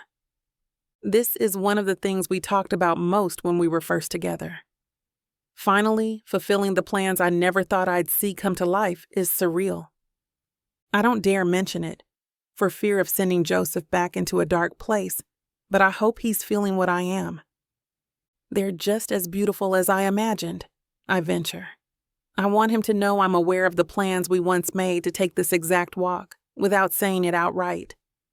It's a hint, an invitation, to remember those days if he wants to, but without forcing him if he doesn't. I practically hold my breath while I wait for his reply. We've both been skirting around any serious topics for ages now, and I hope the buffer will hold long enough for us to connect. They're even more beautiful than I imagined, he replies, and my heart melts. For a moment, I want to throw my arms around him, despite all he's done to me. Instead, I simply thread my arm through his as we continue walking under the boughs of the ethereal cherry trees. A moment later, I feel his warm hand take mine. A peace offering, perhaps. We spend the rest of the afternoon walking around the garden, chatting about the beauty of the place, about what else we'd like to do while we're here, about nothing at all. Neither of us mentions the wedding or delves into heavy topics. Part of me knows we can't ignore it forever, that we have to address what's happened between us until now. But for the moment, it feels nice just to enjoy each other's company. This dynamic is finally getting some much-needed lightness, and I'm in no rush to end that. That night, Joseph takes me out to Roppongi, the nightclub and restaurant district. True to style, he chooses an upscale Japanese restaurant, something we could never have dreamed of when we first fantasized about our vacation to Japan all those years ago. Thank you for bringing me here, I say as I wait for our meal to arrive. My eyes meet his, and again I catch a glimpse of the man I used to know. His facade is slipping again. It has been ever since I sent him that warm smile the morning after our wedding. My heart leaps at the sight of it. I'm glad we came. This time he smiles first. I'm about to say something else when the waiter arrives with the food. When I catch Joseph's eye again, his walls have gone back up. Slowly, I'm seeing him though. The real Joseph hiding behind the persona he's carved out for himself. I know how messed up all this is. The fake wedding, the revenge, the contract, the abuse. But I also know this isn't him, that beneath all the anger is a well of pain begging to be seen. None of what he's done is okay, but it doesn't make him a monster either. I only hope he remembers that. Chapter 43. Joseph. Our first day in Japan was so much more beautiful than I could have hoped. Diana is absolutely glowing. Seeing her here in this magical place is literally a dream come true. I want to bring up all the plans we made when we were together, but I'm still bowing under the weight of shame I've been carrying with me since then. It's only gotten heavier since we reconnected. After all that I've done to her, I can barely face it. The only thing I can do is try to treat her the way she deserves from now on. Yesterday was all about Tokyo, but I want to get out of the bustle of the city. As much as I love the intensity that a city like this offers, I want to take Diana somewhere quiet. You packed your swimsuit, right? I ask as I watch her do her hair. The morning light is trickling in through the hotel room window, and her skin is practically sparkling. Yeah, why? You want to go to the pool? I grin, remembering her love of the sea. I was thinking about the beach. There's a quiet spot about an hour from here. We can take a drive. Diana lets out a little squeal, and I feel a soft glow in my chest knowing I've made her happy. I want this to feel like a real holiday. If I'm honest, I want it to feel like a honeymoon, but I don't dare say that out loud. I know this is still just a business arrangement, and part of me thinks she's just playing along because she has to. Her softness and kindness, her attentiveness. I'm still terrified it's just a ruse, and that any moment now she'll pull the rug out from under my feet. Again. If I'm honest, I know I deserve it this time. I've treated her terribly, hoping it would drown out the pain she left me with. But it's done nothing but burn whatever was left of my charred heart. Instead of the sweetness of revenge, all I feel is the crushing shame of what I've become. The only thing I can do is try to make up for what I've done. The rest is up to her. The view from Zaimokuza Beach is stunning. Diana skips ahead, throwing her head back and laughing with delight at the beauty before us. The water shimmers and ripples with reflections of the bright blue sky mingling with its navy hue. The real spectacle lies to the east, though. Behind a rocky outcrop jutting into the sea, I can make out the silhouette of Mount Fuji. Diana hasn't seen it yet. She's already barefoot, her toes grasping the sand, licked by the water. I come up behind her, my body already longing to feel her in my arms. I let one hand rest softly on her hip, and let the other hand wrap around her belly. My cheek finds hers, and I feel her press against me gently, as if melting into me. I turn her body slightly so she faces the east, and whisper softly, "Look."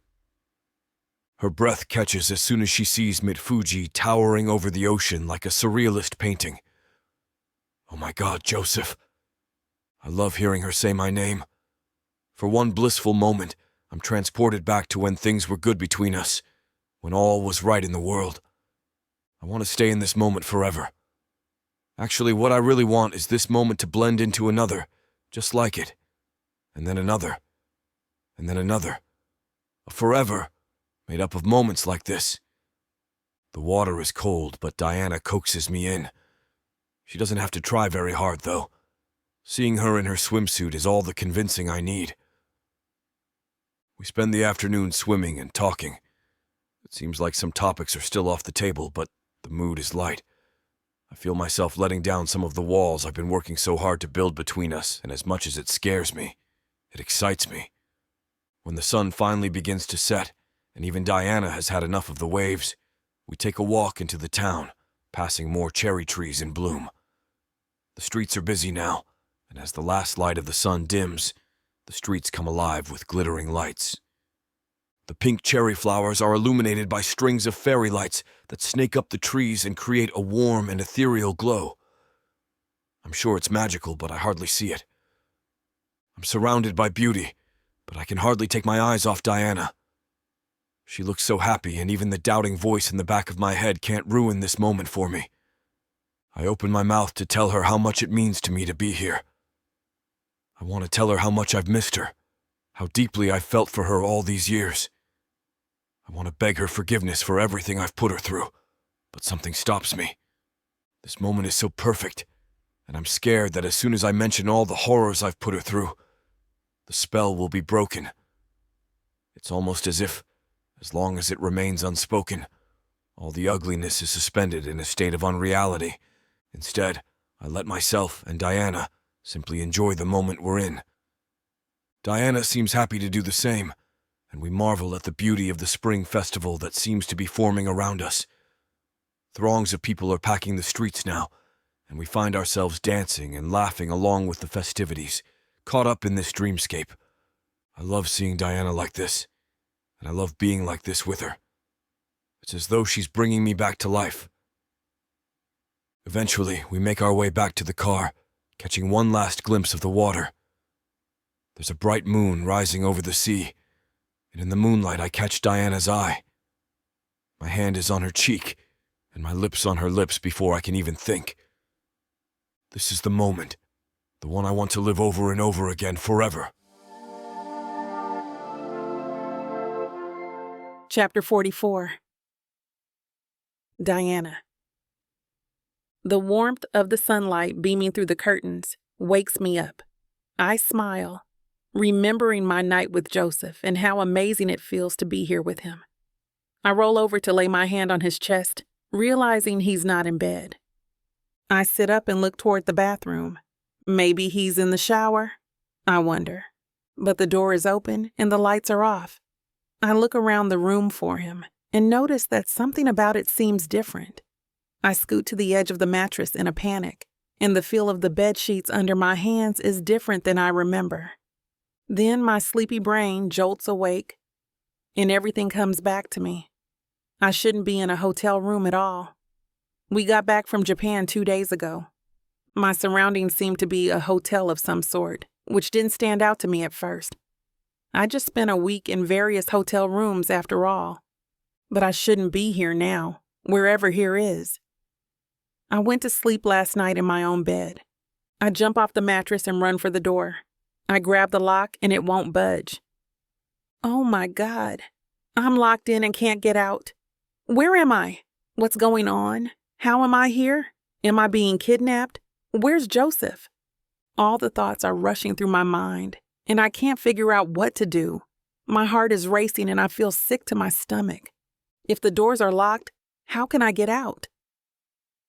I race to the other side of the room and grab the window, looking for a way to unlock it and shout for help.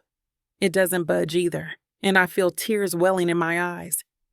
Hello, is there anyone there? I yell. Joseph, are you there? Can you hear me? I ask. There's no answer, and I begin pacing around the room. I'm trying not to have a full-blown panic attack because that won't help me. Now is not the time to panic. I need to figure out how the hell to get out of here. Suddenly, the door clicks and swings open. I sprint toward it, ready to escape, when Jaden walks in. Shock sweeps across my face when I think about his presence and my situation. What are you doing here? I ask him. Did you kidnap me? He scoffs. This is Inferno's decision. I'm going to help you. Oh my God, Inferno. With everything going on, I forgot about Inferno. His statement confuses me, but I don't take it lightly because I know Inferno is not something to mess with. My father has been trying to get in for years, and I know what kind of men they are. What do you plan on doing to me? I ask worriedly. I think about his recent feelings for me and how my response to them wasn't the answer he wanted. It makes me nervous to think about what he might be willing to do to get me. Nothing, Diana. I want to help you. Have a seat here, please. He gestures at the desk in the corner of the room, and we sit across from one another. He slides 2 files across the table to me, and I snatch them up. I quickly flip through the pages and notice that one packet is divorce papers, while the other is a business proposal. It shocks me, and I don't know what it means. I look at him in confusion, but he only gestures for me to keep reading. This is a proposal for you. I want to help, so you need to read the whole thing, he says. The business proposal shows that as long as I divorce Joseph, Inferno will help my company. It will be funded by Jaden and the other successful men. I wouldn't be dependent on Joseph's money anymore. I stop reading for a moment and process what it's saying. The offer is tempting, and it'll get me out of the pressure I'm under with Joseph and save the company simultaneously. But if there is a slight chance that Joseph might feel something more for me than the arrangement allows, I don't know if I want out of our marriage. My eyes dart along the page again as I continue reading. It says they'll hold shares in the company, but I'll be the president with the most shares and responsibility. I have been working so hard for this company, and this offer is a dream come true. I won't even have to answer to my father anymore. But does that mean it's too good to be true? I wonder. I'm letting it process, but I have to refuse immediately. I'm sorry. I can't accept, I say, sliding the files back to Jaden. The unchanging expression on his face tells me my decision doesn't surprise him. He nods and hands me another file. I open it and read through all the pages, my face growing paler with every page I turn. It's about Joseph. It's proof that he's trying to swallow the company using me. What's going on here? Is my family really going to lose everything after all? Is everything I've been doing all for nothing? I stare at the pages, not knowing what to say, as Jaden hands me another packet of paperwork. My heartbeat races as I read through evidence that Joseph is responsible for my family's downfall in the first place. He didn't just step in to help us. He manipulated the situation, forcing us to depend on him. What the hell is going on? This can't be true. He can't do this to me, right? My whole body is in shock, and I'm shaking like a leaf. I need to be angry with him, right? I should want to make him suffer. I should take this deal, release myself from him, and forget the whole thing between us. But as much as I want to forget him, I can't. He's all I want, and I don't know how far I'm willing to go to get him. You seem conflicted, Jaden says. I am here to help you. This contract can be signed. Your divorce is in effect immediately, and your company is saved. I don't see what is tripping you up. It's everything you wanted. This is the best option for everyone. Sign here. He hands me a pen and slides the contract to me. I stare at it, feeling faint. What should I do? Oh, God. The easiest thing to do is sign it and move on with my life. But I don't want to move on from him. He's my everything, and I love him. Chapter 45. Joseph. Diana is tapping her foot viciously under the table across from Jaden as I watch their interaction from the monitor I'm sitting behind. She's crying and trying to get away from Jaden, and I can't fathom how they're doing this to her. She's such a sweet and gorgeous girl, and each of her cries is fueling my rage even more. I can hear everything they're telling her about me, and it's pissing me off. All the information in those files is confidential, stuff she won't understand yet. They're painting it in a way that makes it seem like I'm her enemy, and I don't see why. After all I've done to win her back, why is Inferno the thing blocking my path now? Diana's face pales with every new piece of information she gets, and it's crushing me. I can see each piece of paper shred us apart, tearing us further from our well-deserved happily ever after. I want to rush in and explain my side of things, the reason for the paperwork that Jaden's showing her. But I can't move from my spot in the front row seat of the monitor. Bruce and Creed are standing behind me like bouncers, ready to take me down if I try anything. Creed is the whole reason I'm here in the first place. He was standing outside my room this morning, waiting for me. I know his strength because I'm sitting here against my will and without giving my permission. I watch as Jaden presents her with the plan Inferno couldn't wait to pull out, because for whatever reason, they want to test her now, and I can't believe this is the way they're choosing to do it. It's unbelievable, and I'm curious as to what her answer will be. I can see how uncomfortable she is by the unimpressed look on her face. Will she even answer them? Is there even a slight chance it'll be an answer that I want to hear? I can't ignore that they're presenting her with a good deal. What if she says yes? What will I do if I finally accept I'm still in love with her, and she chooses to take their way out? My heart races as I watch her stare at him, not knowing what the outcome will be. A part of me secretly wants her to choose me, tell them to get out, and that she wants to stay married. But the other part of me knows I haven't been the most admirable husband, so I don't have a say in her decision. She can take this deal and be rid of me forever, and honestly, I won't blame her. Suddenly Diana's lip part as she's about to speak, and my breath stops in my chest, waiting for her answer. It's okay. I don't need anyone's help, she says, smiling at Jaden. I won't accept this. I watch her slide the papers back to him before continuing. If this is what it takes for Joseph to forgive me, I'll hand the company to him. I won't care about it at all. He can take everything from me as far as I'm concerned. As for my parents... She giggles, but it's a bitter, mirthless sound. Jaden, my parents are the sole reason I hurt Joseph in the first place. I was trying to protect him from them. So this is his revenge on them. And I don't care. They never treated me like a daughter anyway, and I've always been a disappointment. I might as well add this one to the list. Jaden's face turns bright red. I don't think you're thinking this through logically, Diana, he says. Joseph will never see you as anything other than a business asset. Don't you want to save this company? Wasn't that the whole point of your arrangement with him in the first place? I don't know why you don't cut your losses with him and accept a much better deal. Every word he says to her makes me twitch in my seat.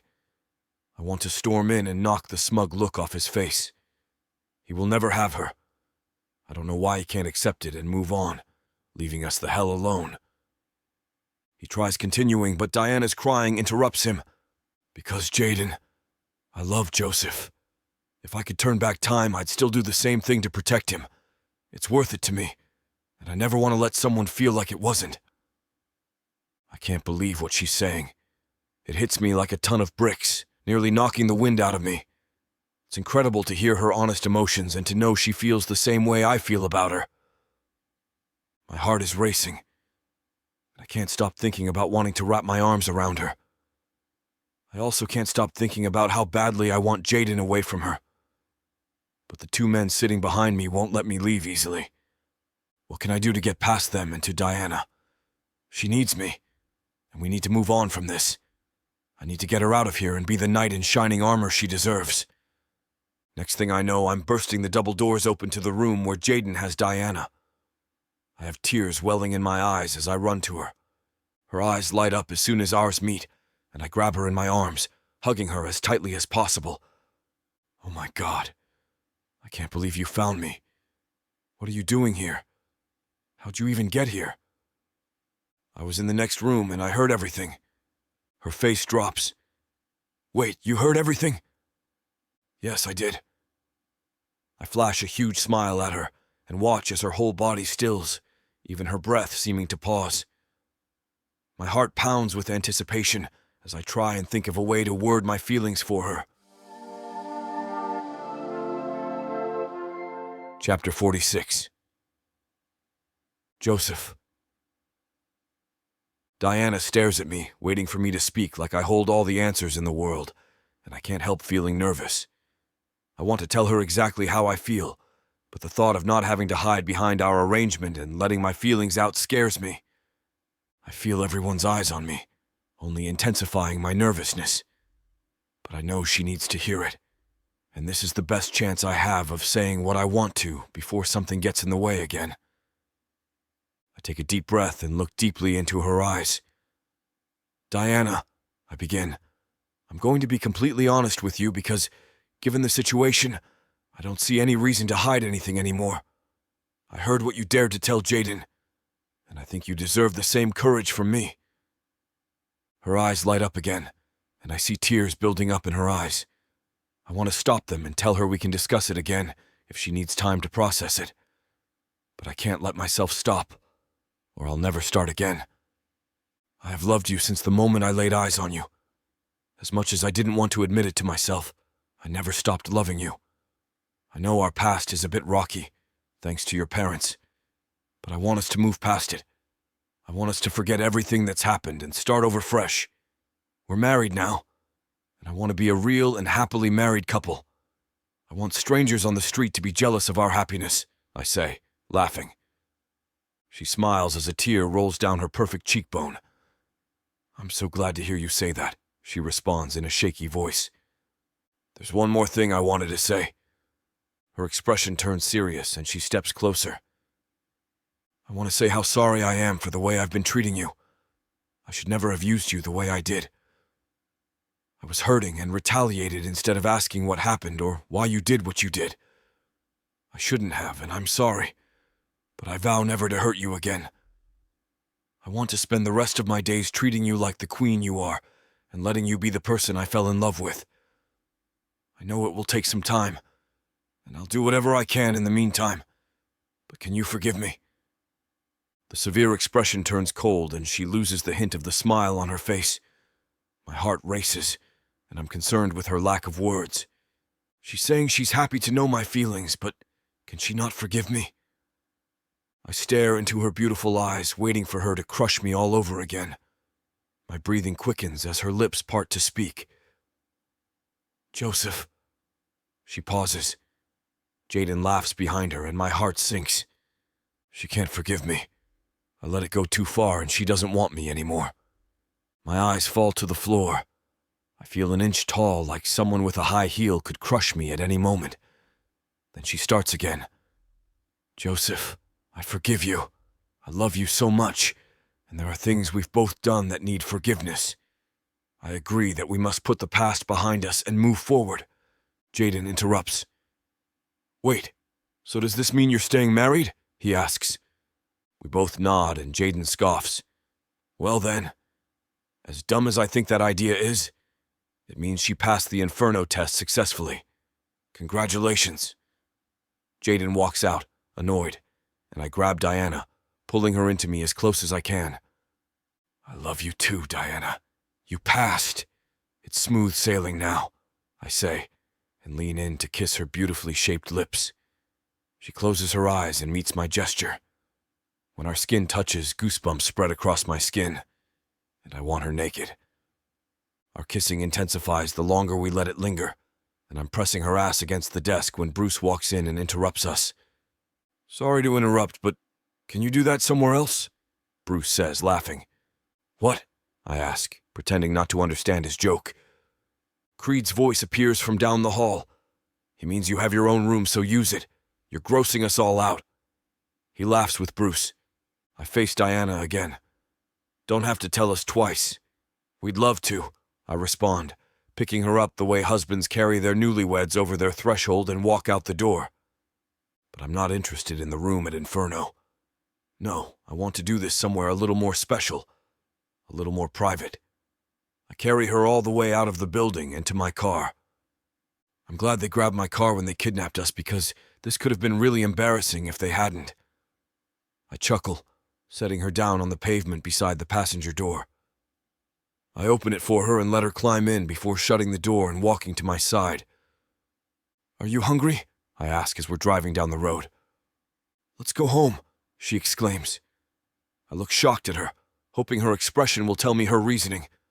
God, I hope it's the same reason I want us to go home, I think, waiting for her to respond. She giggles and puts her feet on the dash. Well, husband, I guess you'll just have to wait and see. Chills rush through my body at the intense feeling her words cause. I like the sound of that, wife. I turn to her and notice she's already staring, biting her lip. You know what that does to me? Yes, that's exactly why I'm doing it. She smirks and my foot slams on the gas pedal, even more eager to get her home. Chapter 47. Diana. You deserve a real honeymoon. We deserve to celebrate, and I want to give you a night to remember, Joseph whispers as we walk from the front desk. He's convinced me to come back to the hotel we stayed in after our wedding to try for a better night this time. He's holding the keys and my hand tightly as we get into the elevator. It dings with each passing floor, and tension rises just as fast. Suddenly, he lunges and throws my hands in the air, pushing me against the wall and kissing me passionately. I want him to take me right here in the elevator, but I know we're nearing our floor, and I have to behave. Finally, the doors fly open. Joseph entangles our fingers, yanking me out and sprinting down the hallway. He's fumbling with the key like he can't get it open fast enough, and I bite my lip at his urgency. Thank you for listening to Smooth AF. I am so sorry to interrupt this story once again. I know you want to listen to the full story here on YouTube, but you can find every tantalizing detail over on tylawalker.com with the discount code SAVE40. Now, back to the honeymoon. He slides off and lays beside me, grabbing my hand. I'm smiling and staring at the ceiling, completely in love, when he speaks, breaking the silence. Is it just me, or does it feel so much better doing it when you know you love the other person? He says. His voice is still shaky, and he's panting. It's so sexy. I'm glad I'm not the only one that thinks so. I love you with every ounce of me. I'm so glad we finally got to say it. I respond and roll over to look at him. He's already staring at me, smiling. I love you too. It feels so damn good to say it out loud. I spent so long being mad at you, when in reality, I don't think it was anger I was feeling. Whatever it was, I'm glad we're done pretending. Hearing him repeat it is almost more fulfilling than the first time, It feels so damn good to know that I'm not alone in this, and I don't have to hide my feelings anymore. He grabs the TV remote and leans against the headboard. As he flips through channels, he pulls me into him. Being in his arms is my happy place, and I never want to lose him again. Chapter 48. Joseph. Are you excited? Tonight's the night, Jeanette asks. I nod my head yes. I am. We've been working on this for 3 months, and it will be perfect. I can't wait to see her reaction. I can't wait to see how happy she is. I remember her talking about a wedding like this. It's going to be so special. I'm so happy for you guys, Ebony says, hugging me. I thank them both and walk out of the church to let them get to the finishing touches. I get in my car and head to our house to pick up Diana. She thinks we're doing wedding pictures since we don't have proper ones from our wedding. She agreed to do them because it's my birthday, but she wants to get ready first. So she thinks I'm currently running errands in town. I really hope our plan surprises her. I want to make tonight special because I love her so dearly. She deserves the wedding she's always wanted, and I want to give it to her. I'm choosing to do it on my birthday instead of hers like I originally wanted to, because who wants to wait nearly a whole year to marry someone like her? She's beautiful and sweet. I want her to be mine for real, and forget all about the sham wedding. Tonight is going to make up for everything I have put her through. I pull in front of the house as she emerges from the door. Her hair is curled and she's wearing my favorite sangria-colored dress. It hugs her body in all my favorite spots. She waves at me and quickly jogs to the car. Hi, babe, she says when she opens the door. You look stunning, honey, I respond with a kiss. She smiles and I drive off toward my destination. She thinks we're heading to pictures, but I'm heading to our wedding at the church and my heart races the closer we get to it. She's talking about what poses we're going to do, and I nod along, unable to focus on anything but my breathing. Finally, we pull into the church, and she looks at me surprised. What are we doing here? She asks. Is this where we're taking pictures? Come on, just trust me, I say, and get out of the car. She follows, holding my hand, but seemingly confused. Ebony and Jennifer are standing in the doorway as soon as we reach the top of the steps, and they both grab her. They're pulling her down the hall, and she's looking over her shoulder at me as they disappear. I walk into my dressing room, change into my tux, and wait for my bride at the altar. A few minutes go by when she reappears in the doorway and throws her hands over her mouth. I can see tears streaming down her cheeks as her father grabs her arm. She smiles at me and looks around the room as the music starts to play. She walks gracefully toward me, and I can't help feeling like the luckiest man in the world as her father hands her to me again. This time it feels so real, so exciting, like I'm finally making her mine after all these years. How did you do this? She asks through tears. I had some help. I wink and turn toward the officiant as he begins the ceremony. We are gathered here today to celebrate one of life's greatest moments and to cherish the words that will unite Joseph and Diana in marriage. It brings the promise between two people who love each other and trust in that love, who honor each other as individuals and who choose to spend the rest of their lives together, he says. The words he's saying make my heart swell. I have wanted this day to come for longer than I can remember, and it's hard to believe it's happening. I look at Diana with tears filling her eyes. The ceremony can't go by fast enough. I can't wait to call her mine forever. The officiant continues. This ceremony will not create a relationship that does not already exist between you. It symbolizes how far you have come these past few years. It symbolizes the promises you will make to each other to continue growing stronger as individuals and partners. We exchange our vows and rings. She's wiping her eyes, and I hear sniffling from the crowd as the beautiful ceremony wraps up. No matter what challenges you face, you now face them together. No matter how much you succeed, you now succeed together. The love between you joins you now as one. Joseph, you may now kiss your bride. Everyone claps and cheers as soon as our lips touch. It feels so magical. Every decoration, down to the ribbons on the chairs we picked for her, now feels like it means just as much to me. I grab her hand and we race down the aisle and out the doors to get changed for the reception. I help her into the car, and as we drive home, she stares at me with a huge grin. "Did you like that?" I ask. "Did I like it?" "No, I didn't like it. I absolutely loved it. I can't believe you used your birthday to surprise me like this. It was such a beautiful ceremony, the one I've always wanted. I can't believe you did it," she exclaims, grabbing my arm and laying her head on my shoulder. "I knew how much a real ceremony meant to you, and I want you to have everything you want in the world, baby. You're mine now, and it's my job to make you endlessly happy forever." She nestles into my side as we pull into the driveway, and my heart feels like it might explode. My love for her is overwhelming, and I can't believe it. She's finally mine, and I will do everything in my power to never lose her again. Chapter 49. Diana. We pull into the banquet hall parking lot where the reception is taking place, and I stop Joseph just before he gets out of the car to go inside.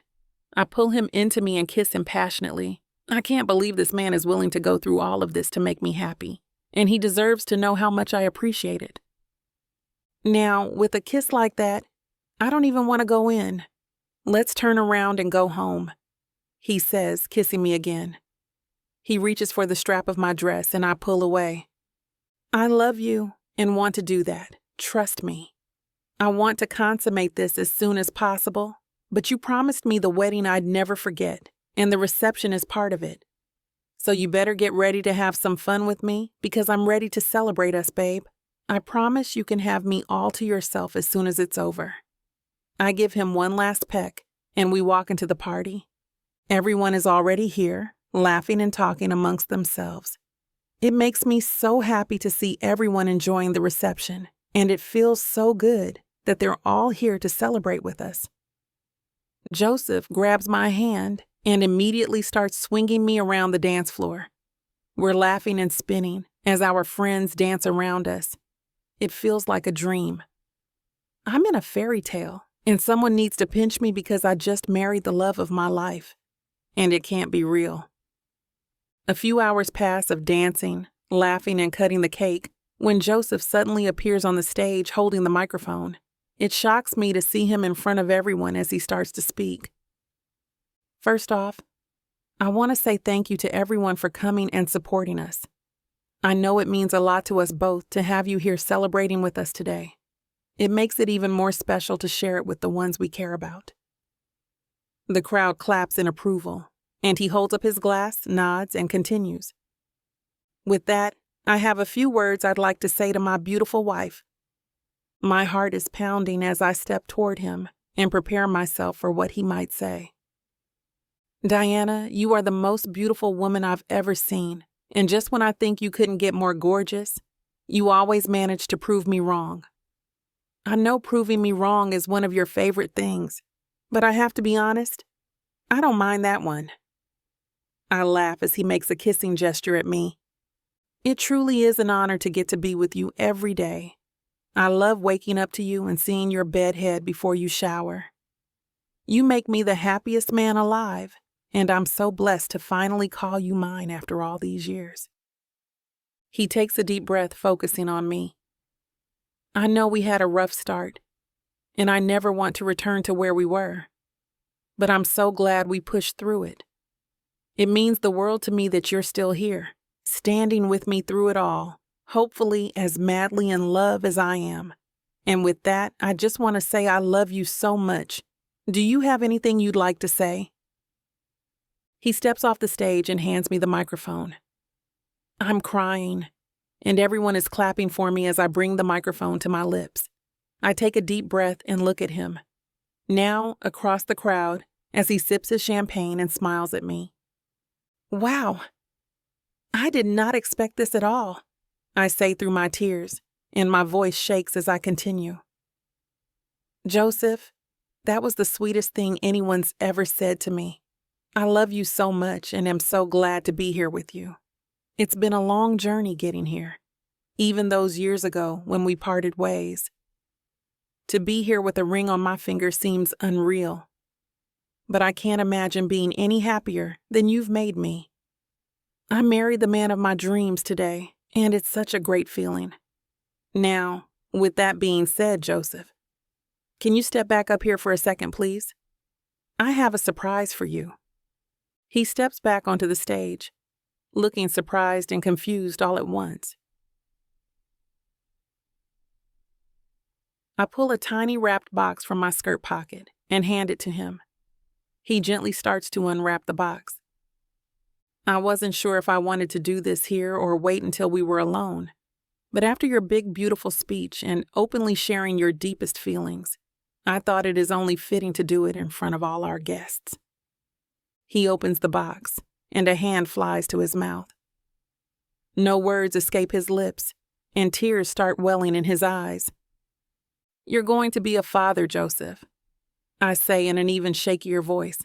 The whole room cheers and claps for us as he grabs my face in his hands and kisses me passionately. Oh my God, he says as he releases my lips. We step off the stage, and his hands fly to my belly as a smile appears. Hey there, little one. It's your daddy. I can't wait to meet you. My heart is beaming as he talks to my belly. He's reacting just as I hoped, and it's so beautiful to see. He will make the perfect father, and I can't wait for this next chapter together. Chapter 50. Joseph. My heart is pounding as I carry Diana across our threshold, ready to start our new life together. It's surreal as she giggles in my arms at my display of romance, and I look down to see the massive rock on her finger. A huge smile appears, knowing she's mine and she's finally in my arms for real. I love her so much, and I get the overwhelming feeling to show her just how much as I carry her to our bedroom. She grabs the doorknob and I walk us to the bed. I set her on it gently and she stares up at me as I admire her. She's so beautiful, and staring at her right now is almost like I'm seeing her for the first time, like everything we've been through is finally behind us, and this is our fresh start. My hands cup her cheeks as I lean in and kiss her passionately. I can never get enough of her peppermint chapstick, which only makes me want her more. I can't believe this is real. You're my wife. It's so unbelievable, I say as I run my fingers down her arms. I've been waiting so long to hear those words, Joseph. It's so amazing, she exclaims, and jumps toward me, throwing her arms around me and squeezing me tightly. Sorry to interrupt our newlyweds, but again, there's too much spice for YouTube. You can find the full version of this audiobook and many more over on tylawalker.com with discount code SAVE40. Thank you for listening to Smooth AF. Now, back to our passionate couple. I could get used to this, she says. Me too.